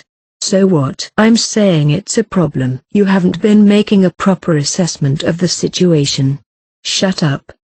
No, I won't shut up. Horikita. Just shut your mouth already. Hirata spoke sharply, coldly interrupting her. His words were far heavier than anything we had ever heard him say before. It felt as though the air within the classroom had frozen over. Listen up, everyone. Hirata's tone had changed as he addressed the class, making him seem like a different person entirely. It doesn't matter at all whether everything that's been said so far is true or not. It wasn't. She was definitely lying. Hirata, I'm just a victim here. Yamauchi clamored to Hirata, having been forced into a dire situation. Victim? Hirata's deep, relentless gaze pierced through Yamauchi. After everything that's been said, there's no way you're innocent here. That's... The fact that you guys are fine with betraying one your own makes me sick to my stomach. His anger wasn't just directed toward Yamauchi, but the class as a whole. It's an exam. We don't have any other choice. Either way, It's wrong to manipulate the vote like this. The exam is tomorrow. Are you saying that we should sit back and not do anything to prepare ourselves? That'd be no different from just silently allowing Yamauchi-kun's betrayal. What's wrong with not having a plan? We have no right to judge our classmates. What are you even saying? Isn't that exactly what this special exam is asking of us? In fact, many of us actually want this. Horikita knew this precisely because she had been standing up at the podium, taking in the gazes of her classmates. However, Hirata wasn't willing to even try to accept this. Aren't you the actual problem here? His low, heavy voice resonated throughout the classroom. Even now, my brain refused to accept that this cold voice was coming from Hirata. It's true that this exam is far too heartless and cruel. I'll never be able to accept it. But, even so, if you can somehow get yourself to tolerate it, it's really nothing more than just a normal class poll. By no means is it here for you to pit everyone against each other like this. That's unrealistic. Behind the scenes, our classmates have been forming a group, holding discussions about how to manipulate the results of the vote. Ayano Koji-kun was going to take on all of that by himself. Yes, that's also deplorable. Regardless, your blatant appeal to the entire class is a different thing entirely. It's the same. There's no difference. You should have stopped there plotting yourself if you really wanted to stay true to this hypocritical mindset of yours. Nobody could cut into their conversation at this point. Hirata was on the edge of desperation, and the only person capable of talking it out with him was Horikita. Besides, even without taking a vote here, I've already finished explaining everything. Don't you realize that this normal vote you wanted is already completely gone? That's right. The die has been cast. You can't take back what's been said. Hirata took a deep breath before continuing. He regained a little bit of his composure, but there was no change in his cold attitude. That's why I'm going to cast my vote for you tomorrow, Horikita-san. I won't allow you to cause problems for this class again. Hirata was well aware of his own numerous inconsistencies. Nonetheless, he gets along with everyone in the class and values peace and camaraderie more than anyone, which, consequently, was exactly why he was suffering. Yes, do as you want. Horikita didn't seem dissatisfied. It was as if she was encouraging the class to do the same if they agreed with him. Having watched over the entire ordeal, Chabashira quietly approached the teaching podium. Is that all, Horikita? Yes. Horikita yielded the podium and returned to her seat. Classes had already been dismissed for the day, and this was no place for a teacher to interfere. But even so, Chabashira once again stood before her students. You all may think this exam is an unreasonable, terrible thing being forced upon you by the school. However, once you enter society, you will definitely encounter a situation where someone has to be cast aside. Upper and senior management have to be willing to bring the hammer down when needed. The students who study at this school are nurtured to become important factors in the future success of Japan. You won't be able to grow if you perceive this exam as a simple means for the school to foster harassment. In society, people who are hindrances are fired in order to protect the group as a whole. Following this chain of logic, there are also backroom deals and vilification, much like what had been done these past few days. There are certainly factors of this special exam meant to help us mature into adulthood. However, it is by no means kind to force a group of students, still immature of both mind and body, to make this kind of judgment. The exam may end up negatively influencing the future of the students. I'm not going to provide my perspective on this discussion of yours. I believe everybody's participation has been valuable. I hope you all think carefully before you cast your votes tomorrow. With that, Chabashira left the classroom.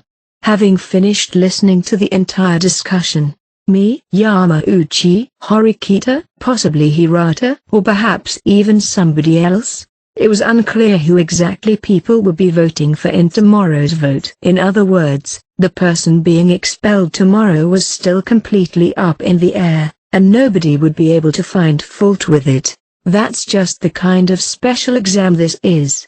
Part 4. Haruka and the rest of the Ayano-koji group approached me immediately after Chabashiro left the classroom. Horikito and Yamauchi left the classroom right away. Are you free right now? Yeah. I actually wanted to talk to Hirata a little bit, but without showing any particular sort of emotion on his face, Hirata quietly left the classroom alone. Since my situation had been made public, ignoring the Ayano-koji group didn't seem like a very good idea. Let's go to the cafe. We collectively agreed with Haruka's suggestion and left the classroom behind. We all entered the hallway together, none of us even thinking of heading over to the cafe alone. Is this all right? If worst comes to worst, the rest of you might be targeted by Yamauchi's group. If they want to aim for us, then bring it on. I absolutely won't let somebody from our group be expelled. Contrary to her usual behavior, Haruka's anger was more pronounced and didn't seem to be letting up. I have the same opinion. There isn't a single reason why Kiyotaka should be expelled. Casey spoke up in agreement, with Akito and Irene nodding along. I thought it was strange that we didn't find out any information, but it makes sense that we couldn't. What with their target being somebody in our group? No matter how much they investigated, they wouldn't have been able to catch on to the identity of the large group's target. Casey seemed to understand this well enough. We arrived at the cafe. After everyone finished ordering their drinks, Haruka broke the ice. I think Yamauchi-kun is a really good choice for our censure votes. Well, rather, I totally don't think there's any other option. No objections here, but what about our other 2 votes? Isn't it, like, fine to vote for the people who are still supporting him? Won't there be a huge drop in the number of his supporters now that it's been made public that he's got connections with Sakayanagi? Even Ike and Sudo weren't bold enough to say anything to defend him. Yeah, but since they're his friends, I feel like they'll cast him a praise vote out of sympathy. Haruka's prediction was probably correct. Even though he'd been branded the traitor, Yamauchi had only taken action to protect himself. From another perspective, it could be said that he had simply been taken advantage of by Sakayanagi. It's not like there was no room for sympathy. Horikito was the one who had incited all the hate for Yamauchi. Well, no, I had been the one behind that. Yamauchi was the mastermind, and Sakayanagi was the one pulling the strings behind him. I informed the elder Horikito about everything, and had him relay the information to his sister. If, by any chance, she hadn't taken action, I would have just done the same thing she had done myself. I wonder how many censure votes Kiyotaka is actually gonna get. Out of the boys, there's Yamauchi along with Ike and Sudo, and beyond those 3, Hondo, Ijuin, Miyamoto, and Sotomura all seem to be on fairly good terms with him. There only seemed to be 7 censure votes from the boys in the class. What about the girls? I have no doubts that Horikito-san will cast a praise vote for Kiyotaka-kun and a censure vote for Yamauchi-kun. I don't know what the other girls are gonna do though. Do you know Irie? Sato-san and Karizawa-san probably won't vote against him. I think. Why? I don't know why, it's just a feeling, but Irie trailed off as she tried to explain it to Casey, and Haruka chimed in. It's a woman's intuition.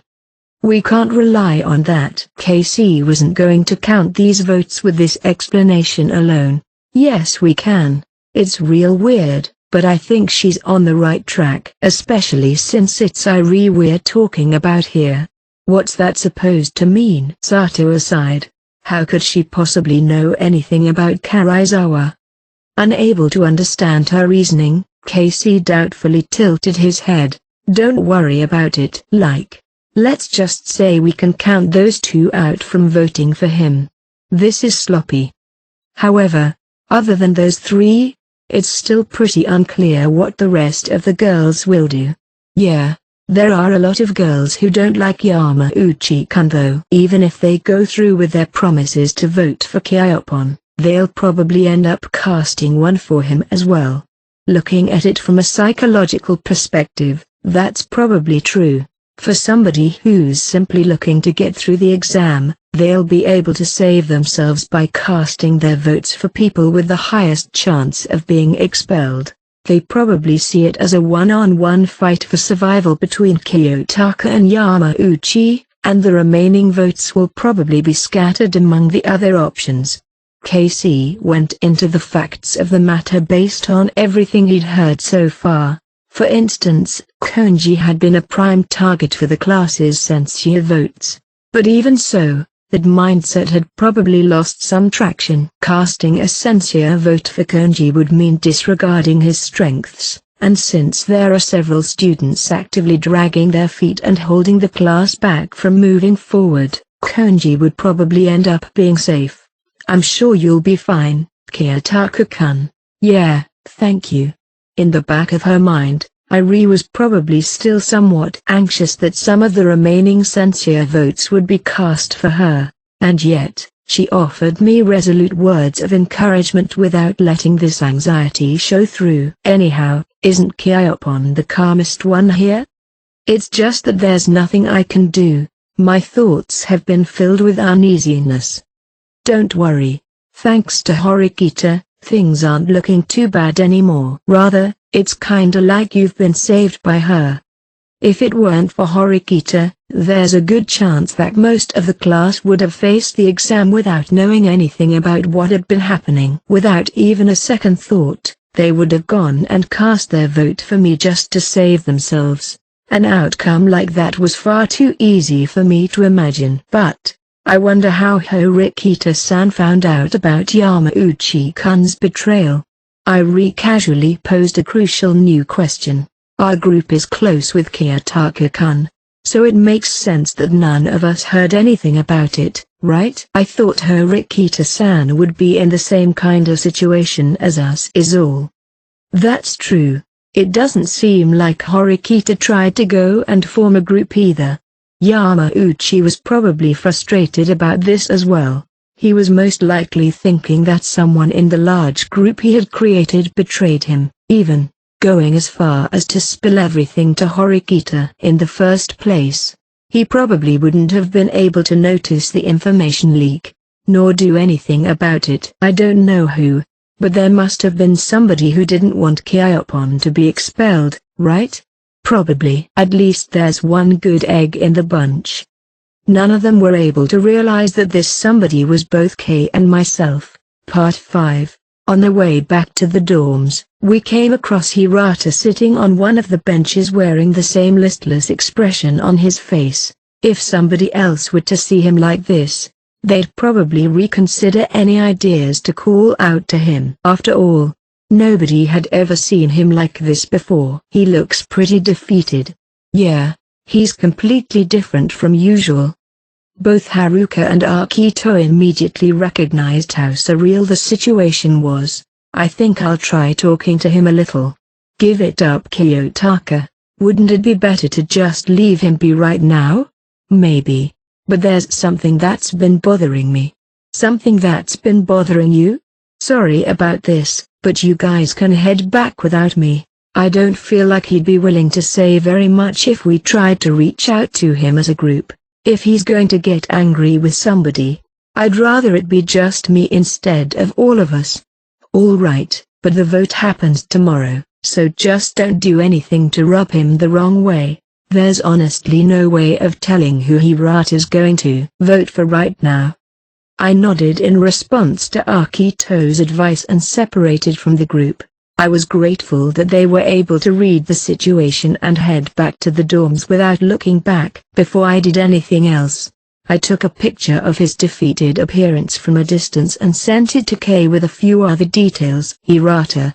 In order to make the most of this opportunity, I called out to him immediately after I hit send. Ano Koji-kun. Do you have a minute? Yeah, sure. I also wanted to talk with you. It was possible that he had been sitting here waiting for me. Otherwise, There'd be no point in choosing to sit in such a cold place. Furthermore, he was sitting off to one side of the bench, quite possibly with the hope of having someone else to sit together with him. I sat down in the open space beside him. A warm spring will be coming soon. Yeah. I believed that everyone would be able to welcome that spring together. No, even now, somewhere inside my heart, I still do. Hirata spoke passionately, even though the class had nearly gone through a collapse not too long ago. Even though everyone had witnessed his foolish, ugly behavior back in the classroom, this core part of his personality still hadn't changed. Having to leave someone behind. I hate it. There's nothing we can do about it. Whether it's me, Yamauchi, or someone else entirely, somebody has to be the sacrifice. Hirata's expression still didn't carry any hints of emotion. Could I entrust it to you? Entrust what? Class C. I want you to lead everyone in my stead from now on. Don't be so reckless. I wouldn't be able to do something so outrageous. Hirata, if you want to protect the class, you need to do it yourself. That's impossible.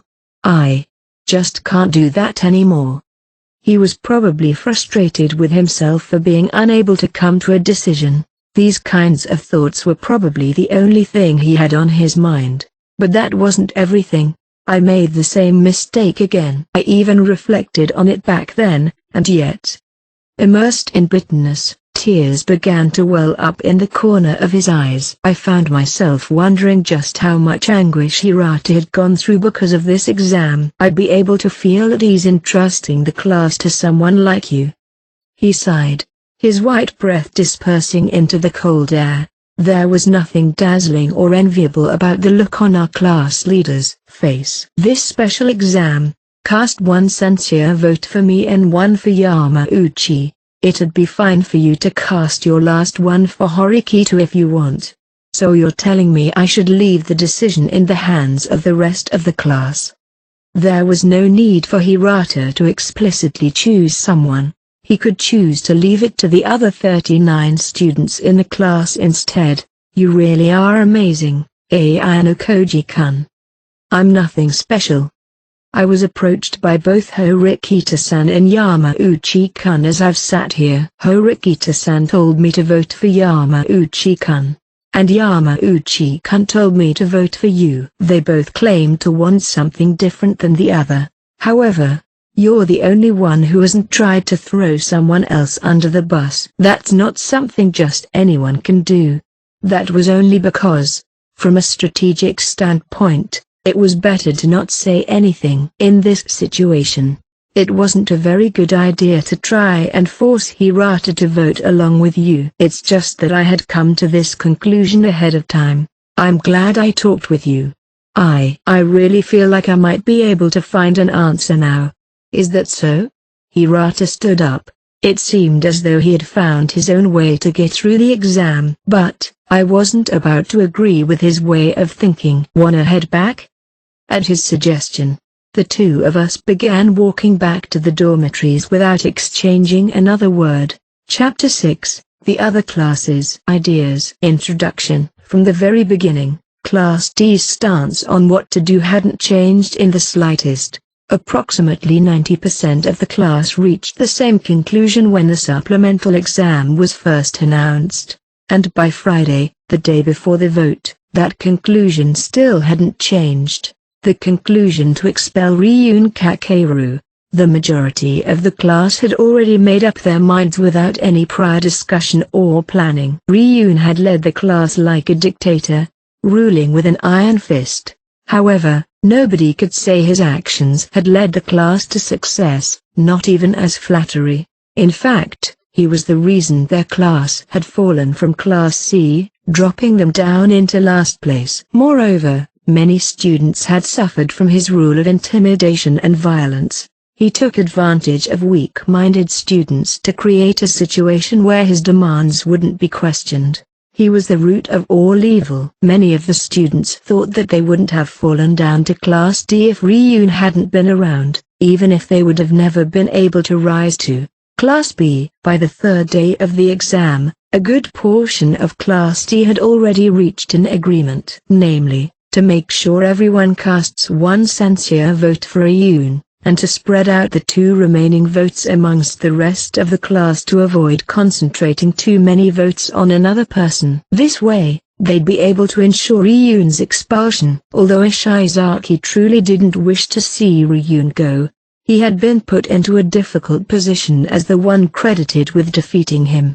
He had been forced into the important role of amassing censure votes to work against Ryun. When the details of the exam were first explained, Ryun immediately understood the complexity of the situation Ishizaki had found himself in and the collective stance of his classmates. And so, he came to a decision. In this exam where the class wanted to kick him out, he wouldn't put up a shred of resistance. For this reason, he was going to enjoy whatever time he had left until the supplemental exam came to an end. After all, he still had to think about where he would go and what he would do after leaving the school. Hence, he didn't want to waste his time sticking around in the classroom after school had ended for the day. Ryun left the classroom right away. Ibuki watched as he did, quietly thinking about how she would pass the time for the remainder of the day. In the past, Ryun had often invited her to accompany him, but that hadn't happened for a while now.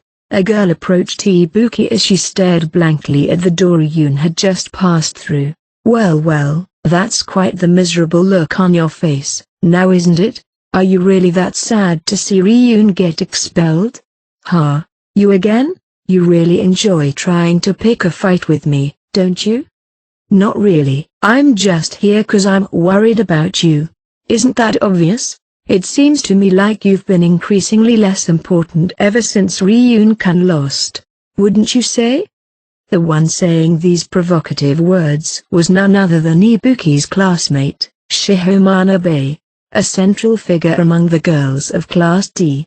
Ever since enrollment, the two had never gotten along well with each other. Manabe had butted heads with Ibuki more than just a few times, but because Ibuki was heavily supported by Ryun, Manabe had been unable to complain about her as much as she wanted to. Inwardly, this has made Manabe extremely unhappy. Her provocations were, most likely, her way of venting pent-up anger. You're gonna cast a censure vote for me, aren't you, Ibuki-san? Dunno. Just do it. I'm gonna vote for you. So we'll be even that way.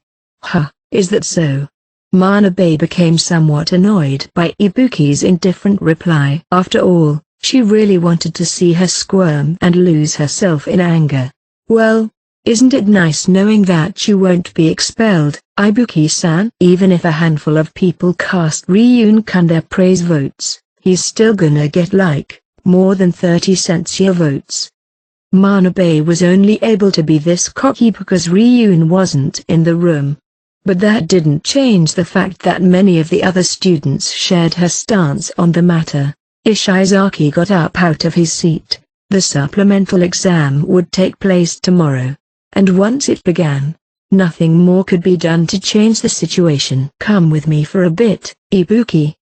Ishizaki approached the two girls as they glared at one another. Whatever. Despite her unclear response, Ibuki went along with Ishizaki's request and proceeded to leave the classroom. For Ibuki, she believed that pretty much anything would be preferable if it meant getting away from Manabe. You can act as calm and composed as you want, but know that after Ryun-kun gets expelled, you're next. Acting as though she was the ruler of the class, Manabe saw Ibuki off with one final provocation. So, where are we going? Ibuki asked after they left the classroom, with Manabe no longer in view. Nowhere in particular. I kinda just wanted to talk to you for a bit about the private points Ryun-san is holding on to. What happened to M? Nothing happened to them, he still got them. You still haven't gotten M? The exam's tomorrow, you know. We'll lose them all once he gets expelled. And just who was the one who got all worked up about not taking them? Again?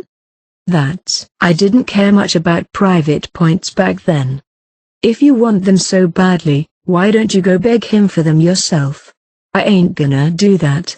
Ibuki spoke sharply because she already knew that this would be his answer. As far as the rest of the class is concerned, you're the one responsible for knocking Ryun down a peg. It'd be pretty suspicious if people were to find out that you had been in touch with him. People might even start to question your loyalty.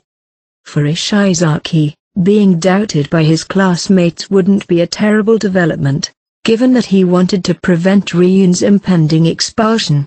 However, that would only put Ishizaki at risk of expulsion in Ryun's stead. Moreover, the truth behind Ishizaki's involvement in Ryun's fall from power could be exposed. There was no way Ishizaki would be able to reach out to him. He was suffering from two conflicting emotions, the desire to save Ryun, and the desire to save himself. Damn it.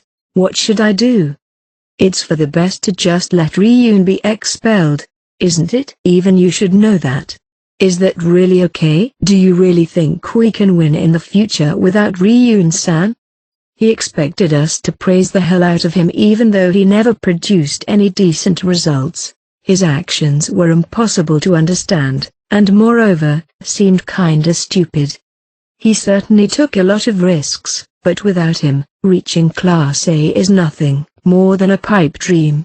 Even Ryun had been wary of Class A's comprehensive overall power under Sakeonagi's leadership. And then there was Class B's unwavering unity and consistent results under the command of Ichinose.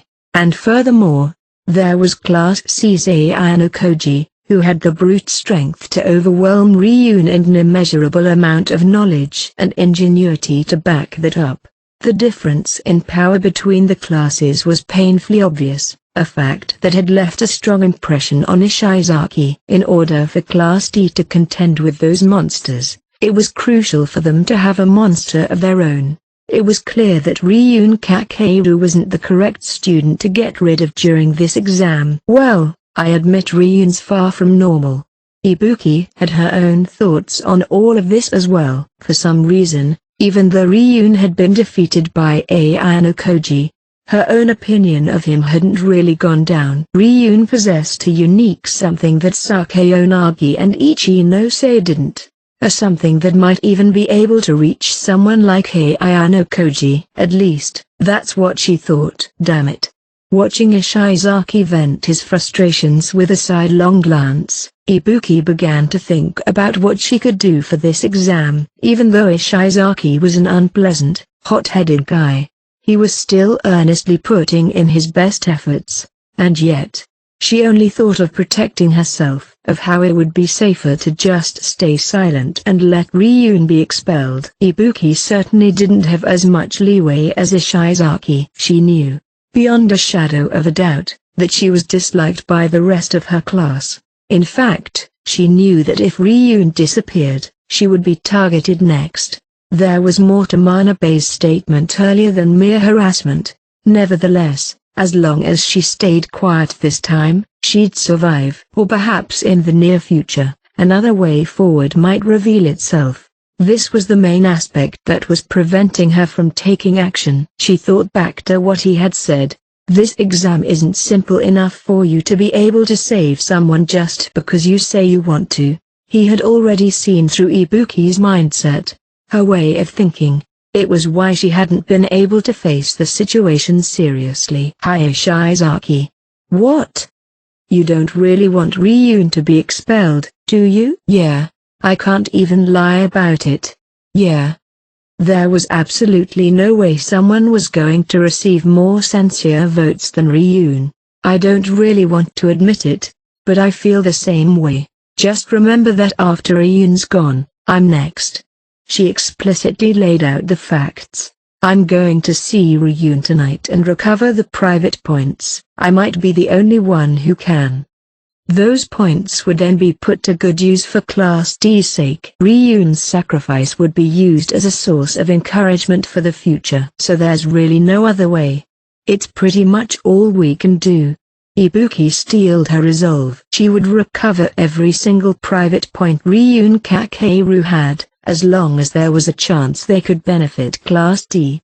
They absolutely needed to be obtained. Part 1. That night, Ibuki visited Ryun's dorm room without any prior notice. The dry sound of her fist knocking on his door quietly reverberated through the chilly hallway. After waiting for a bit, the door opened. What the hell are you doing?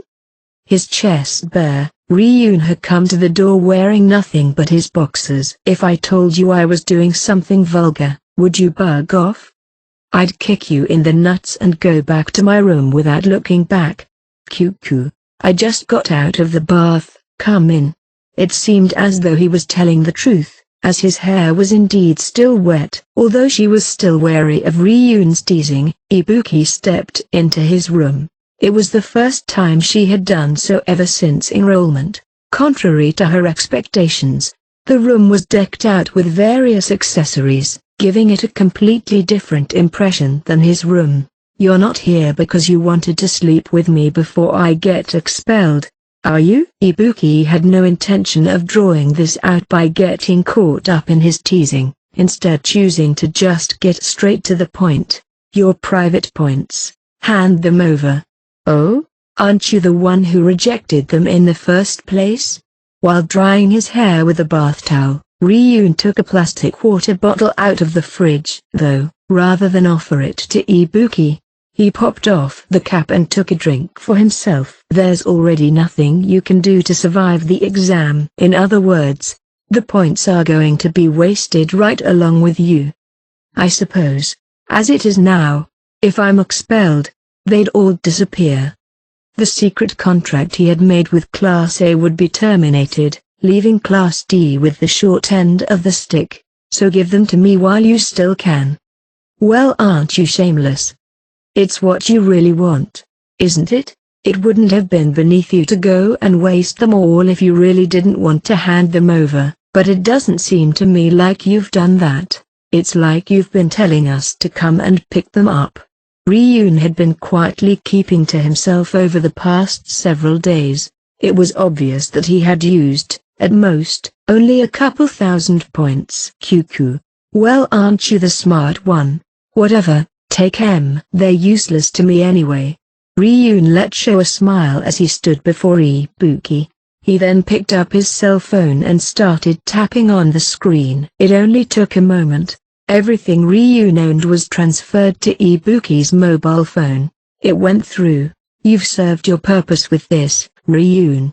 Ibuki attempted to put her phone away as she spoke, but Ryun reached out and grabbed her by the arm. With that, he shoved her against the wall. Hey, what are you doing? Ibuki immediately let out a kick, but Ryun catches it with one hand, stopping it easily. I don't dislike that aggressive personality of yours, you know. Huh? Ibuki reacted with glaring hostility, unsure about what he was going to do, but Ryun just smirked and let go of her leg. It was Ryun's way of offering her one final farewell. You're strong, but if you ask me, you've got plenty of weak points. You can't beat Suzune like that. Mind your own business. Goodbye, Ibuki. Ryun turned away, appearing to have already lost interest in the conversation. He then walked over to the front door to show her the way out. There was a momentary silence as she put on her shoes. Are you satisfied with your time here, at this school? Ibuki asked, quietly breaking the silence with her back turned to him. Oh? Never mind. The answer was obvious just from looking at him. Ryun wasn't satisfied at all. As a matter of fact, he was going to quietly leave the school without ever being able to gain that satisfaction. Ibuki stood up, the cold air from the hallway flowing in as she opened the door. Goodbye then. With these parting words, Ibuki left, closing the door behind her.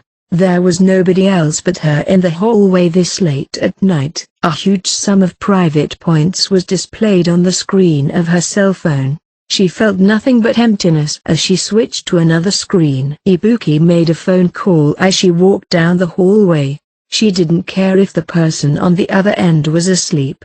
If it went to voicemail, she intended to cut the call. However, they picked up before the tone played twice. It's me. I've gotten all of Ryun's private points. She had finished her task. Having reported to the person she needed to report to, from the other end of the phone, he responded, stating that he wanted to meet up in person. "That's fine, but..." She trailed off as she thought about how she was already out and about. After a short pause, Ibuki agreed to his request, resolving herself to head to his room. Part 2. On Friday, the day before the supplemental exam, the students of Class B stayed behind after school as well. The entire class was present. The one standing behind the teaching podium was not the homeroom teacher, Hoshinomiya, but the leader of the class, Ichinose Honami. "Everyone, thank you for everything you've done this past week. I'm grateful that you all went along with my selfish request." After the supplemental exam was first announced, Ichinose had made a request of her classmates. "I ask that you all continue to get along with one another until after school, the day before the exam." It was her one request, one made without any explanation. She hadn't gone into any further details about the strategy for the upcoming exam. Straining the relationship between her classmates wouldn't do anyone any good. After all, the fact that somebody would be expelled during this exam was absolutely unavoidable. Even though the students of Class B naturally felt a bit uneasy about it, they still faithfully honored Ichinose's request. They trusted in Ichinose's words, because they had come to understand over the course of the year that she spoke for the sake of Class B as a whole. The class's homeroom teacher, Hoshinomiya, was slightly uneasy as she listened to Ichinose speak. As one of the teachers who felt that this special exam was unreasonable, she felt guilty about the hardship Class B had to endure. The class was strong and dazzling because they had been able to unite together as one without anyone being expelled. She was worried that, if somebody were to be expelled at this point, it might cast a shadow over the rest of the class. "I imagine everyone is quite worried, but I'd like you all to feel at ease. I won't let a single one of us be expelled." While Ichinose spoke, traces of anxiety and suspense were held within the gazes of her classmates. She had given the class good news, but at the same time, she had also roused their suspicions. "Are you sure, Ichinose?" Saying that so confidently, Kanzaki expressed his concern. Given the situation, if she was lying just to make everyone feel better, it was probably for the best to stop her now. "It's okay, Ichinose. We're prepared for what we have to do." Shibata spoke up as well. Even if Ichinose didn't have a plan, he wasn't going to hold it against her. However, Ichinose spoke once again, reaffirming her certainty. "It's fine, Kanzaki-kun. You once told me that if somebody has the power to change things, they're nothing more than a fool if they don't make use of it, right? That's why I've been reflecting on what I could do for all of you." She was confident that none of her classmates would have to be expelled. "Then let's hear it. How are you going to prevent the expulsion?" If she couldn't provide any proof, she might as well have been deluding herself. "There's only one way to ensure that everyone survives this provisional exam, right?"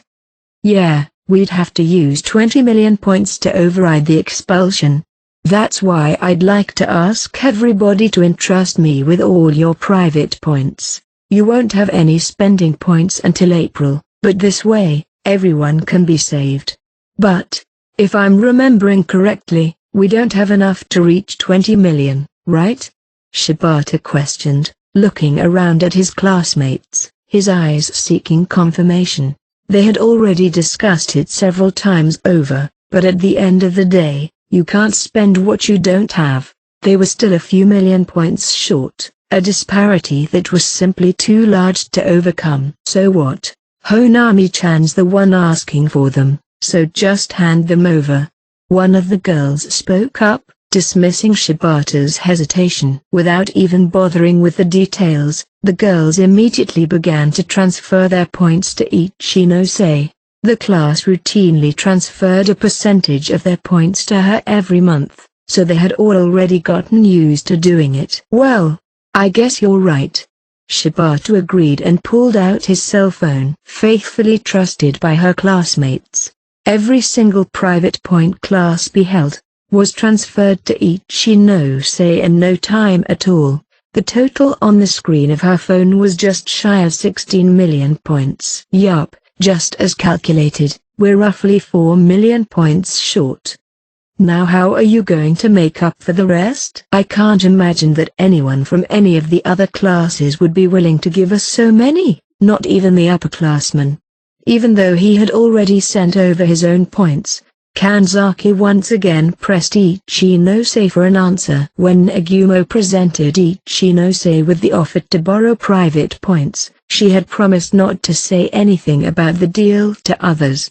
However, now that it had come down to this, she couldn't simply keep it a secret from her friends. That was why, the day before, she had gotten permission from Nagumo to reveal everything, with the slight exception of the details about dating, from Student Council President Nagumo. When I brought our situation up with him, he told me he'd be willing to supply the rest.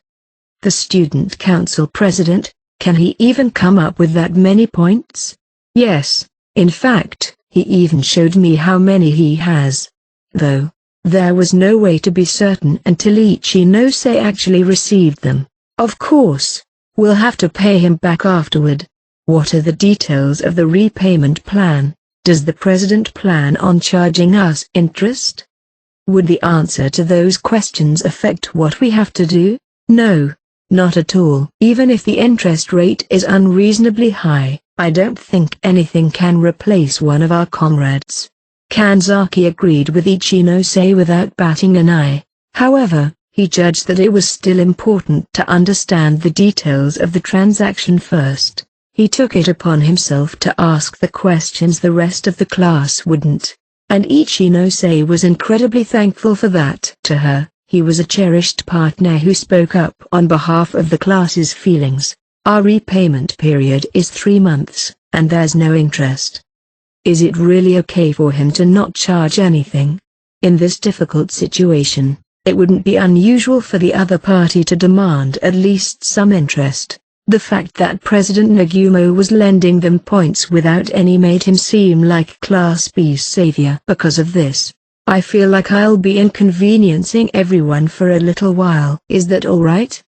Amazing. As expected of Ichinose-san. You absolutely have my full support.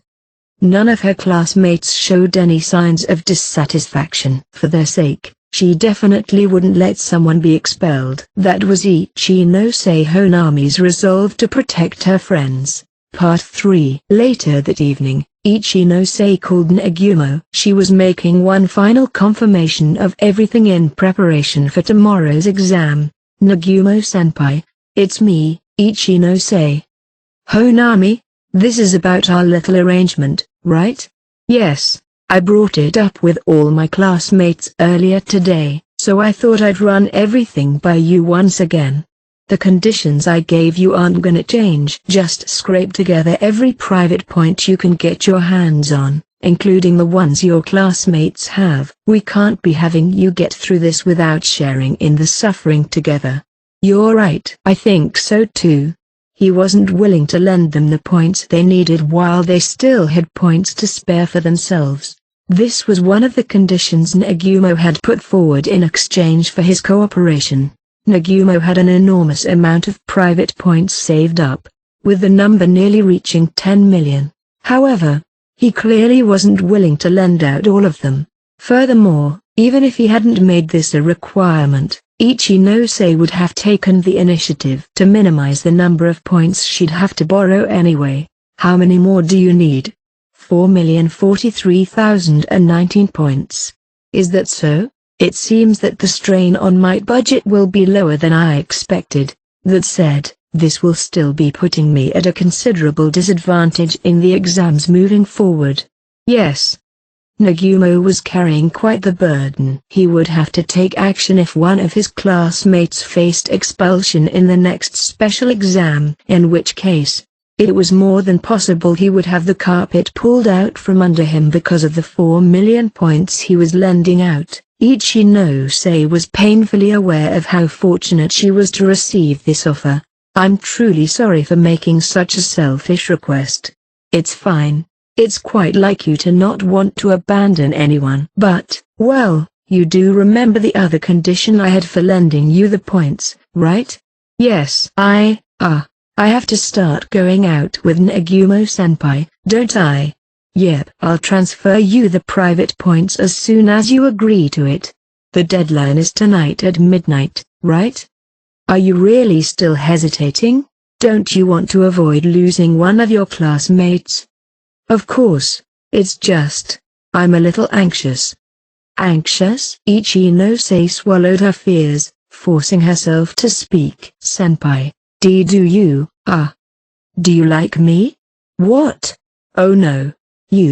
I'm sorry for asking something so rude. It's just, I always thought that going out means you hold those kind of feelings for someone. I wouldn't have made this a condition if I didn't like you. Nagumo answered without hesitation. Even though Ichinose was happy to hear his response, she still couldn't help but feel uneasy. If you agree to it, I'll send you the points right now. Please wait. I want to think about it.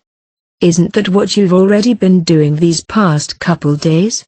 Slowly but surely, Nagumo's deadline was approaching. You probably can't borrow any points from the second and third years, right? Furthermore, the first years are your opponents. It's even less likely you'll get any from them.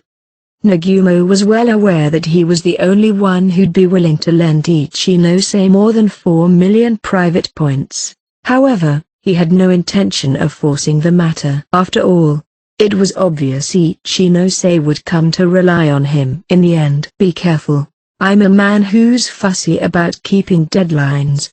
Yes, I'll definitely contact you later. Ending the call, Ichinose let out a heavy sigh as she leaned against the wall. To Ichinose, protecting her classmates was her number one priority. She felt like she should be willing to accept his conditions, given that he was willing to help her get what she wanted. But Ichinose didn't have any experience with romance or love. She simply couldn't imagine that it was natural to start a relationship with someone like this. And, deep down, her heart was telling her it was wrong. It didn't make sense for two people to go out if they didn't like each other. It was meaningless if the feelings involved were one-sided. But it wouldn't be easy to suggest breaking up once they started going out. I'm indecisive, even though I should have already made up my mind.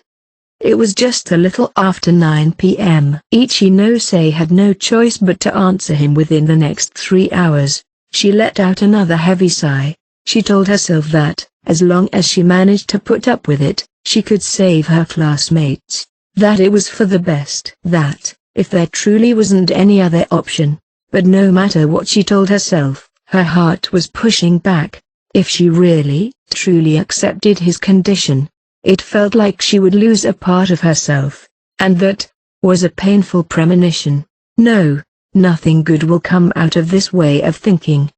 What good is there in changing your mind over and over again after getting so far? If negotiations with Nagumo were to break down now, one of her classmates would be expelled. All right. She patted her cheeks lightly, reinforcing her change in resolve. I will protect everyone. All alone, Ichinose quietly smiled. Having steeled her resolve. Part 4. Turning back time to the very day the supplemental exam was first announced, long before Ichinose made up her mind about accepting Nagumo's condition.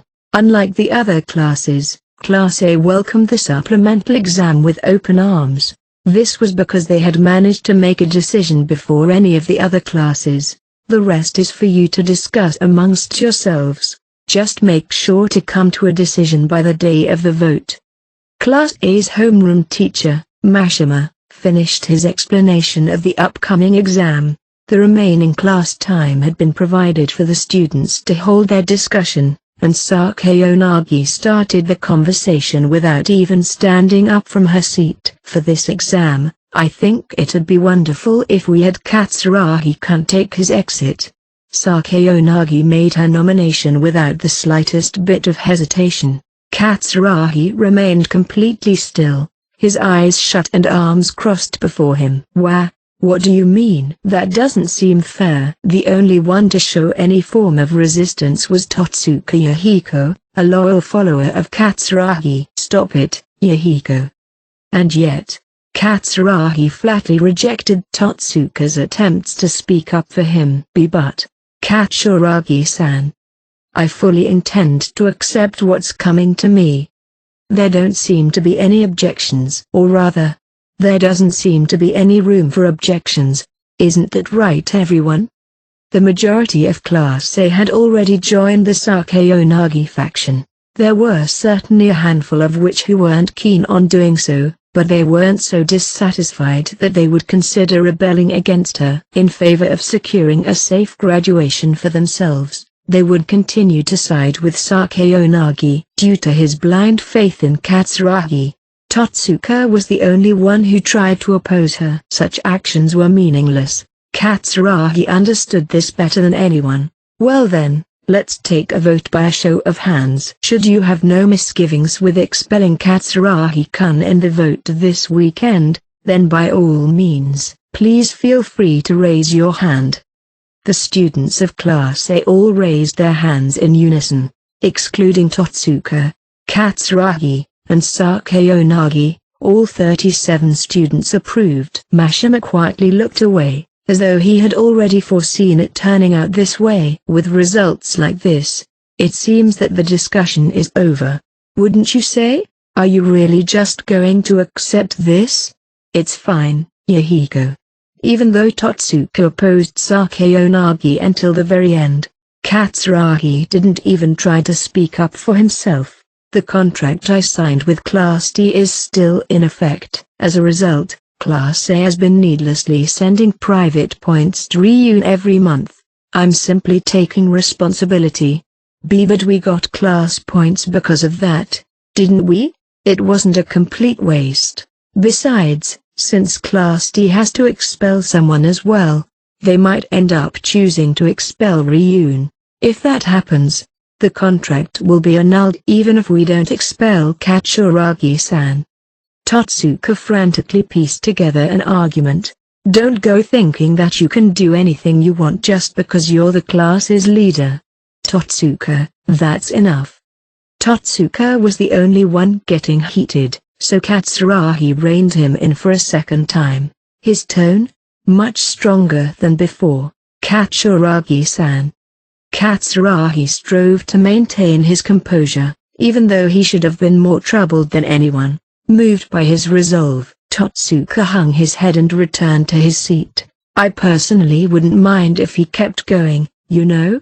It was an interesting speech. It's fine. I have no objections with the plan to expel me. Is that so? Well then, let's act in consideration of Katsuragi-kun's wishes.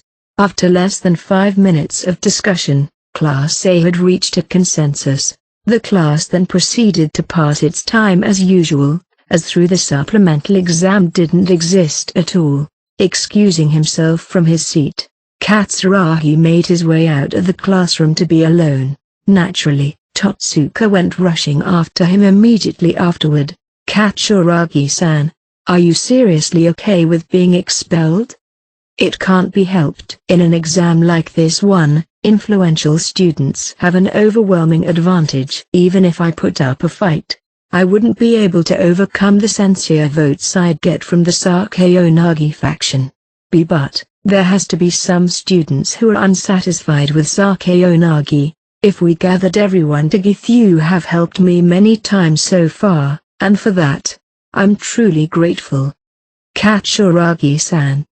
That said, after I'm gone, you should align yourself with Sakayanagi. If you foolishly go against her, her next target will be you, Yahiko. Katsuragi knew this better than anyone, which was why he wanted to prevent Totsuka from clashing with Sakayanagi. Those are the final words of advice I have for you. Damn it. Totsuka, face warped in frustration, could do nothing but frantically nod in agreement. Part 5. That same day, after classes had ended. Let's head home, Masumi-san. Fine. Sakayanagi stood from her seat and called out to Kamuro. It seems that a new drink came out at the cafe in Kiyaki Mall. Would you like to get one on the way? This weekend, one of their classmates would be expelled. Furthermore, even though she had personally made the nomination, Sakayonagi's attitude was the same as usual. Hey. What? Never mind. Kamuro changed her mind. Having felt like it would have been a waste of time to ask. Sakayonagi's cold-hearted, calculating decisions were almost inhuman. Although, Kamuro was pretty much no different from her. So she thought it would be foolish to point this out. A phone call broke the silence between the two of them, followed by Sakayonagi taking her cell phone out from her pocket. With a thin smile, she happily answered the call. How are you, Yamauchi-kun? I was just thinking it was about time I heard from you. Talk about having strange taste in men. Recently, it hadn't been unusual for Sakayonagi to engage in deep conversation with Yamauchi. They would call each other almost daily, talking excitedly about the most trivial things. Today? Oh, that's no problem. Let's meet up. Though, I have a few prior commitments to take care of first, so would it be alright if we meet up afterward? Based on their conversation, it was clear that this was yet another one of those calls from Yamauchi.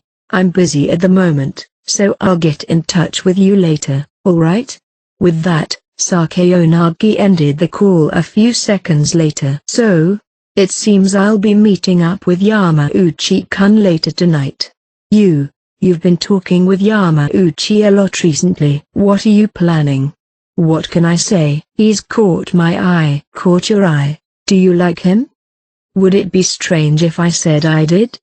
As Yamauchi's physical appearance came to mind, Kamuro could do nothing but shake her head. You're kidding, right? Yes, it's just a joke. I'm training him, to see whether or not I can use him as a spy within Class C.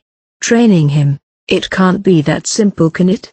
He's been quite easy to manage so far. Furthermore, since an amusing special exam has just been announced, I was thinking of having him take part in a little experiment. Sakayonagi's words were only half true. Even though Kamuro was close, she wasn't somebody she trusted completely. Sakayonagi had chosen her words carefully in order to hide what she needed to keep hidden. Let's meet with him today. That should give you a rough idea of what my goals are. Thinking about what would happen next, Sakayonagi smiled happily. Part 6. That evening, Sakayonagi and Kamuro met up with Yamauchi at Kiyaki Mall. Given the situation, they rented a room at the karaoke parlor in order to avoid attracting too much attention. So, Kamuro-chan came along too. Sorry, it's still a bit embarrassing for us to go on a date alone together. And no, it's cool, really. I'm just happy to be on a date with you at all.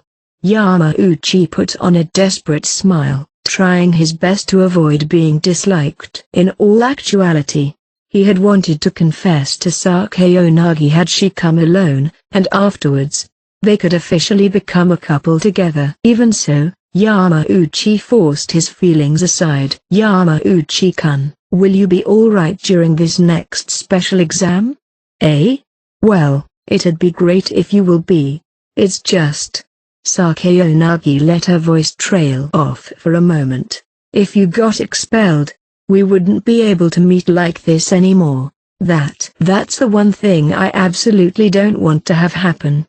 Even though Sakayonagi's cutesy innocent acting made Kamuro feel sick to her stomach, she didn't let the nausea show on her face. This was nothing more than Sakayonagi toying with him. Besides, if she were to take each and every one of Sakayonagi's games seriously, she'd probably lose her mind. I'd hate that too. It's kind of like our feelings are intertwined, isn't it? Sakayonagi gently patted her chest with a sigh of relief. If there's something troubling you, you can always come to me about it, Yamauchi-kun. But you and I are certainly mutual enemies, But it's different during this exam. We don't have to compete against students from other classes, do we? That's true. And because of that, it may be possible for us to cooperate with one another instead. Cooperate.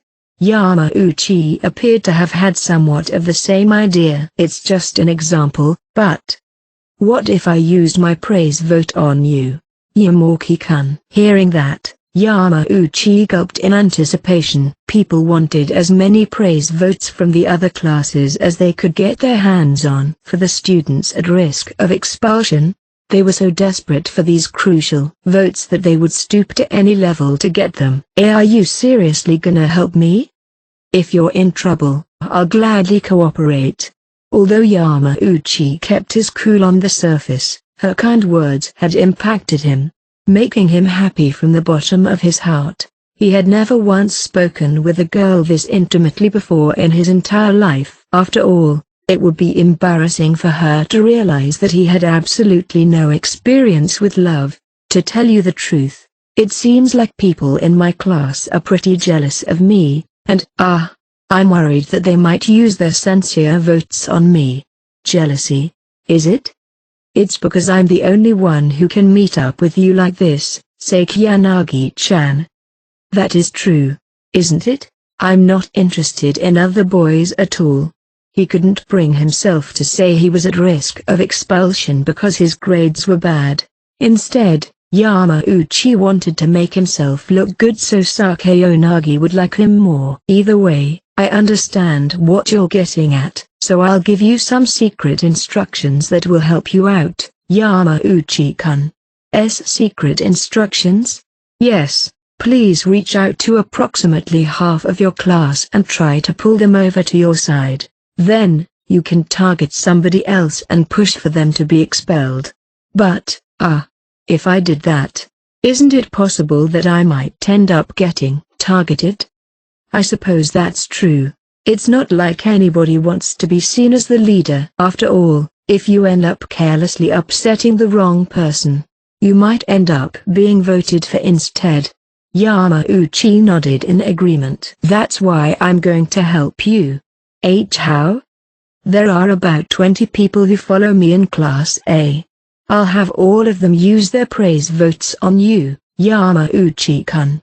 A good number of your classmates should also be willing to give you praise votes, right? With their votes included, even if you end up getting more than 30 censure votes, the votes will pretty much cancel each other out. It's highly unlikely that you'll be expelled. Are you serious?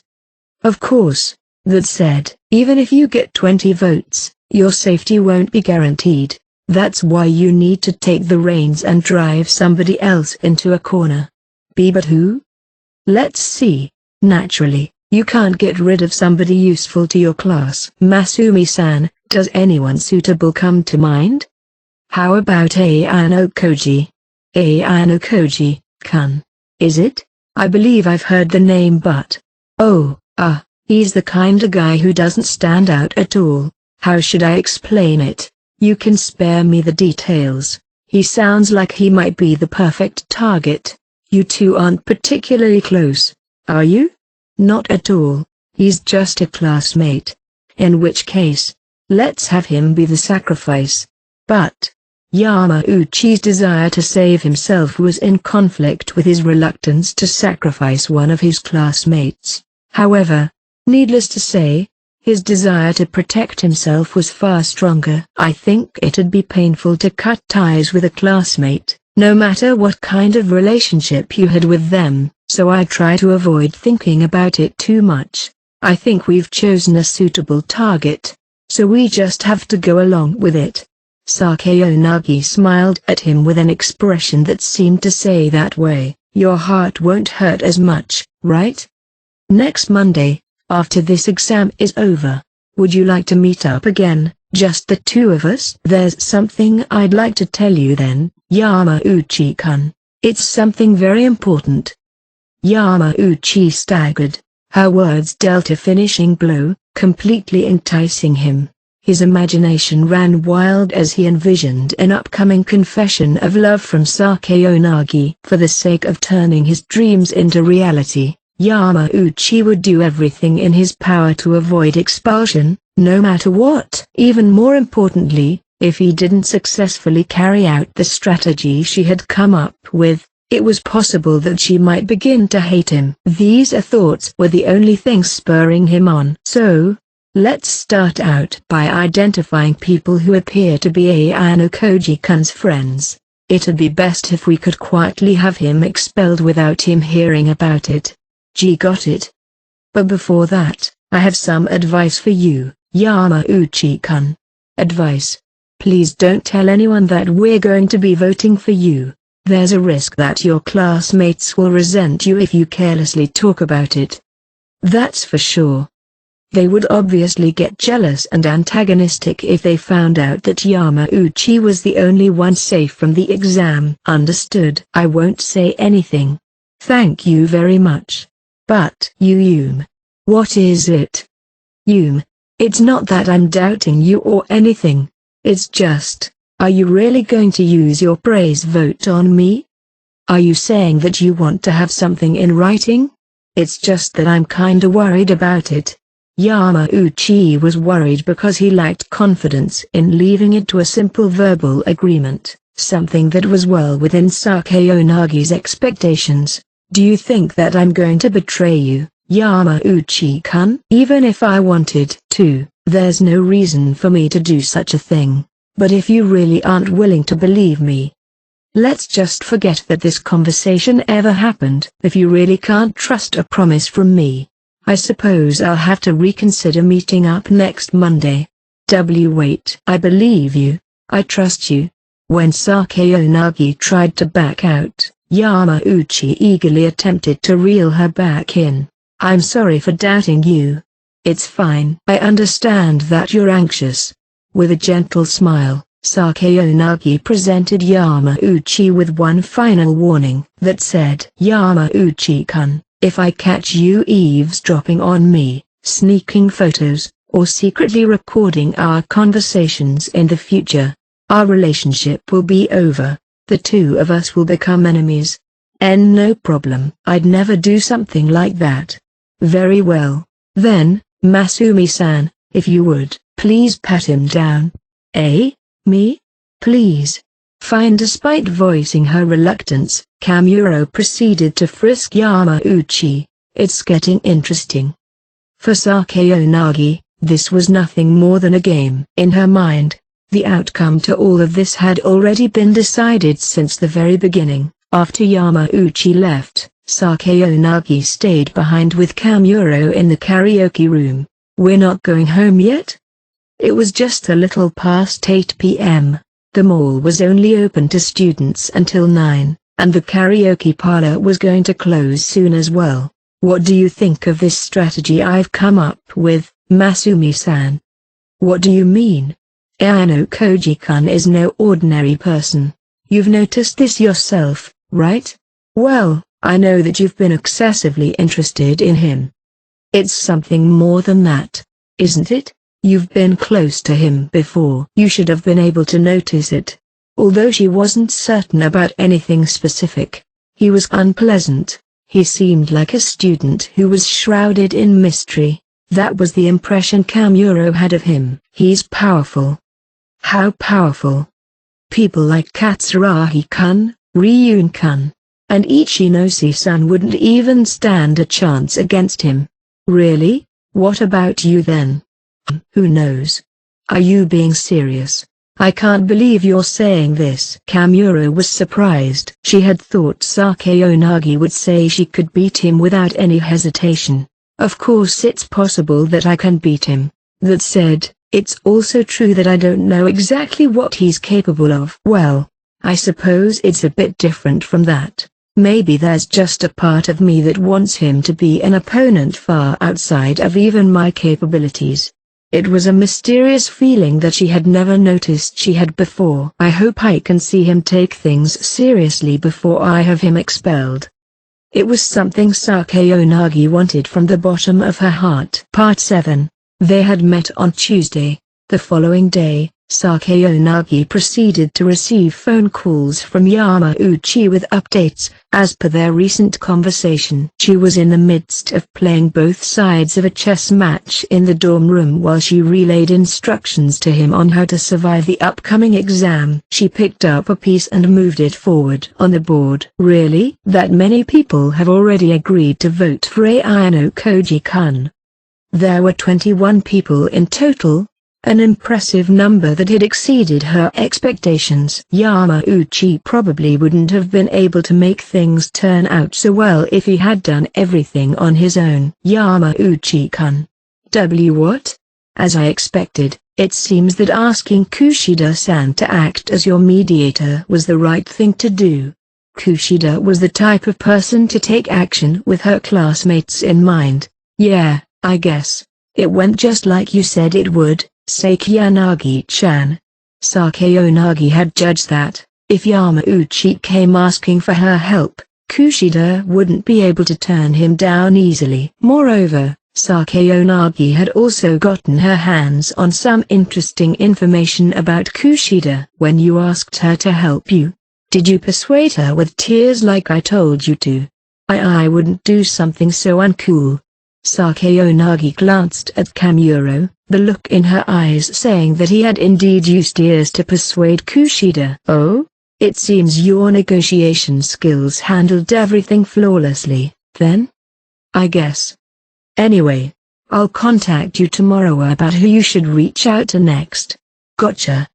Tomorrow was Thursday, and the important decisions would have to be made then. Sakayanagi would have to decide how Yamauchi would convince these students to join his faction. After the call had ended, Kamuro spoke up. Is this Kushida person really the type who'd help get someone expelled?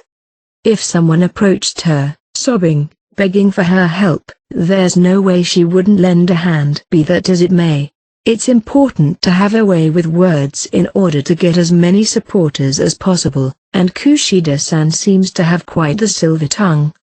Taking hold of her queen in one hand, Sakayanagi looked at Kamuro. What do you think will happen next? If it keeps going on like this, Ayano Koji will amass censure votes and get expelled from school.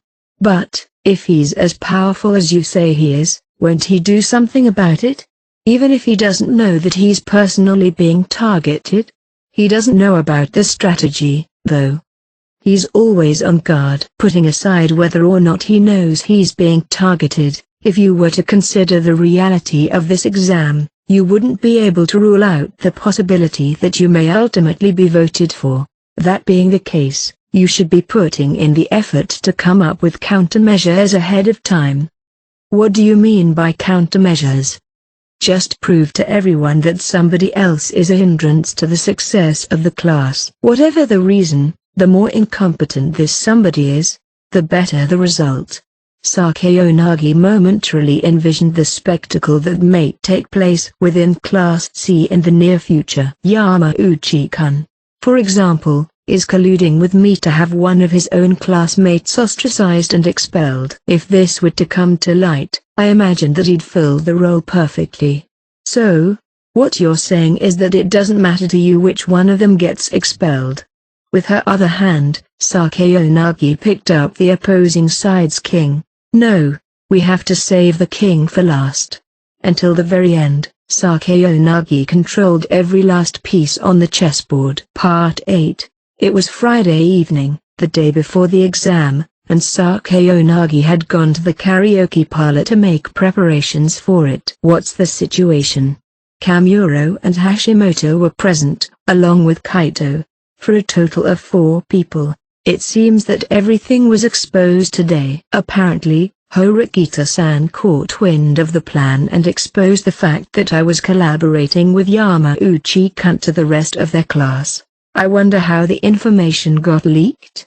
Sakayanagi leisurely carried a French fry into her mouth. She intently looked upon her classmates before one of them finally spoke up. Sakayanagi, the leak came from Karizawa. Like I told you before, if you wanted to make sure Ayano Koji got expelled, it would have been better to avoid pulling Karizawa into Yamauchi's group. Hashimoto Masayoshi. He was one of Sakeonagi's closest associates, and he was someone who had previously taken notice of Ayano Koji all on his own. Throughout the course of his investigations, he had seen Ayano Koji meet with Karaizawa in secret, so he had previously provided input on what she should do this time. Even though Sakeonagi had agreed to refrain from pulling Karaizawa into the group at first, she had changed her mind yesterday. As a consequence, her plan had been exposed to the students of Class D. Didn't I tell you that our first priority was to make sure that Ayano Koji didn't realize he was being targeted until the exam was already over? Yes, I definitely kept your words in mind. It's true that Ayano Koji-kun and Karaizawa-san may indeed share an unusual relationship. That is to say, if she was let in on the plan, there was a high chance Ayano Koji-kun would hear of it as well. This was the very reason why Sakeonagi had decided to postpone pulling Karaizawa into Yamauchi's group. She had let Tuesday and Wednesday pass by, purposefully choosing to pull her into the group on Thursday. Then, she stepped back and waited to see what would happen next. Based on what had taken place today, it was quite likely that she had leaked the information to Ayano Koji. You messed up, didn't you, Sakeonagi? The one who had asked this was none other than Kamuro, who had been silently listening to the conversation. Hashimoto spoke up too, offering an analysis on why Sakeonagi had made such a simple mistake. Karaizawa is one of the most influential girls in her class. If we had managed to pull her into the group, it would have pretty much guaranteed Ayano Koji's expulsion. Forget 20 votes, it's possible we'd have gotten around 30. You let the greed get to you. I was well aware they'd carry out a class trial. It was just a matter of time. But, if things hadn't come to light, Yamauchi might have had a way out too. Having heard each of their opinions, Sakeonagi couldn't help but feel amused. Should it know that it's become someone's prey, even a herbivore will try to fight for its life if it comes down to it. But, I find that's exactly what makes it so interesting. Don't you want to see what he'll do in this time he was left? How he'll struggle to stay afloat. You deliberately let Karaizawa leak the information because of that? I was also able to confirm that your information about Karaizawa and Ayano Koji was accurate. But Ayano Koji went to Horikito about it, who then revealed everything to the rest of the class. It made it hard to tell what'll happen next. Considering that Yamauchi won't be expelled because of our praise votes, there's still no way Ayano Koji'll be expelled anymore. I have no idea who's gonna be expelled at this point. When Hashimoto finished, Kamuro spoke up as well. Wasn't it also a mistake to make contracts with the ones who agreed to vote for Ayano Koji without getting anything in writing? How many people are still gonna vote for him after what happened today? There'd be a dramatic decrease in the number of censure votes Ayano Koji would be getting, while the number for Yamauchi would only go up. However, Yamauchi would be getting 20 votes from Class A to escape this predicament, in which case, it'd be hard to guess who'd end up with the most votes against them. Having heard Hashimoto and Kamuro's analysis of the situation, Sakeonagi grinned. To Sakeonagi, the outcome of all of this was obvious. Kamuro, Hashimoto, and Yamauchi simply couldn't see it yet. She was reminded of the reason why she had done this in the first place. Sakeonagi pulled out her cell phone and turned off the power. After all, she'd receive an incessant, endless number of calls and messages from Yamauchi if she kept it on. Class A had a lot of praise votes to use during this exam. Yamauchi probably couldn't help but feel worried about whether or not they were really going to use them on him.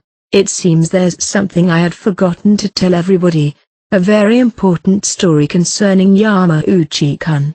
With that, Sakeonagi began to tell them about the encounter that she had oh so carelessly forgotten to mention. Epilogue: The dropouts. Saturday morning, the very day of the exam, had finally arrived. It seemed that nearly every single class has managed to come to a decision. Class A had chosen to expel Katsuragi and Class D had chosen to expel Ryun. Class B was moving forward believing nobody would have to be expelled. Of course, there was a possibility that none of that would turn out as planned. Everyone had a chance to face expulsion. No one would know for sure until the results were revealed. Even if a class were to work together to get rid of someone, it wouldn't matter much if they managed to gather enough praise vote from the other classes. What was important now was what you did with the little time we had left. Even I wasn't 100% safe. There were no absolute guarantees like that in this exam. Even though we were expected to be in the classroom at the same time as always, the exam was going to start a bit later, at 9. It was currently just 8:30.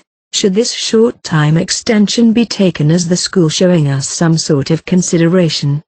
Or was there another reason? Perhaps it was a trick to keep us on our toes until the very end. You really didn't do anything? What? I'm asking if you really just stayed on the sidelines and didn't involve yourself in any of this, even though you were in danger? Does it look like I've done something? Not on the surface. There's your answer. I didn't do anything this time. Rather, you're the one who saved me. Then it wouldn't be funny if you got expelled because of that. Even more so if I got expelled after fighting back like you did. This might just be the last conversation we would have as neighbors, I suppose. Horikita responded dismissively. Just like this, the class welcomed the exam in silence. At least, that's what I thought. At the last moment, something happened once again. Please listen up, everyone. The one to break the silence was none other than Hirata. Yesterday, he had engaged in an argument with Horikita, but he hadn't actually done anything more than that. He had only spoken aimlessly about voting for Horikita. Of course, it's possible that some of the students who admire Hirata may vote against her. However, that would be too weak for a finishing blow. Within Class C, Horikita's evaluation was relatively high, even though her frank, in-your-face way of speaking is sharp and prickly. It also gave off an impression of reliability. After listening to what Horikita-san and everyone else had to say yesterday, I've come to a conclusion. The primary focus of this exam is who we should cast our censure votes for, right? Hirata was calm and composed as he spoke. Is he still going to say something? Looks like it. If he wasn't, he wouldn't be trying to say something at the last minute like this. What a waste. He doesn't have a plan. This is just him trying to delay the inevitable. No, it's hard to say for sure. I could see traces of newfound determination in Hirata's eyes. First of all, I'd like to apologize for what happened yesterday, when I said that I'd vote against Horikita-san. Just as I thought, Hirata bowed his head to Horikita to apologize for his rude behavior. There isn't anything you need to apologize for. What in the world are you doing? I decided that you are necessary for the success of our class. If that's the case, have you thought about who is unnecessary? Yeah, I did. Hirata spoke definitively, causing Horikita to falter for a moment. Could you tell us who? I'll tell you right now. Hirata slowly got up from his seat and stood behind the teaching podium. Just like Horikita had the day before. I love this class. I think that each and every one of you are necessary. No matter what anyone says, or what any of you do, that won't change. But, I already know that won't solve anything. After all his struggling, this was the answer Hirata had arrived at. It seemed like nothing had changed from what he had told me yesterday. I want everyone to cast a censure vote for me. Hirata said what I thought he would say. How could any of us do something like that? Mi-chan exclaimed, with other girls voicing similar thoughts in quick succession. It'll be fine if I'm expelled. I'm prepared to do at least that much. Think about what you're saying. Have you gone insane? Horikita unconsciously raised her voice, even though, given the situation, It would have been fine to let Hirata say whatever he wanted. You're gonna sacrifice yourself just because you can't decide who to expel? You said it yourself, right, Horikita-san, that if a student wants to be expelled, there wouldn't be anything else we need to talk about? That's so I'm volunteering. Nobody in this class actually wants to see you expelled. You act as a mediator to settle the class's conflicts. This is far too ridiculous. Either way, I don't care. It wouldn't be wrong to say that Class C was on the brink of chaos. At this point, there were no surprises about who people would be voting against. The key question had changed from who would get the censure votes to who would get the praise votes. Without Hirata, the future special exams would probably be far more difficult. That's the risk of losing one of the class's central figures. There's absolutely, totally, no way I'm using a censure vote on Hirata-kun. Shinohara and the rest of the girls collectively begun to speak up to defend Hirata. Hirata's heart probably felt that much worse every time they spoke up for him. There's no reason for you guys to stick up for me. I've already come to hate all of you. His tone was the same as usual, but the words he spoke were cold. So please let me make this easier on all of us. I'll vote for Hirata. Yamauchi shouted. If it's for Hirata, I think everyone else should vote for him too. He then continued to yell things like that. I see. This is Yamauchi-kun's last stand. Yamauchi had probably contacted Hirata yesterday and pleaded about how he didn't want to be expelled, begging Hirata to help. That may have been one of the reasons why Hirata had hardened his resolve to get expelled. Then, after a long silence, Chabashira entered the classroom. Well then, the class vote will now begin. Once your name has been called, please make your way to the voting room. It didn't seem like we were going to be voting all at the same time in the classroom. There was no guarantee that we wouldn't be able to see each other's votes. It seemed that the school was doing what it could to ensure the votes remained anonymous. Now, how would it turn out from here? Part 1. Within Class A that same morning, everyone was patiently waiting for the results to be announced. The outcome had already been decided ever since the supplemental exam was first announced, and there were no objections to it either. As the bell rang, Mashima entered the classroom to announce the outcome. He was as calm as always. He didn't have very much of an opinion about what was about to take place. No, rather, it was more like he was simply trying not to think about it very much. It had been 4 years since he became a teacher at Advanced Nurturing High School, and he had seen many students get expelled in that time. I'll now be announcing the results of the supplementary special exam.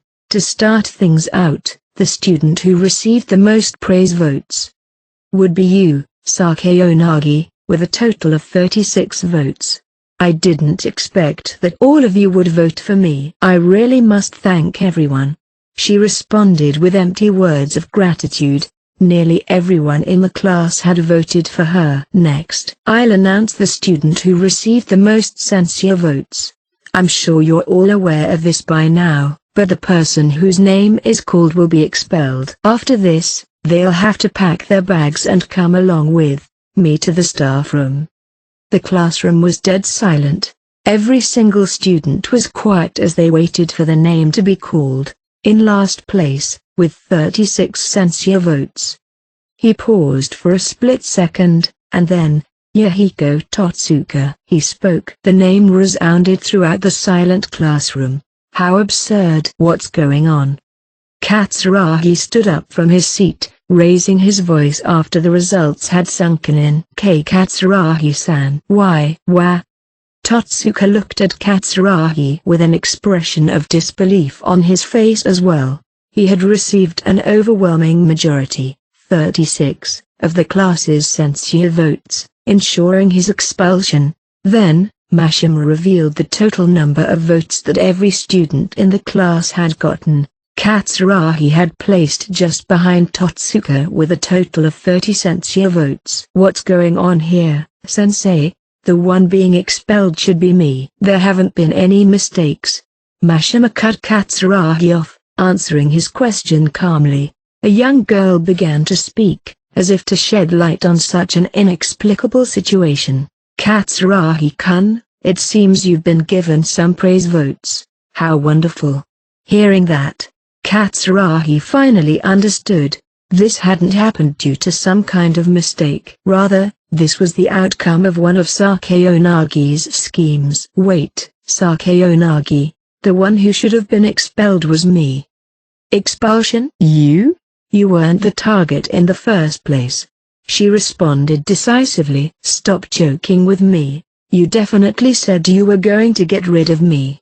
Come to think of it, you're right, aren't you? I did say I was going to get rid of you, but that was just a lie. Without an ounce of apprehension, Sakeonagi smiled gently. Why? It's simple. Totsuka-kun doesn't bring any benefits to Class A. On the other hand, you're sharp, and your reflexes aren't anything to scoff at either. This, combined with your calm head, makes you useful in your own way. This exam is perfect for disposing of somebody unnecessary, so only an idiot would get rid of someone who still has use left in them. Katsuragi winced, unable to refute her point. Although, that wasn't the only reason why Sakeonagi had done this. Originally, Totsuka wasn't the only one who sided with Katsuragi. Even though she intended to mercilessly make an example out of Katsuragi for going against her, Totsuka's expulsion would have an even larger impact on Class A. It would instill the idea that, if you sided with Katsuragi, you would be the next to see yourself in Totsuka's shoes. Why would you do this in such an indirect way? Isn't it only natural for someone to do their best to avoid expulsion? There are a lot of praise votes floating around from other classes in this exam. If Totsuka-kun had gone and gathered them from the other classes in order to save himself, I don't believe we could have gotten him expelled. She couldn't know for sure that another class wouldn't just whimsically decide to save Totsuka. However, if she singled out Katsuragi from the very beginning, nobody would bother to use their praise votes on Totsuka. Thank you for your hard work, Totsuka-kun. Be sure to take care of yourself after you've left the school. Damn it. Totsuka curled over as if he was about to collapse. Katsuragi couldn't find the right words to comfort him. Totsuka would have normally been overjoyed to find out Katsuragi wasn't going to be expelled, but now that he was being expelled himself, that didn't matter anymore. Instead, he could only feel resentment as he wondered why it had to be him instead of his friend.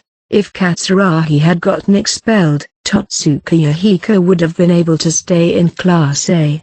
And while he would have been displeased with it, he would have followed Sakeonagi all the way until graduation. And then, he would have become successful in life. Even though he felt guilty for it, he had already vaguely begun to imagine his wonderful future as a graduate from Class A. But because of this sudden twist of fate, he had lost everything. Saving him with 20 million points is probably impossible. Correct. Unfortunately, even if we added up all of our points, we still wouldn't have enough. Totsuka, there's no way to overturn this decision. The homeroom teacher, Mashima, spoke definitively as he buried the pain within his heart. Totsuka was at a loss for words, unable to do anything but nod in response. Totsuka, please come with me to the staff room for the time being. I'll let you collect your things later. In consideration of the young man's feelings, Mashima asked for Totsuka to leave the room. His expulsion had been set in stone, so staying in the classroom would only serve to hurt him more. By the way, Mashima-sensei, might I ask you something? What is it, Sakeonagi? As Mashima began to leave the classroom with Totsuka, Sakeonagi's voice brought him to a halt. He instructed for Totsuka to wait in the hallway before turning to hear her out. While it's a shame that Totsuka-kun had to be sacrificed, it has already been decided who's going to be expelled in the other classes, right?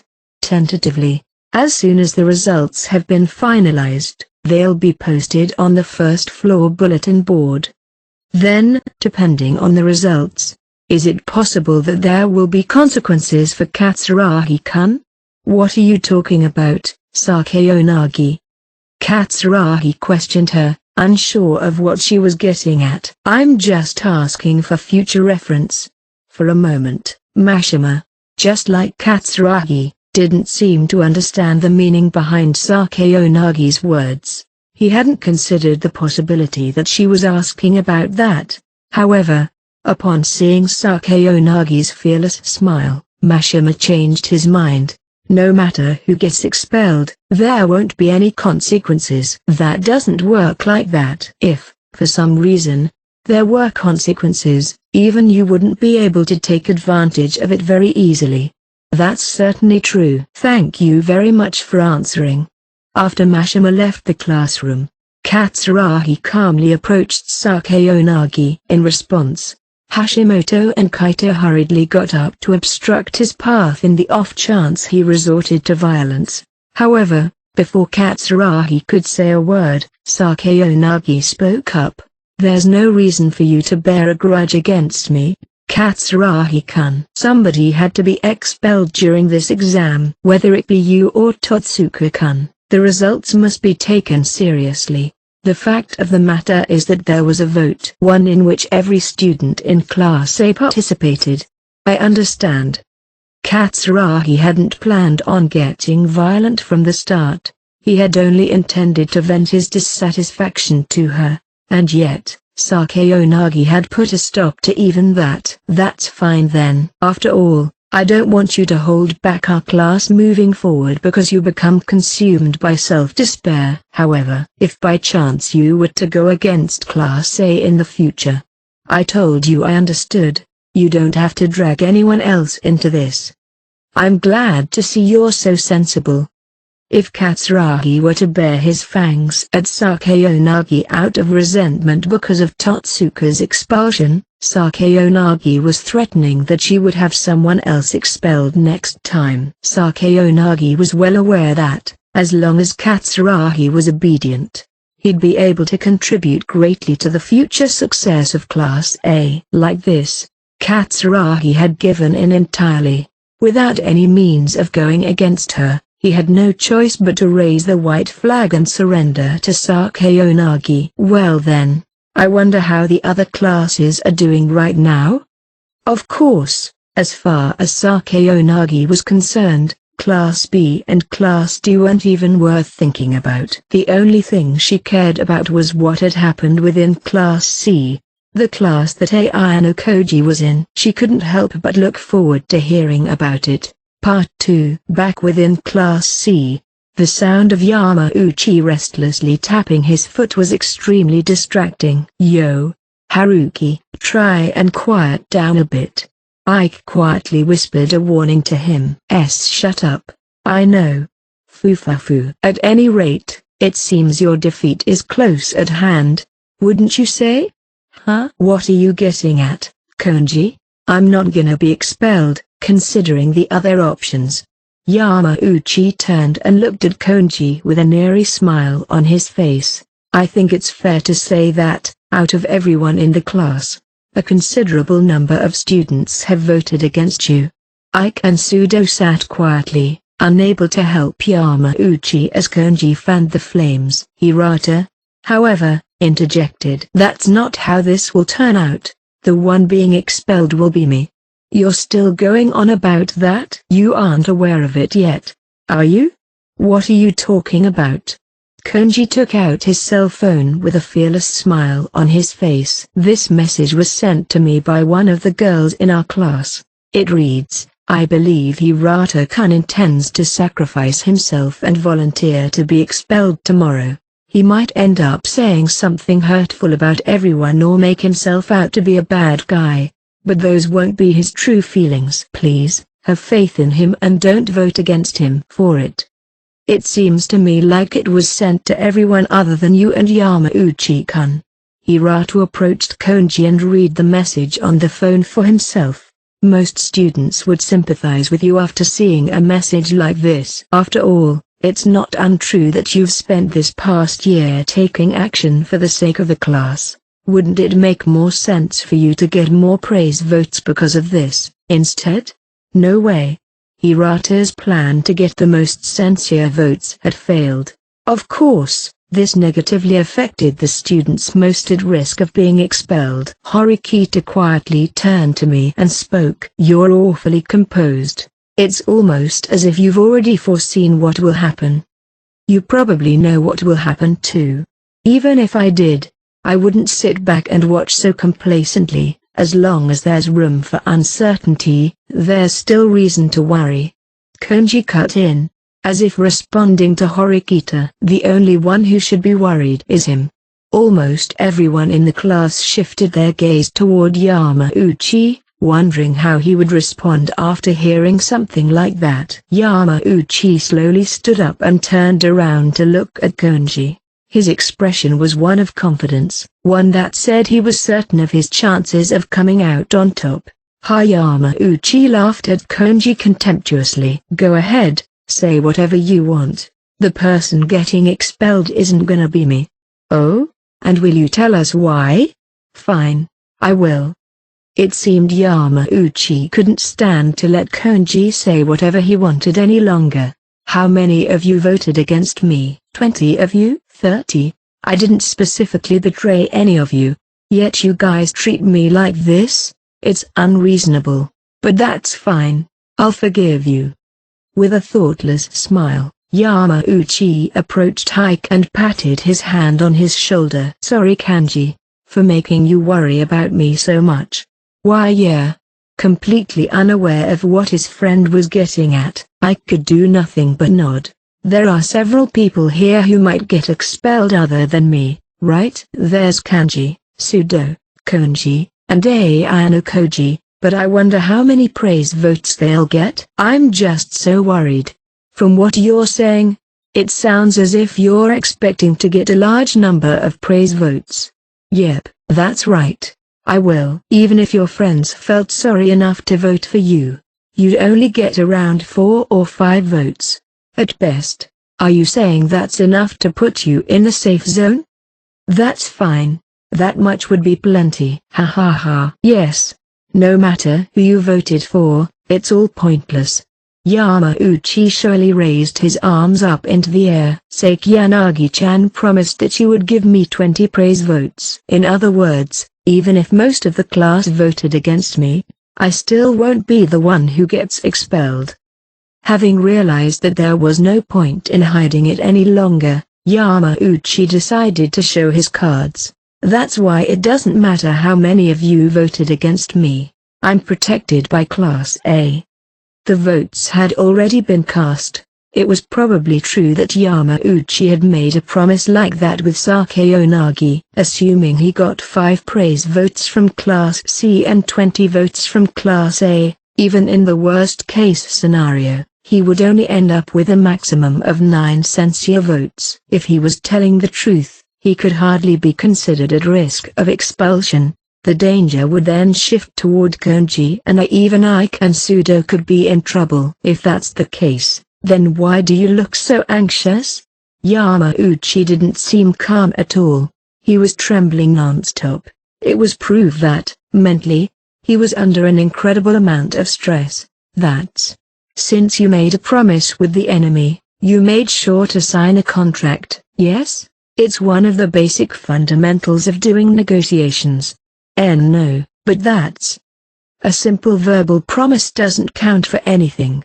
Miss Little Girl isn't that merciful.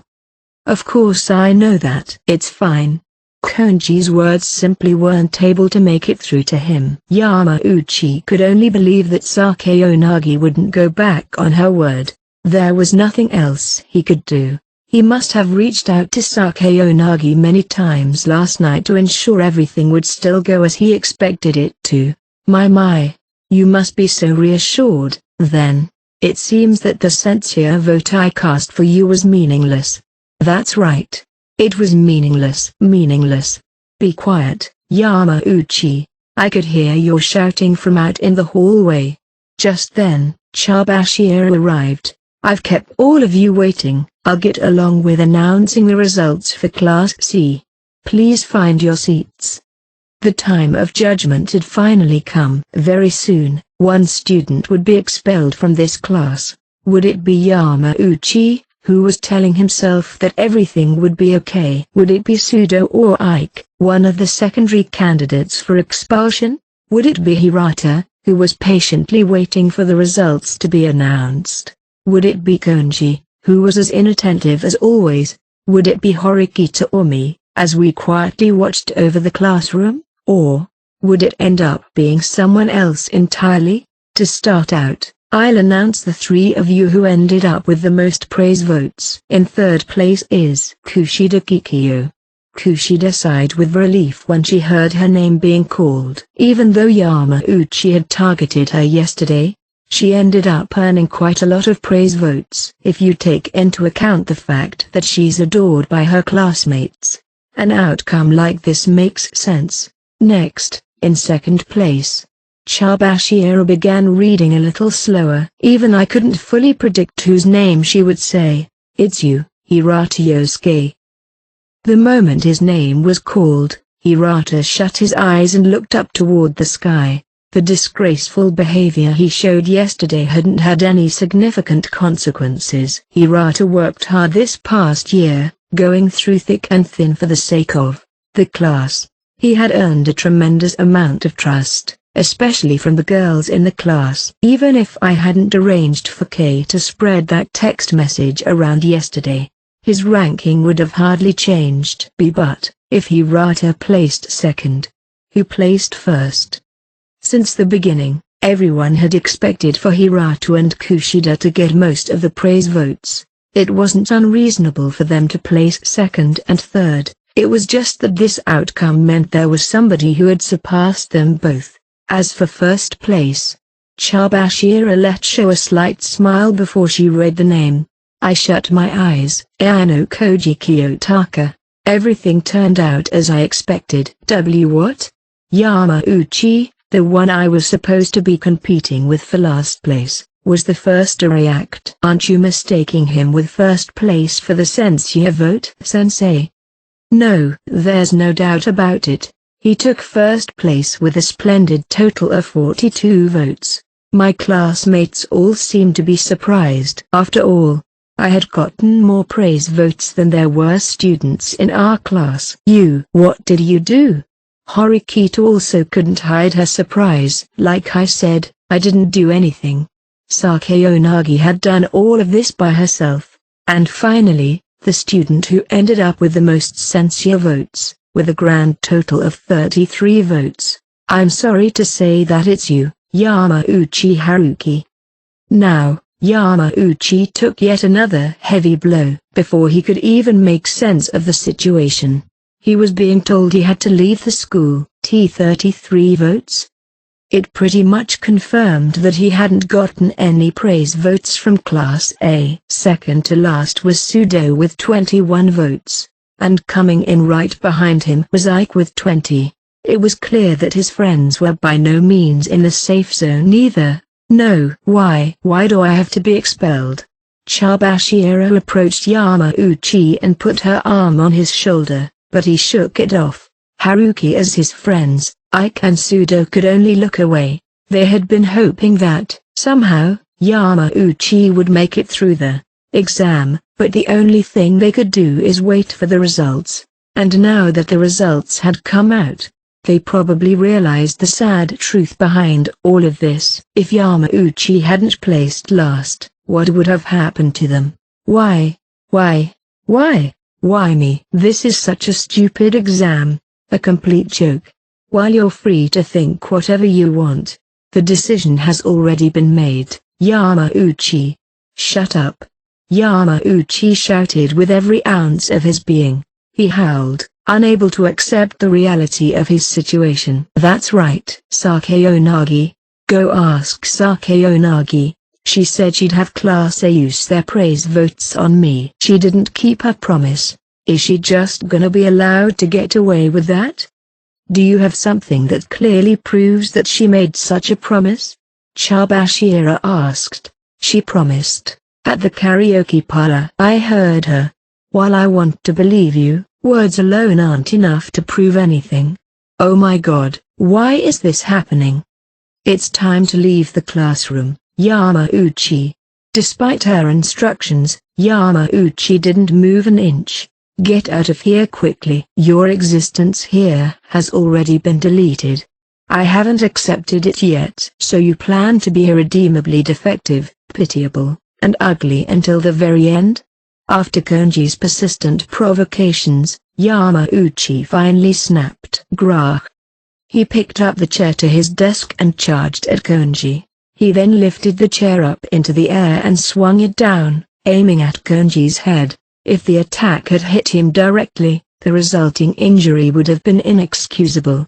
However, Konji wasn't naive enough to be hit by such a sloppy attack. Konji casually grabbed the leg of the chair as it swung down at him and forcibly pulled the chair out of Yamauchi's hands. You intended to kill me. You won't have any complaints if I return the favor, yes? Yamauchi's face stiffened immediately. That's enough. Chabashira intervened. Having sensed the danger behind Konji's words, following her instructions, Konji promptly let go of the chair.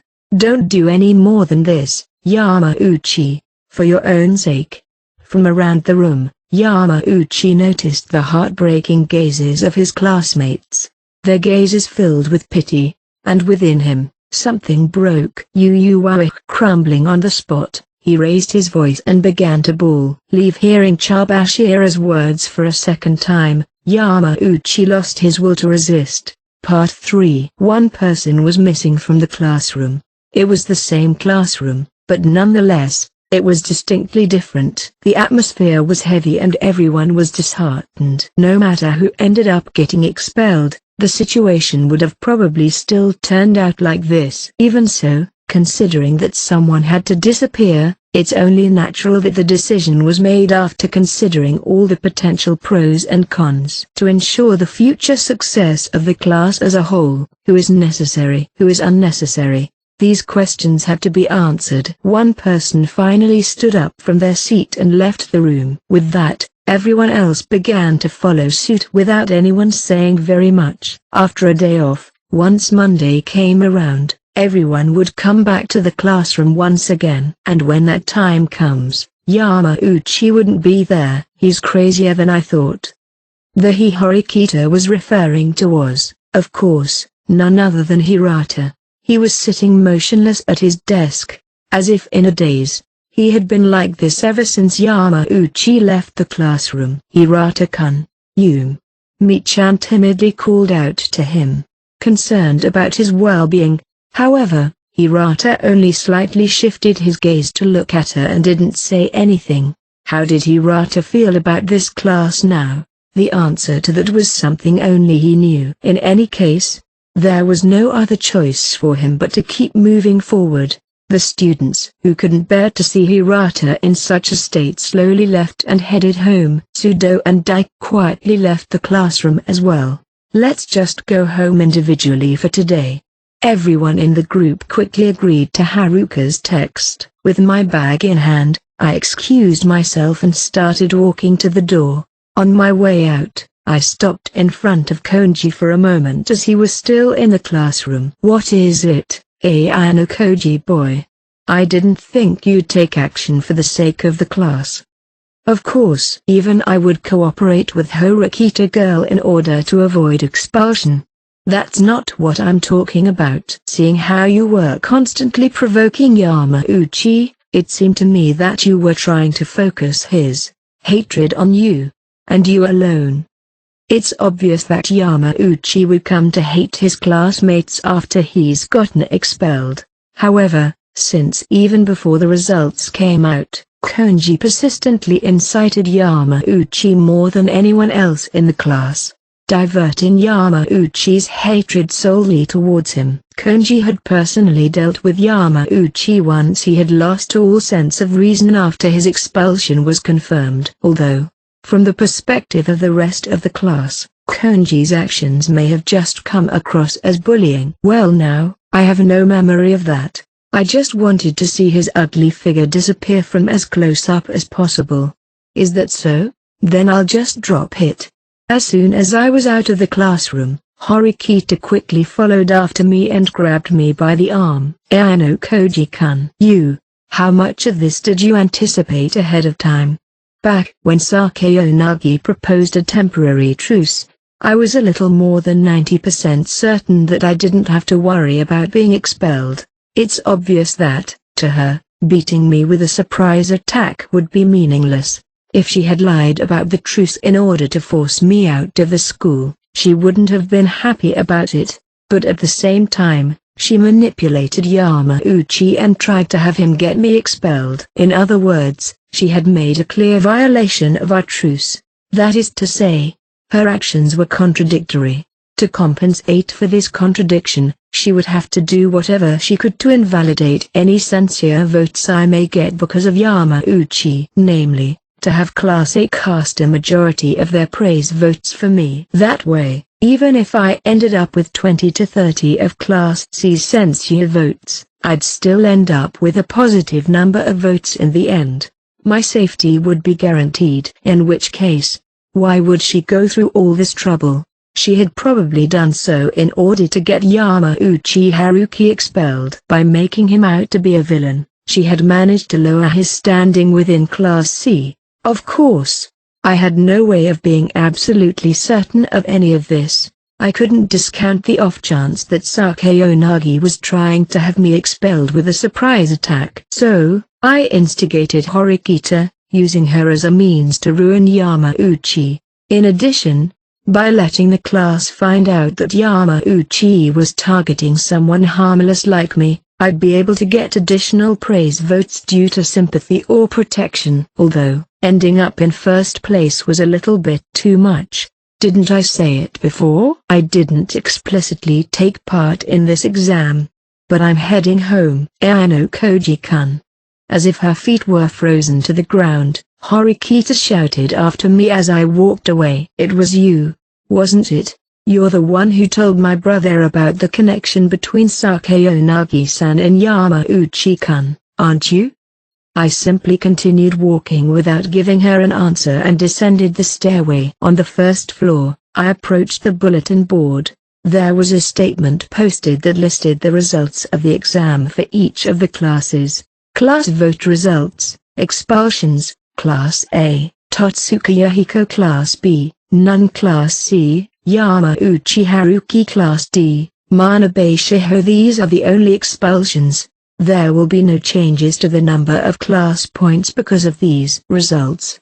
Yahiko, I guess she really was lying when she said she'd expel Katsuragi after all. Along with who had been expelled, the names of those who had gotten the most praise votes were listed. In Class A it was Sakayanagi, in Class B it was Ichinose, and in Class D it was Kaneda. Kaneda had gotten the fewest, with a total of 27 votes, whereas Ichinose had ended up with a stunning total of 98. Considering that most of Class A had used their praise votes on me, it was clear just how much everyone valued Ichinose. Behind me, another student appeared, likely to check the results of the exam for himself. It was Katsuragi, and at almost the same time, Ryun showed up as well. So you didn't get expelled either, Katsuragi? I could say the same to you. Out of everyone, I thought you'd be the one to go. Cuckoo, it seems like the Grim Reaper has taken pity on me. The Grim Reaper, is it? Don't worry about it. It's not like you'd be able to see it anyway. With a grin, Ryun went and looked at the results. Though, it seems that Sakayanagi girl did something interesting too, wouldn't you say? Seeing as that she went and cut down your only supporter. While Ryun spoke cheerfully, Katsuragi's expression turned into one of remorse. You've completely lost your fighting spirit, haven't you? I have nothing to gain by acting out any more than I already have. So you plan to be Sakayanagi's obedient dog until graduation? What a joke. There was a moment of silence. However, there was a ghastly expression on Katsuragi's face. Yahiko, who had followed Katsuragi through thick and thin, has been expelled. At the same time, Katsuragi had lost his status as a person who people were willing to protect. Huh? So you can make a face like that too, huh Katsuragi? After seeing Katsuragi's expression, perhaps Ryun had the same impression as me. As you are now, you could easily deceive Sakeonagi. Don't joke with me. Putting that aside, what does a bastard like you plan on doing now? Your future at this school was saved by the Grim Reaper. Do you plan on challenging Sakeonagi, Ichinose, and Horikita once again? I'm not interested in something like that. Ryun coldly responded without missing a beat. The contract I made with you and the rest of Class A is still valid. To put it simply, I plan on sitting back and squeezing you dry as I casually enjoy myself for a little while. I just thought I'd meet you here today to kiss your ass for that. Apparently, that was the reason why Ryun had come here in the first place. After all, from Ryun's perspective, Katsuragi's expulsion would have also caused the contract to be annulled. With that, Katsuragi left first and headed back home, leaving Ryun and me behind. Do yourself a favor and come with me for a bit. Without refusing, I let Ryun lead the way as we walked around to the back side of the school building. Since when were you such a good person, Ayano-koji? I didn't do anything, but it doesn't seem like you're very willing to believe that. Ryun should already be well aware of what I did. It's not so much that I did anything. It's more like the people who care about you did. They're the ones that did everything. I looked up at the sky as I recalled the events that had taken place a few days earlier. Part 4. The lack of an expulsion from within Class B. The fact that Ryun was still here. I had been involved in both of these two noteworthy incidents behind the scenes. It was back on the day when I had met with Iori at the library and invited Ichinose to my room. That night, just past 10. The sound of the doorbell rang throughout my room. I didn't have many friends who would come to my room to pay me a visit. I considered whether or not it was Horikita, Kushida, or maybe even someone from the Ayano-koji group, but in most cases, they would have sent me some sort of notification that they were coming ahead of time. This time, however, I hadn't been notified of anything. That is to say, the person at the door wasn't anyone like that. In which case, who in the world had come to visit me? Well, this is a first. As I checked the intercom from within the depths of my room, I saw an unexpected duo displayed on the screen. They seemed like they were cold as they waited for me to answer the door. Well, I suppose curfew is only enforced for the upper floors. As a general rule, it's prohibited for a boy to enter a girl's living quarters after 8 at night. Well, even if you did break curfew, it wouldn't be a very big deal as long as word didn't get out. Plus, even if you got caught, the punishment wouldn't be very severe as long as it had only happened once or twice. In any case, there weren't any rules that prevented a girl from being the one to come and visit instead. Yes?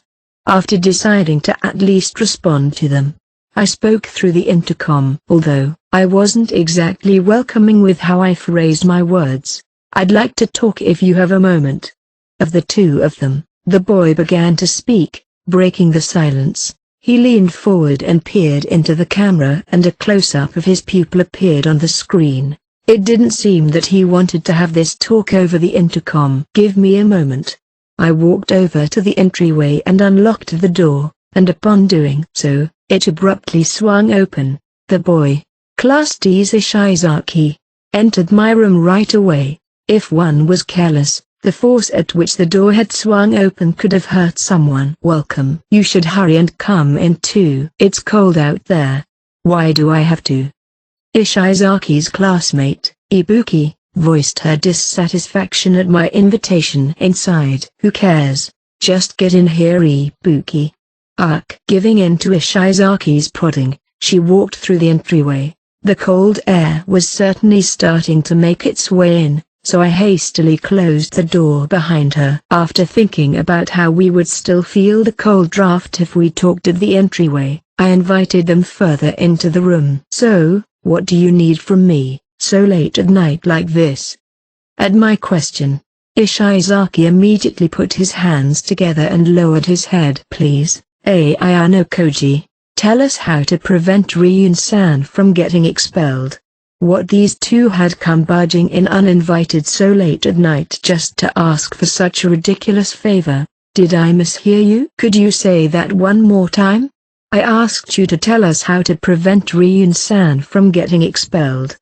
It didn't seem like I had misheard him. "Just forget it, Ishizaki. There's no way Ayano Koji will cooperate with you." Apparently, Ibuki and Ishizaki weren't on the same page. It didn't seem like she had come along to ask for my help. That's probably true. It's just, I can't think of anyone else other than Ayano Koji who could do something. It's not like I care. "Oh, by the way, I'm only here because Ishizaki forced me to come along with him. He just wouldn't stop calling me." With a sigh, she exasperatedly showed me the screen of her phone. There were more than 50 missed call notifications from Ishizaki. How could I go and ask him all alone? He's our enemy. "It's the same even if I'm here with you." What an idiot. "Shut your mouth." Ishizaki and Ibuki proceeded to bicker with each other. "Well, it doesn't seem like you were sent here by Ryun. If they were acting, it would have been quite the show. But that didn't seem to be the case here. There's no way we'd be here for that. Ryun-san wouldn't ask us to do something like this. You should understand at least that much." I suppose Ryun had already washed his hands of school matters by making it seem like he had been defeated by Ishizaki. In fact, it seemed like he was already fully resolved to leave the school. Furthermore, even if he didn't plan on being expelled, he wouldn't have reached out to me for help. There's no way he'd be willing to do something so shameful. "Are you sure you don't want Ryun gone? He's done all sorts of things to you." Ibuki spoke up again, questioning Ishizaki. "Well, a lot of stuff did happen. But it's different now." "What is?" "Huh? What do you mean by that?" "I'm asking you what you mean by it's different now." "I've come to understand that Ryun-san is important for the future of Class D. I don't get it." "Don't you know how much we've had to go through because of him?" These two had really come all the way here to see me without being on the same page at all. Or, to put it more accurately, it was as if they were simply unable to communicate with one another. "First of all, if you're gonna argue, do it later." At my words, they stopped glaring at one another. I wanna go back to my room." However, they still didn't stop quarreling with each other. In particular, Ibuki still had a stern expression on her face. "Don't say that. You have to help me persuade Ayano Koji too." "I don't wanna." "If you're gonna argue, go do it somewhere else." Seeing as how there were no signs of the conversation moving forward anytime soon, I decided to try asking something myself. "Ryun isn't very popular, even in Class C. It's just an outsider's perspective, but I'm not exactly wrong, now am I?" "Well, I guess some people may hate him, maybe." "What do you mean some people?" "Almost everyone hates him." "There's no point in lying about it. Just shut it. There's nothing wrong with what I said." You're so loud and annoying." "By the way, you're spraying your spit everywhere while you talk, so stop shouting." "I thought I said to save your arguing for later." If they kept making so much noise in such a small room like this, the sound would be heard in the rooms around us. I spoke up again, this time with a twinge of anger in my voice, and the two of them seemed to calm down a bit. Had they realized that they were imposing on me uninvited? With this, we were finally able to get on with the conversation. It would be unreasonably difficult to stop Ryun from being expelled. I spoke bluntly, without beating around the bush. I felt like my intentions would come across better that way. "I guess that's true. Having understood what I was getting at, Ibuki nodded in agreement. However, Ishizaki didn't seem to be willing to accept it so easily. Can't you do something?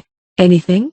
At the very least, his motivations were genuine. There was no doubting his drive to save Ryun. You really want to stop Ryun from leaving, don't you? Yeah, other than me, Ibuki, and a few others, most students were under the guise that Ishizaki detests Ryun. Of course, that was only a consequence of the incident between Ryun and I. Even so, it was true that Ishizaki had been tyrannized by Ryun many times up to this point. I didn't think that he would come and bow his head to me and beg me to save him when he obviously didn't want to. This was probably also due to the emotional connection he had made with Ryun over the course of the past year. However, nobody would be struggling if this exam was something that could be overcome with emotions alone. Ishizaki seemed to need a simple explanation as to why saving his friend was so difficult. There are two primary reasons why I think saving him is unreasonable. This provisional exam will be decided by the number of censure votes being used in your own class. Supposing that you, Ibuki, and 2 or 3 others don't vote against Ryun and cast him a praise vote instead, it's still pretty likely that he'll end up with more than 30 censure votes. Secondly, nobody else actually wants to be expelled. But, I mean, there aren't very many people that think we can win and move forward without his strength, you know? It's true that there were probably at least a few students in Class D who recognize Ryun's capabilities. However, by itself, that reason wouldn't cut it. That just wouldn't be enough of a reason to raise the possibility of getting expelled yourself. Nobody wants to expel someone. By targeting Ryun, the most unpopular person in the class, it would cause the least amount of guilt. It was just as Ibuki said. Even if you couldn't get out of Class D, you'd still want to graduate safely, wouldn't you? It's not like anyone wants to be labeled a high school dropout. Chances are, this type of discussion had already taken place within their class, something that was written all over Ishizaki's face. If you're being treated as the leader who spearheaded a revolt against Ryun, then you've probably already heard about this. Haven't you? Ishizaki nodded. After all, he had probably publicly supported Ryun's expulsion due to the position he had found himself in. I think that other than Ibuki, Albert, and Shiina, everybody's in favor of expelling Ryun-san. So it's checkmate no matter how you look at it, yeah? Yeah, it's checkmate. I responded to Ibuki's statement with simple affirmation. That's why I came here in the first place. You're the one who beat Ryun-san, so, you want to know if there's a way to stop the expulsion. Before we get to that, there's something I want to ask you. What? Saving Ryun means that someone else from your class will have to be expelled instead. Do you understand that? This was an essential aspect of the exam. I had no choice but to hear how he would answer. That's true, but if you really understand, do you have someone else in mind to take Ryun's place? No, not at all. I don't think I want to get rid of anyone. Then it sounds like there's a problem. This exam is designed to ensure that someone gets expelled. This wasn't an exam where you could thoughtlessly talk about wanting to save someone. It's just as Ayano Koji said, isn't it? If you really want to save Ryun, why don't you take the initiative and nominate yourself? If you ask everyone to vote for you instead, you might be able to save him. Her cold-hearted idea was pretty much the same as abandoning Ishizaki, but, realistically speaking, it was probably the best option he had available. Ryun had accumulated a lot of hatred from his classmates. Even though he was talented enough to think of courageous, clever schemes that an ordinary person couldn't possibly come up with, once you consider that the class had fallen down to Class D under his leadership, the fact that he was getting cast aside was simply inevitable. There's really no way to prevent anyone from being expelled? That was everybody else's initial question too. In the end, They all gave up on trying to think of a solution. He's right.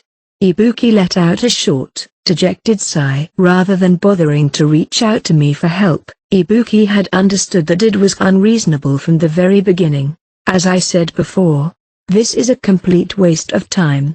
We can't change Ryu's fate. Damn it. Consumed with frustration, Ishizaki punched the wall beside him. I think Ryun had planned on spending the next 3 years without doing anything. But he probably changed his mind as soon as he heard about the supplemental exam. He probably thought that he had no other choice but to get expelled. That's why he decided to quietly sit back and wait for the exam to finish without saying anything.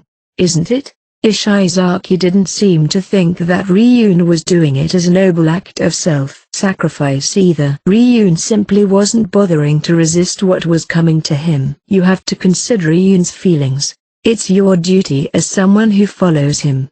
I.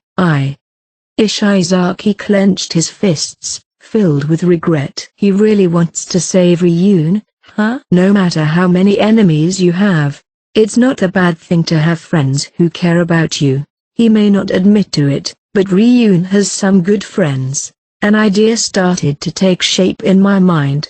However, there were a few things that needed to happen before it could be carried out. If I had one piece of advice for you, what is it? It doesn't matter what it is, just tell me. Ishizaki lurched forward, desperately reaching out for any glimmer of hope he could. But, unfortunately, those hopes of his weren't going to last for long. As things are now, Ryun's private points will disappear along with him. If he's been receiving points from Class A this whole time, then he's ought to have saved up at least a couple million points by now. Right? Yeah, as long as he hasn't used them, he should have around that much. There's no guarantee that his private points will be transferred or distributed amongst his classmates if he's still holding onto them when he gets expelled. That being the case, you should transfer all of his points elsewhere before his expulsion is set in stone. They'll be useful for Class D later on. If the points were distributed amongst Class D, they would lose their value as a lump sum. It would be better for them to transfer everything into their own pockets now. I was certain that Ryun would at least agree to that. This isn't what I wanted to hear from you. I want to know how to save Ryun-san. Give it up, Ishizaki. There's no point in saying any more than this. Ibuki reprimanded Ishizaki with a light kick before turning to me and continuing. That said, Ayano Koji, I'm not gonna go and pick up the points Ryun saved up. She spoke definitively. Instead of going to Ryun and begging him for the points, she would rather give up on them altogether. Is that so? What about you, Ishizaki? I won't either. They seemed to share the same stance on the matter, although with slightly different reasons behind it. They were resolved to the idea that, if Ryun was going to leave the school, then his points would go along with him. No, it wasn't due to something as praiseworthy as resolve. It's a pity. But the two of you can't save Ryun. Ishizaki looked at me. His expression stuck somewhere between anger and regret. Listen carefully. The only thing you two can do now is retrieve Ryun's private points. This exam isn't so simple that you can save someone just because you want to. Don't you fuck with me. You want me to take the points from Ryun-san and peace out? There's no way I could do that. Ishizaki raised his fist, but Ibuki immediately reached out and restrained him. I said to stop this shit, Ishizaki. This guy may look like an ordinary person, but he's really nothing more than a nasty monster. Even if I'm no match for him, I'll at least get one hit in. Get over it. Ibuki then smacked Ishizaki on the head. We came here and asked Ayano Koji for something completely unreasonable. He didn't even say anything wrong, and yet here you are, lashing out at him for it. Could you stop being such a humiliation? Ugh. Ishizaki had let the blood rush to his head. It seems difficult for him to stay composed when it comes to Ryun for some reason. Neither of them seemed to have any intention of doing anything. Millions of points, completely free for the taking, was simply going to disappear. If they were thinking about the future of Class D, those points were something that they had absolutely no reason not to get their hands on. If Ibuki and Ishizaki, Ryu's closest friends, didn't want it, then there's nothing that could be done about it. Well, I had really wanted to see the strength of your resolve a bit more, but... what do you mean by that? It has nothing to do with you two anymore. After all, you guys aren't even willing to recover the private points from Ryun. With that, I ended the conversation. However, I was somewhat convinced that Ibuki would get the private points from Ryun nonetheless. Part 5. At just past 10 on the night before the exam, my phone rang. It's me. I've gotten all of Ryun's private points. Ibuki spoke, stating the bare minimum and nothing else. It's a good thing you figured out my contact information, isn't it? I tried questioning her, but Ibuki remained completely silent. I remembered that I had given Sheena my number, so she had probably gotten a hold of it through her. So, you've gotten a hold of the points? Although I had expected her to make a move, this was pushing it until the last minute. Can you grab Ishizaki and come to my room right now? Right now? Is that a problem? I have something to discuss with you about the points you've gotten your hands on. Not exactly. It's just, no, I'll be there. With those few short words of consent, Ibuki said she would get in contact with Ishizaki right away and then ended the call. The two of them showed up at my door less than 10 minutes later. Did they have some sort of premonition that something important was about to happen? Just like that, Ishizaki and Ibuki immediately stepped into my room. How many points did Ryun have? A little more than 5 million. That's plenty. If there weren't enough, I'd have to do some last-minute preparations to make up for the rest. As I expected, there wasn't any evidence that Ryun had used them for himself. What are you talking about? What are you doing? Ishizaki didn't seem to have any clue where I was going with this. On the other hand, Ibuki had already resolved herself, so she wasn't lagging behind as much. You're going to use these to do something, aren't you? Correct. He's gonna use them. These private points will be used for one thing and one thing only: saving Ryun. And no, wait a second. Don't we need 20 million points in order to do that? No matter how Ishizaki looked at it, there simply weren't enough points to do that. Before I get into that, I have something to ask you. Ishizaki, are you prepared to take responsibility for this? What are you getting at all of a sudden? Prepared to take responsibility for what? Saving Ryun means that you have to abandon someone else. I told you this before, didn't I? Yeah. Despite being a bit flustered, Ishizaki nodded in agreement. I've resolved myself. Is that so? It's nice to see you've made up your mind. So who will it be? Who? It seemed that Ishizaki hadn't decided on who would be taking Ryun's place yet. If you haven't decided, I can decide for you if you want. It'd be easier to get rid of any feelings of guilt that way. Of course, if you think that I'd carelessly get rid of an important member of your class, you don't have to listen to me at all. Please hold on. Let me think about it for a bit. There's no time. I'll make the decision quickly. Despite saying that, if he could make the decision quickly, he wouldn't be having such a hard time in the first place. Hold up. I don't care who we get rid of, but what's the plan here? You said you were gonna save him with the points, but aren't we short by like 15 million? Ibuki cut in, and her irritation was understandable. Be that as it may, I had my own circumstances to consider as well. If you want to prevent Ryun's expulsion, you need to decide on who will take the fall instead. We would talk about the plan in detail afterward. For example, how about the troublemakers in your class? While I felt bad that Ibuki was dissatisfied with not getting an answer from me, I moved the conversation forward. Troublemakers. Well, I guess there's me and Komiya, and out of the girls, there's Nishino and Manabe.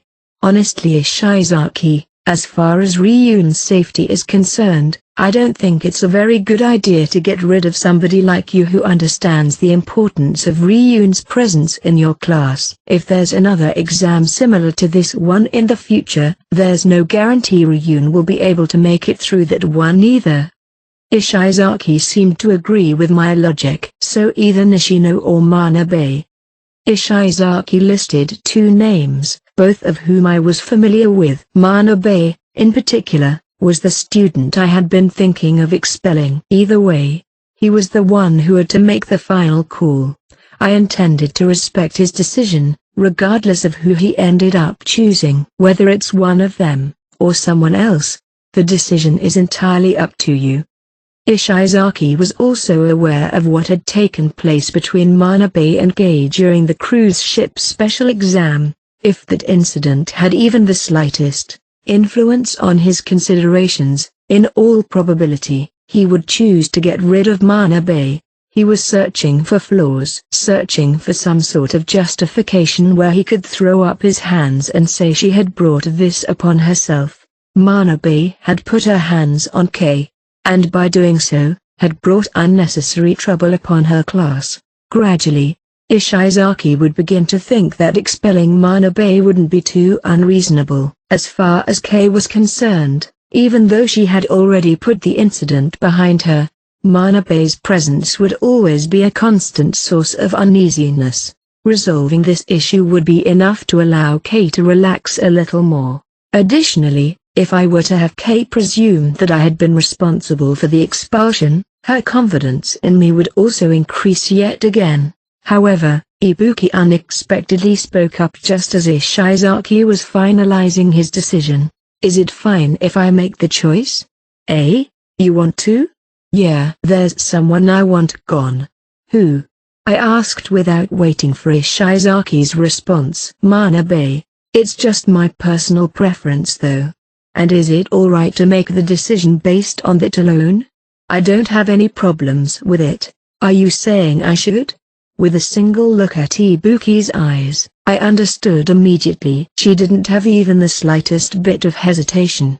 If Ishizaki has no objection to it, then it's settled. That said, there are no guarantees that everything will work out. By preventing Ryun's expulsion, the person who ends up with the second most censure votes will be expelled. Now, the overall goal is to reduce the possibility that that person will end up being one of you two. There isn't very much time left.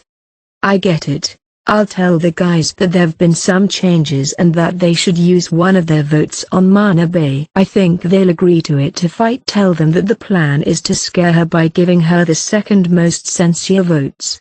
That's not a bad idea. I approved of Ishizaki's idea, as long as they were under the impression that Ryun's expulsion was set in stone. The rest of his classmates wouldn't particularly care about who they used the other censure votes on. Well, I might be in trouble here though. What do you mean, Ibuki?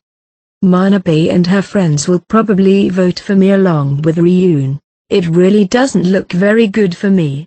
Wait, are you being serious? Even you should know that Manabe and I don't get along very well, right? That's true but... Ishizaki trailed off, shaken from his inability to wrap his head around the conversation.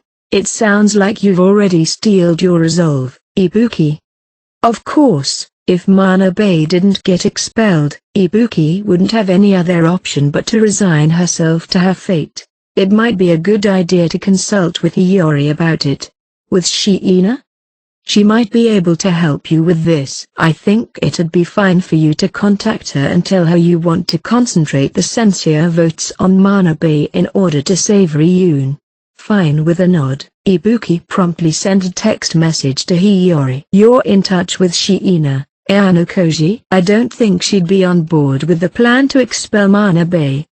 She just happened to tell me her thoughts about this exam. While Hiyori may be a pacifist, she also has a strong desire to respect the wishes of her class. She told me she'd cooperate as long as it was for the sake of the class, since she thinks that Ryun is important for Class D. I'm sure she'll choose to lend a hand.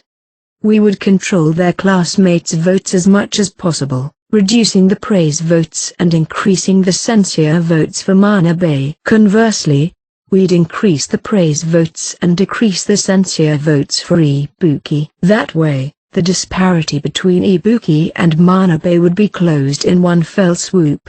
Well then, tell us your plan. How are we saving him with only 5 million points? Ibuki stared at me, the look in her eyes telling me to speed things up.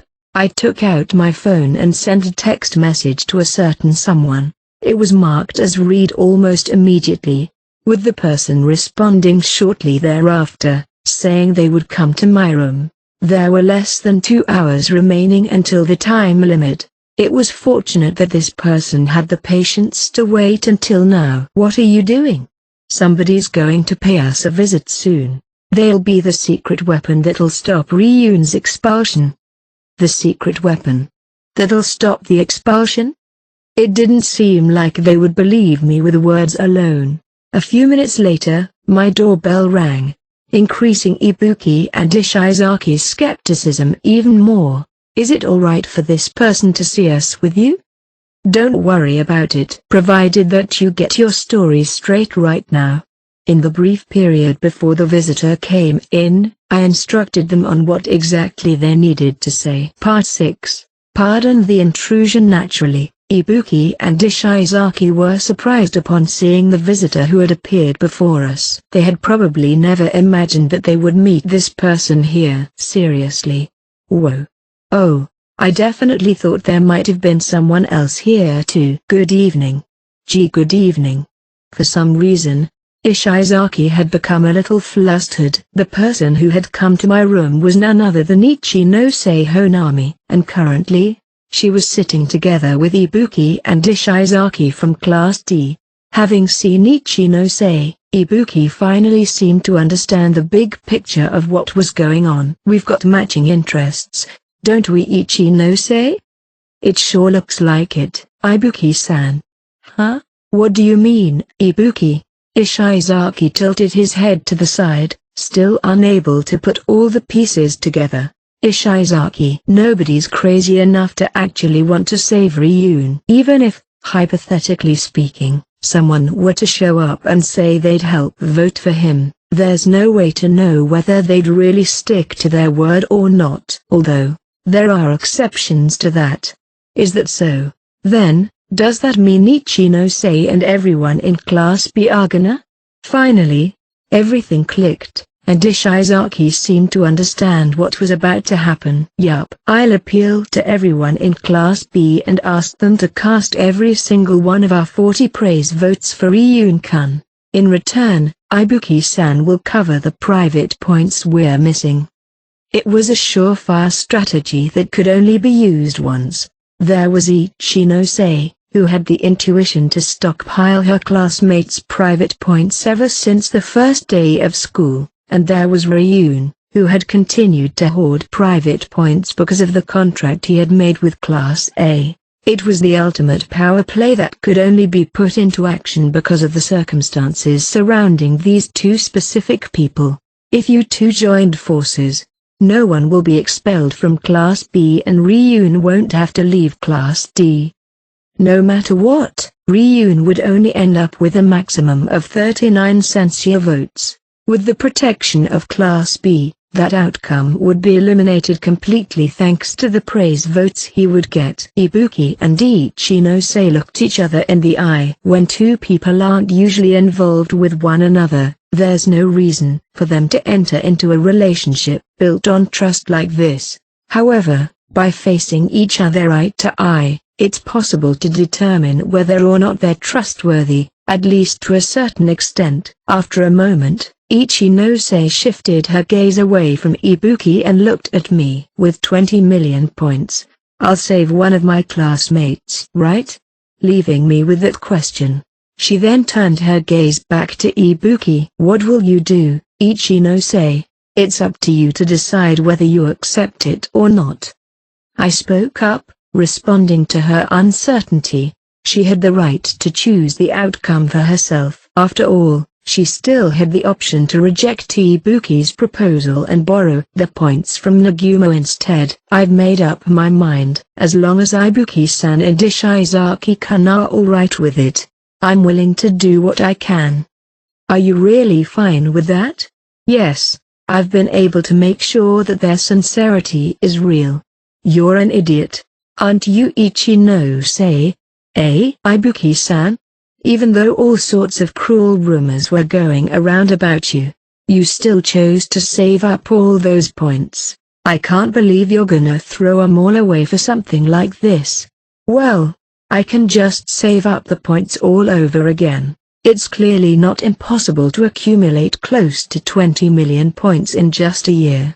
Besides, I don't think you're in any position to say that, Ibuki-san. You could just pocket those 5 million points for yourself right now, but you've decided to use them all for Ryun-kun's sake instead. Ibuki quietly looked away without giving her a direct answer to that. You and I are different. Besides, someone else is gonna end up bawling their eyes out as they pack their bags in Ryun's place. In fact, that person could just as well end up being me. But you're still saving Ryun-kun, aren't you? It just pisses me off that he's running away before I can pay him back for this stupid loan I took from him. That's all there is to it. Ibuki would provide salvation to Ichinose, fully prepared to face the potential disdain from her classmates. And just like that, Ibuki transferred the predetermined amount of private points to Ichinose. Confirm everything on your end. Will do. Ichinose immediately took a look at her points, checking to make sure she had received the points. Thank you. It arrived beautifully. She showed the number on her phone, proving to all of us that she had exactly 20 million points in her account. I'll be acting as a witness to this negotiation. I'll have you all know now that I've also been recording the contents of this conversation. Out of the interest of fairness, I took out my cell phone. Ibuki is offering about 4 million points. In return, Ichinose and the rest of her classmates will cast their praise vote for Ryun, for a total of 40 votes. If there is a breach of this agreement, I wouldn't have fulfilled my end of the deal, so I take the initiative and drop out school myself. Of course, none of us actually thought that something like that would happen. In practice, the school would also take record of any transactions that consisted of a large number of points, so if Ichinose went against her word, it wouldn't be surprising if the transaction was determined to be fraudulent with that alone. However, Ibuki and Ishizaki knew they were making a deal with none other than Ichinose Honami herself, so they probably felt like they could entrust it to her safely. This was the story of the events that had taken place between Ishizaki, Ibuki, Ichinose, and myself. Part 7. The backside of the school building was quiet. You claimed that it would have been easy for you to avoid expulsion if you took things seriously. It was because you knew you could have done it this way, wasn't it? Sure. I knew that Ichinose chick was saving up her points. She goes around acting like such a good-natured person too. She never seemed to like me much, but I still thought there was room for negotiation. That said, I was certain Ibuki didn't have the wit or skill to negotiate with Ichinose using the points, so I felt pretty comfortable leaving them with her. It's just I didn't think you'd get involved in it. Ibuki and Ishizaki just happened to ask me for help, so I made use of them for what I could. After all, as far as I was concerned, this was nothing more than a great opportunity for me to build trust with Ichinose. If I had them go to you directly, you would have seen through the plan. I can't imagine you would have given Ibuki the points in that case. You made the right choice not to explain anything to her then.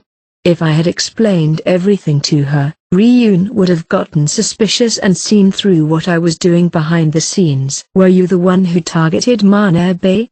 Considering that Kei had once been the target of Manabe's bullying, it was only natural for him to reach that conclusion. No, that was just a coincidence. You know that she was on bad terms with Ibuki too, right? I see. So she made the big decision, eh? Manabe ended up miserably bawling her eyes out. I could vaguely imagine what her reaction must have been like after hearing her name called. So you're saying I was saved by Shizaki and Ibuki, huh? What an annoying gift they've given me. I guess. I wasn't going to delve any further into this. If Ibuki and Ishizaki hadn't visited my room that day, I would have probably brought up my plan with Iori instead.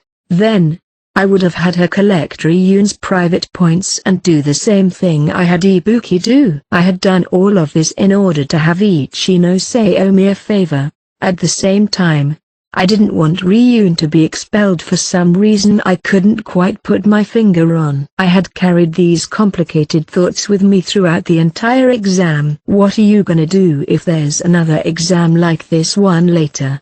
Cuckoo. Who knows? He didn't say that he wouldn't do anything. Among other things, Ryun probably felt at least somewhat thankful for what Ishizaki and Ibuki had done. Things might become much more interesting if Ryun ends up making a comeback in the not-so-distant future. Of course, whether or not that would happen would be entirely up to him. My phone began to ring.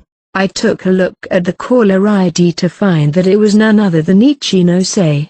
Having noticed what was happening, Ryun turned around and walked back into the school building without saying another word. I answered the call and spoke. It seems Class B made it through the exam without losing anyone.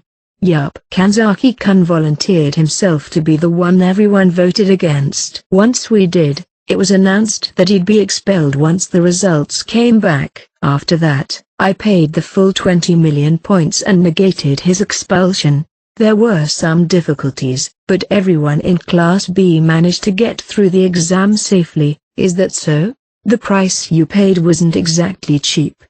Although it was only for the time being, Class B was now poorer than Class D. Points would be redistributed again in April, but daily life was going to be quite tough for them until then.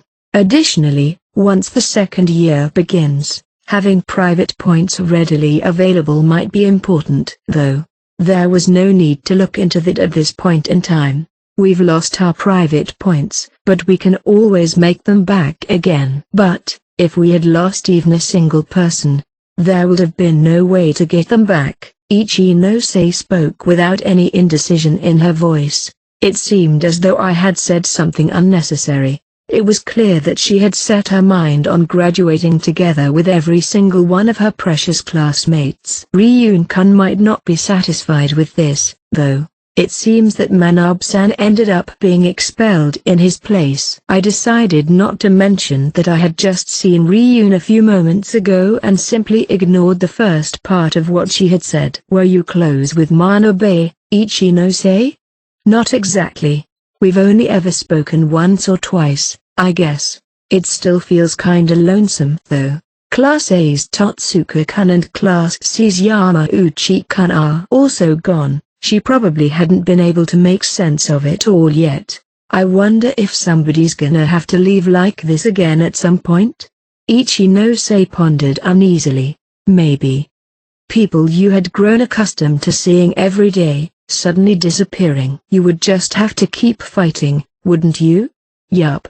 I'm gonna rise up to Class A together with all my friends and graduate. Before today, there were probably still some people who thought that Ichino-sei was a hypocrite. However, with this, that impression would be gone. No matter what, Ichino-sei would fight to the bitter end in order to protect her class. Thank you so much, Ayano Koji-kun. If you weren't here, I would have started dating Nagumo. Yeah, Ichino-sei responded, affirming my answer. I know it's stupid of me. It's just I kept trying to convince myself that it would have been a small price to pay as long as I saved my classmates. But once I realized that I didn't have to go through with it, I felt relieved from the bottom of my heart. She seemed to let out a deep sigh of relief as I could hear the sound of it from the other end of the phone. I think I definitely would have regretted it at some point. With that, Ichino-sei let out a laugh. If neither the student council president or I were here, what would you have done instead? Do you have to ask that? I'm curious. There's no way you haven't thought about it, right? Yeah, I had two plans. The first was that I would leave the school myself, as I had thought. Ichinose had also considered sacrificing herself. But I didn't really think that would be the choice to make. As a student of this school, I wanted to stay and fight to the bitter end, in which case, that would mean her other plan would have been her first choice. The other plan was to hold a lottery. I see. It was a simple enough plan that anybody could have thought of, but it would never work unless everyone agreed to it. Was everyone in Class B prepared to draw lots like that? Yup. We had already discussed it. If we hadn't come up with a way to avoid the expulsion by the day of the vote, we would have drawn 3 random names in a lottery. We didn't bother talking about who the praise votes would go to and just decided the rest would play out on its own. It was the only way to judge all the students equally, without considering their individual strengths and weaknesses. Even if Ichinose had been selected, the votes against her would have probably been cancelled out by praise votes. Although, everyone would have probably been fine with it anyway. That would have been about as fair as you could have made it, but it would have never happened in the other classes. The more outstanding students definitely wouldn't agree to a plan like that. It's not like anybody actually wanted to be expelled, but nobody wanted to see our friends disappear either. Once I explained this to everyone, they agreed to the plan. Class B was probably only able to accomplish a feat like that because they had an absolute leader like Ichinose. I'm impressed.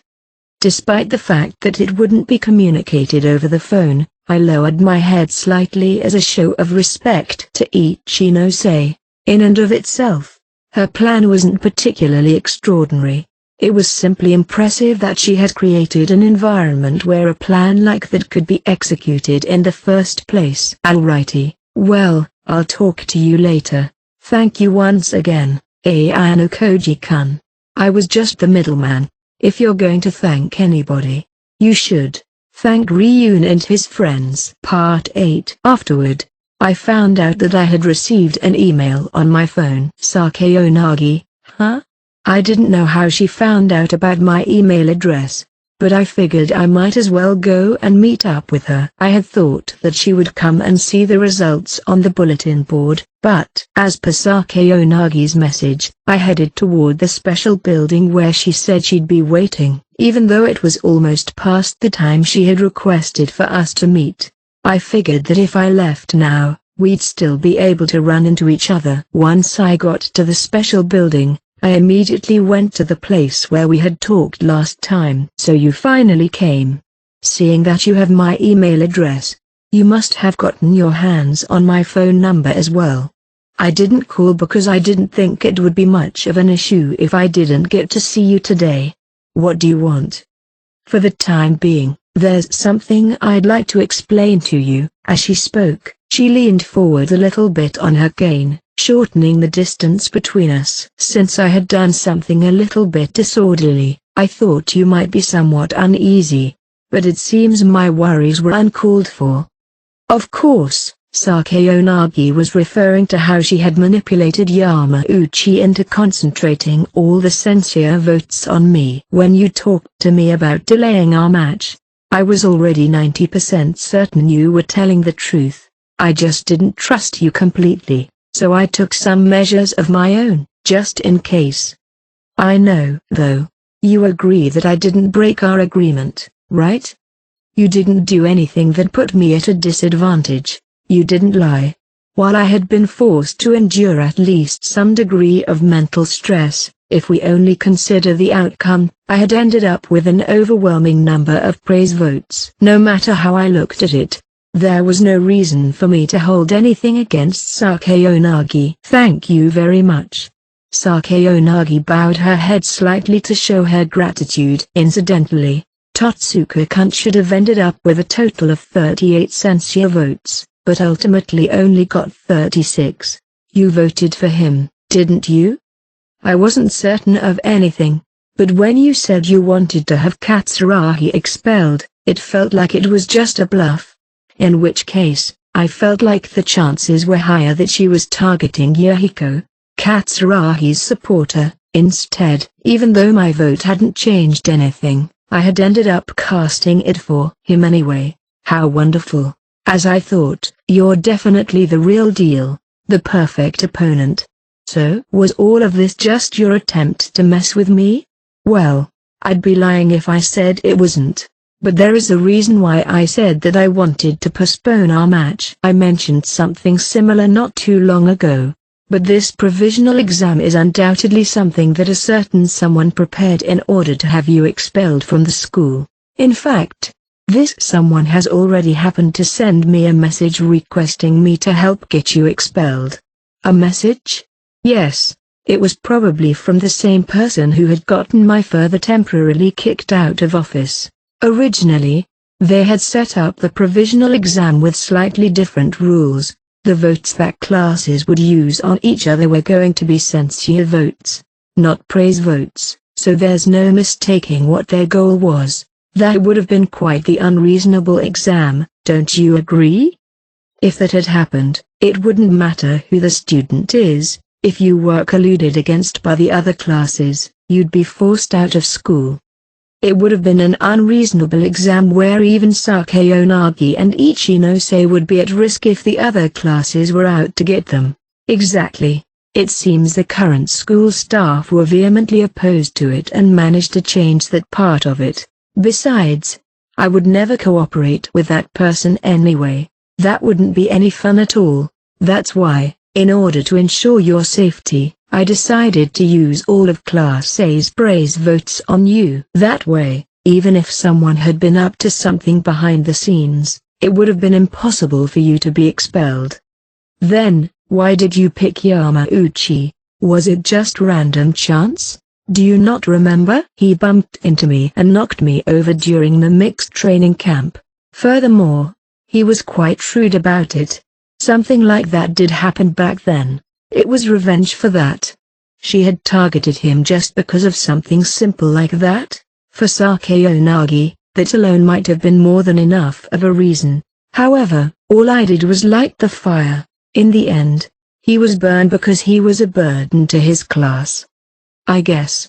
Even if Sakayanagi hadn't interfered with the exam, the end result would have probably been about the same. Those were the main reasons I had asked to postpone our match. At the same time, I wouldn't mind seeing my father return to his position so the school can return to normal, but, suddenly, within the empty special building, someone new had arrived. Hello, hello.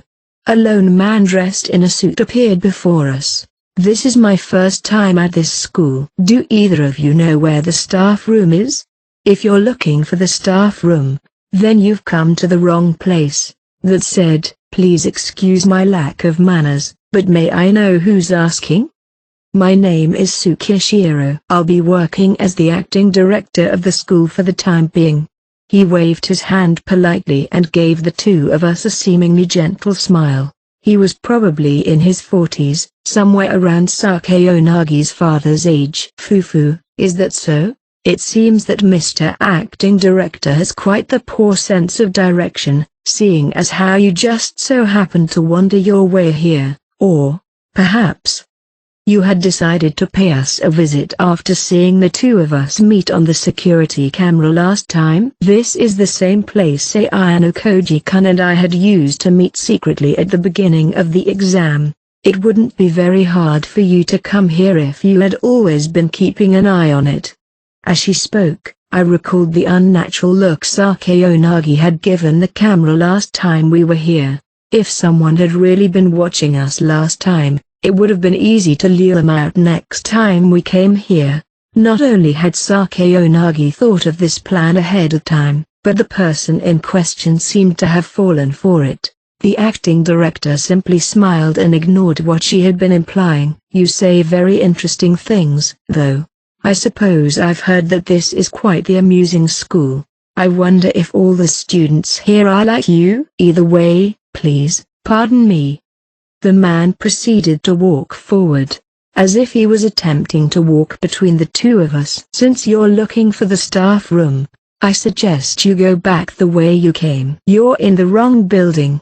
With the same smile as always, Tsukishiro kicked Sakeonagi's cane out from under her as she attempted to give him directions. Naturally, there was no way for her to react to something so unexpected, so she began to fall over. With an exclamation of surprise, I quickly reached out and grabbed a hold of her to stop her from falling, only to be immediately met with a strike from his elbow aimed at my body. Unable to take evasive measures while holding on to Sakeonagi, I was forced to take the blow. I resisted the impact to the best of my ability and let Sakeonagi down to the floor. He came at me again in quick succession, seizing me by the neck and pinning me against the wall with bewildering, superhuman strength. You're not as good as rumors say, Ayanokoji Kiyotaka-kun. He was pressing against my throat so hard that I couldn't make a sound. It was hard to imagine his strength based on his outward appearance. It felt like it would be difficult to break free of his hold. You've gone and done something quite reprehensible, Mr. Acting Director. I know you were sent instructions to have him expelled, Sakeonagi. So that message was from one of your associates then? Since school officials aren't able to explicitly force an expulsion, it's understandable that you would come to rely on someone like me. Sakeonagi smiled as she slowly got up from the floor. Thank you for helping me, Ayanokoji-kun. It would have been impossible for Sakeonagi to avoid that given her physical handicap. There was even a chance that it wouldn't have ended with just a fall. Do you believe your violent behavior against students will go unnoticed, Mr. Acting Director? There's no need for me to worry about it. The surveillance cameras in this area have been doctored to show dummy footage. In other words, no matter what happened, there wouldn't be any recording of it. Now then, Ayanokoji, I have a message from your father. He has no interest in playing this childish game anymore and wants you to come home immediately. How about you blink twice if you understand? I was unable to speak a single word, and furthermore, wasn't even given an option to refuse. This was really something that man would do. So you have no intention of making this easy for yourself? In response to my complete, unresponsive silence, the acting director began to mumble as he got bored. Why don't you show a little bit of resistance? Show me something a normal kid couldn't.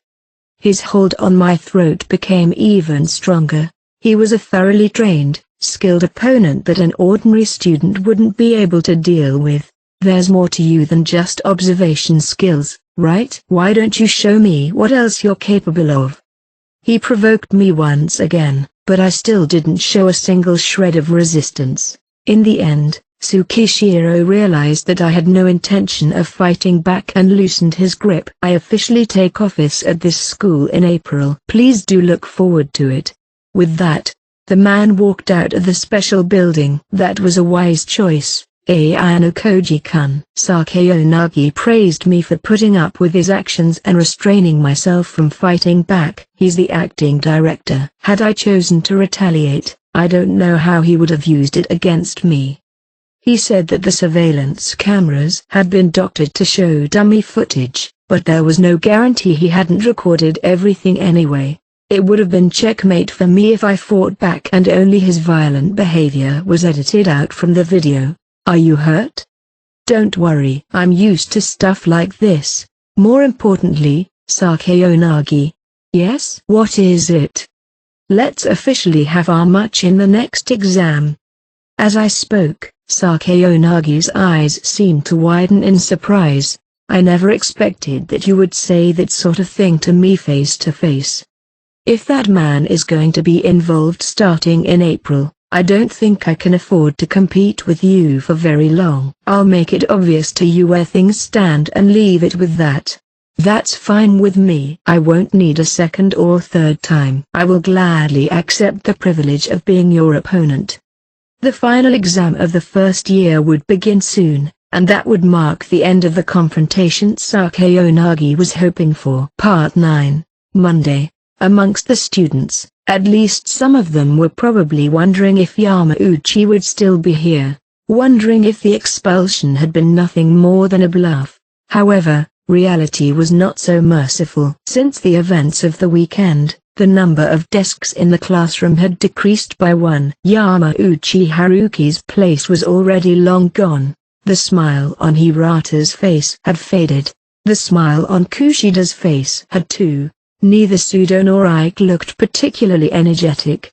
Without any further ado, I will now announce the final special exam. Just like that, the first year's Class C advanced toward their final special examination. Volume 10, SSC Chinosei Honami. Apparent difficulty. A short distance from the dorms, I was standing by the shadow of a vending machine letting out a breath of fog. It's still so cold.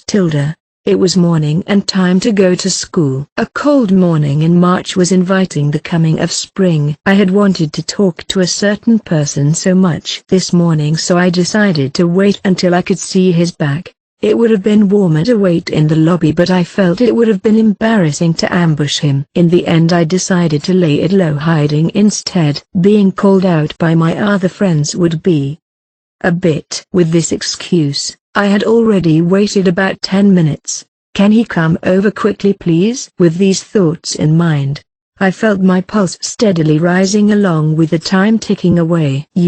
If I knew it would be like this, I wished I'd rather contacted him and asked to meet up in the first place. The thought that I should so suddenly and coincidentally call out to him was a mistake. My bad. Maybe I should stop with the ambushing thing and just do it normally. Well then, where and when should I call out to him then? But I wanted to meet and talk to him today, no matter what. Remembering the exchange with Nagumo-senpai yesterday, I felt I wanted to overwrite it somehow. Then in the corner of my line of sight, I discovered my objective walking by. It was Ayano-kuchi-kun. Good morning, Ayano-kuchi-kun. Leaving it up to flow of events, I walked closer while greeting. Good morning, Ichinose. Noticing me voice, he turned around and replied. Despite his blank look on his face, seeing his usual self, I stiffened up. Yahoo! A greeting pose followed with my body stiffening. I remembered I hadn't decided what to talk about at all. Usually I went with the flow or the mood when I talked with my friends after all.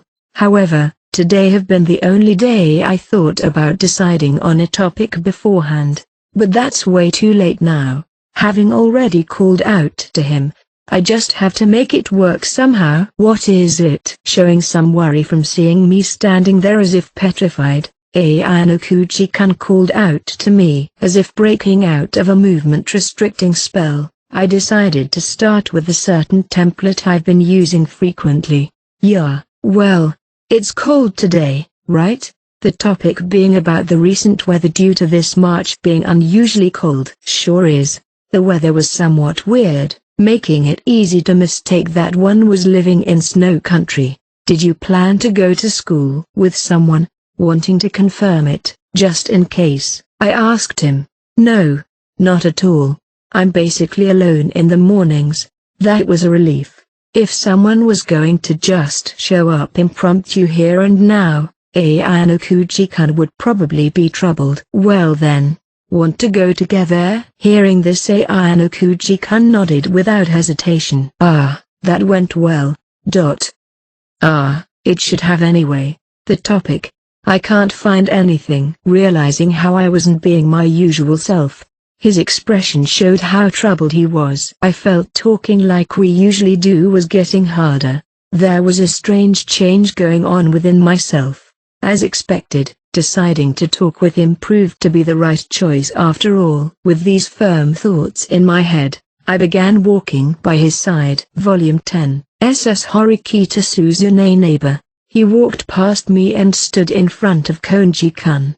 It seems they were talking about something in low voices. I didn't hear what they were saying though. I saw him leaving the classroom. Seeing his back, I felt something I couldn't express inside me. Before I noticed, I was standing up from my seat and followed after him. Ayano-kuchi-kun was walking further down the corridor. His walking pace wasn't especially fast, but it felt like I would never reach it no matter what. Rushing it, I grabbed his hand without thinking. I didn't have confidence my words alone could stop him somehow.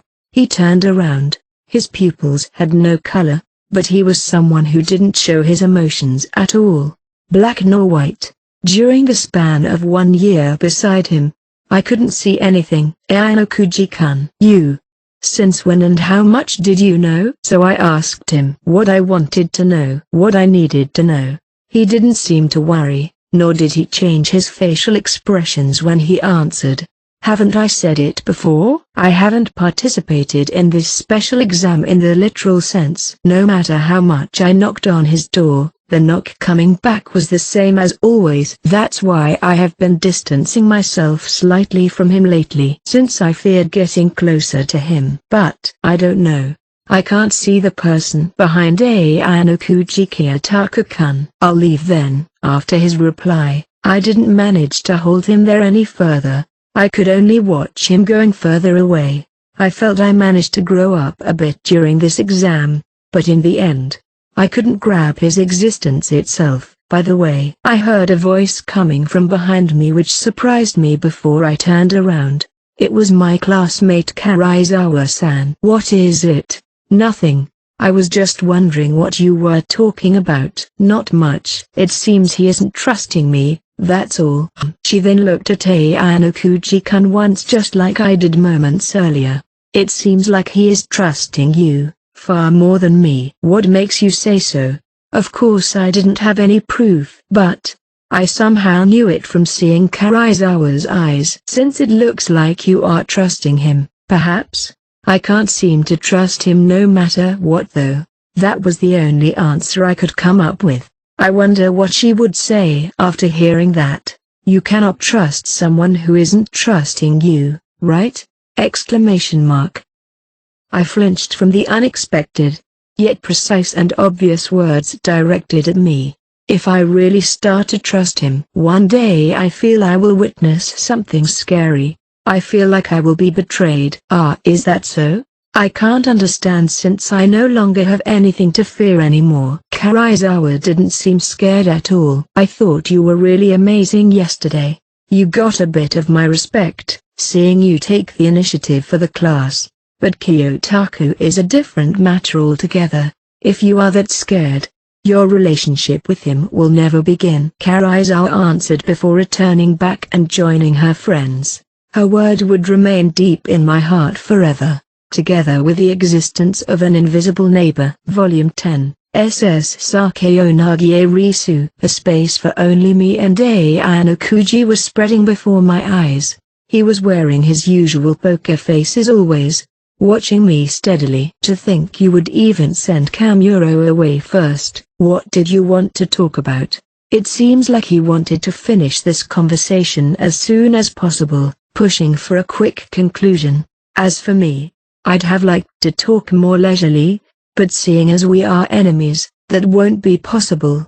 It's about this special exam. Correct me if I'm wrong, but we decided to fight it out during the next special exam, right? Yes, that was the plan. However, if it's all right with you, can we settle it during the next one? This is not a fight between classes, but eliminating someone from your own. Since the only thing outsiders can do to influence the results is by giving praising points, you can't attack at all either. Do you mind if we postpone to the next time? I wonder how he will answer my self-indulgent suggestion. After a brief silence, I decided to ask again. Won't you accept this deal? Having reached a conclusion it seems, he replied back. It's up to you. In other words, we will ignore this special exam and settle it during the next one. That's something I'm really thankful for. Thank you. I was wondering what would happen if you were determined that this special was as good as any. I can thus freely concentrate on the internal matters of Class A.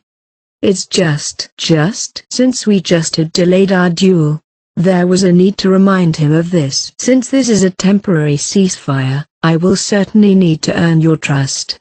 That's why I say this. During this exam I won't give you any minus points. In other words, I will definitely not give you any criticism votes. Yes, There is a need to clearly show that we won't fight during this exam. I don't think he will be caught off guard, but this is an action meant to instill the sense of rightfulness. On the off chance that any involvement of mine with Class C results in any harm to you, I don't mind if we consider that my loss. I'm fine with you rejecting the coming exam too. If I get most of the criticism votes this time, there won't be a next time though. Certainly. Anyway, please rest assured, is what I have to say. In any case, I wonder if that may give him some peace of mind. However, this means I can freely use that without reserve.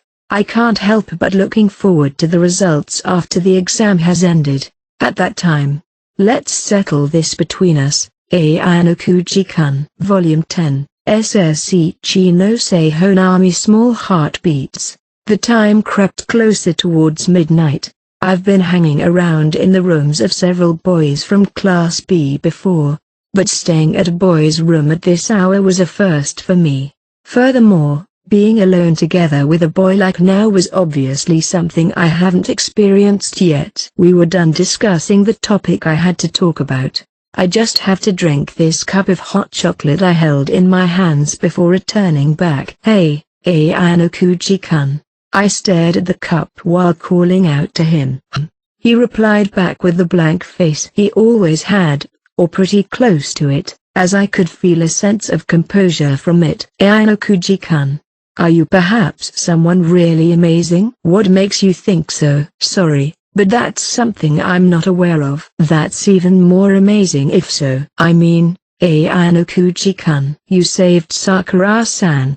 The actions you took during the special exam aboard the cruiser. How fast you were during the sports festival. Yes, that's right. There's no doubt about it. This person, Ayanokuji-kun, is a very intelligent person. I can't come up with an example, but I can't come up with words to explain how great he seems to be. Isn't he a person we should be way more cautious of than Horikita-san or Hirata-kun after all? But if that's true, what is it? No, nothing at all. I was assaulted with the feeling of something tightening inside me and averted my eyes. He will surely become a formidable enemy, and then, we will be unable to spend time and laugh together like this anymore. I have to remember this fact. I know that this is inevitable due to the school rules. The fact that we are in separate classes is something we can't fight. I will prepare myself for that time, but now, only for now, I want to talk to him just like a normal girl. What's this, I wonder? This strange feeling. Even though I was talking to him just recently, just as usual, for some reason, I could feel my heart beating softly. Diamond. Hey guys, Skywish here. I have received messages that volume 1 through 11.5 have been deleted off Emilo's channel. I will be creating and uploading those as soon as I can over the next couple weeks. Thank you for being patient. As always, we'll be working to make sure to upload the latest volumes once they are translated to you guys. I also created a Discord server for updates and discussions. I might make content such as tier lists or ship discussions with some friends if people would be interested in that. I hope you enjoyed this volume as much as I did. I will see you all at the next volume. Diamond.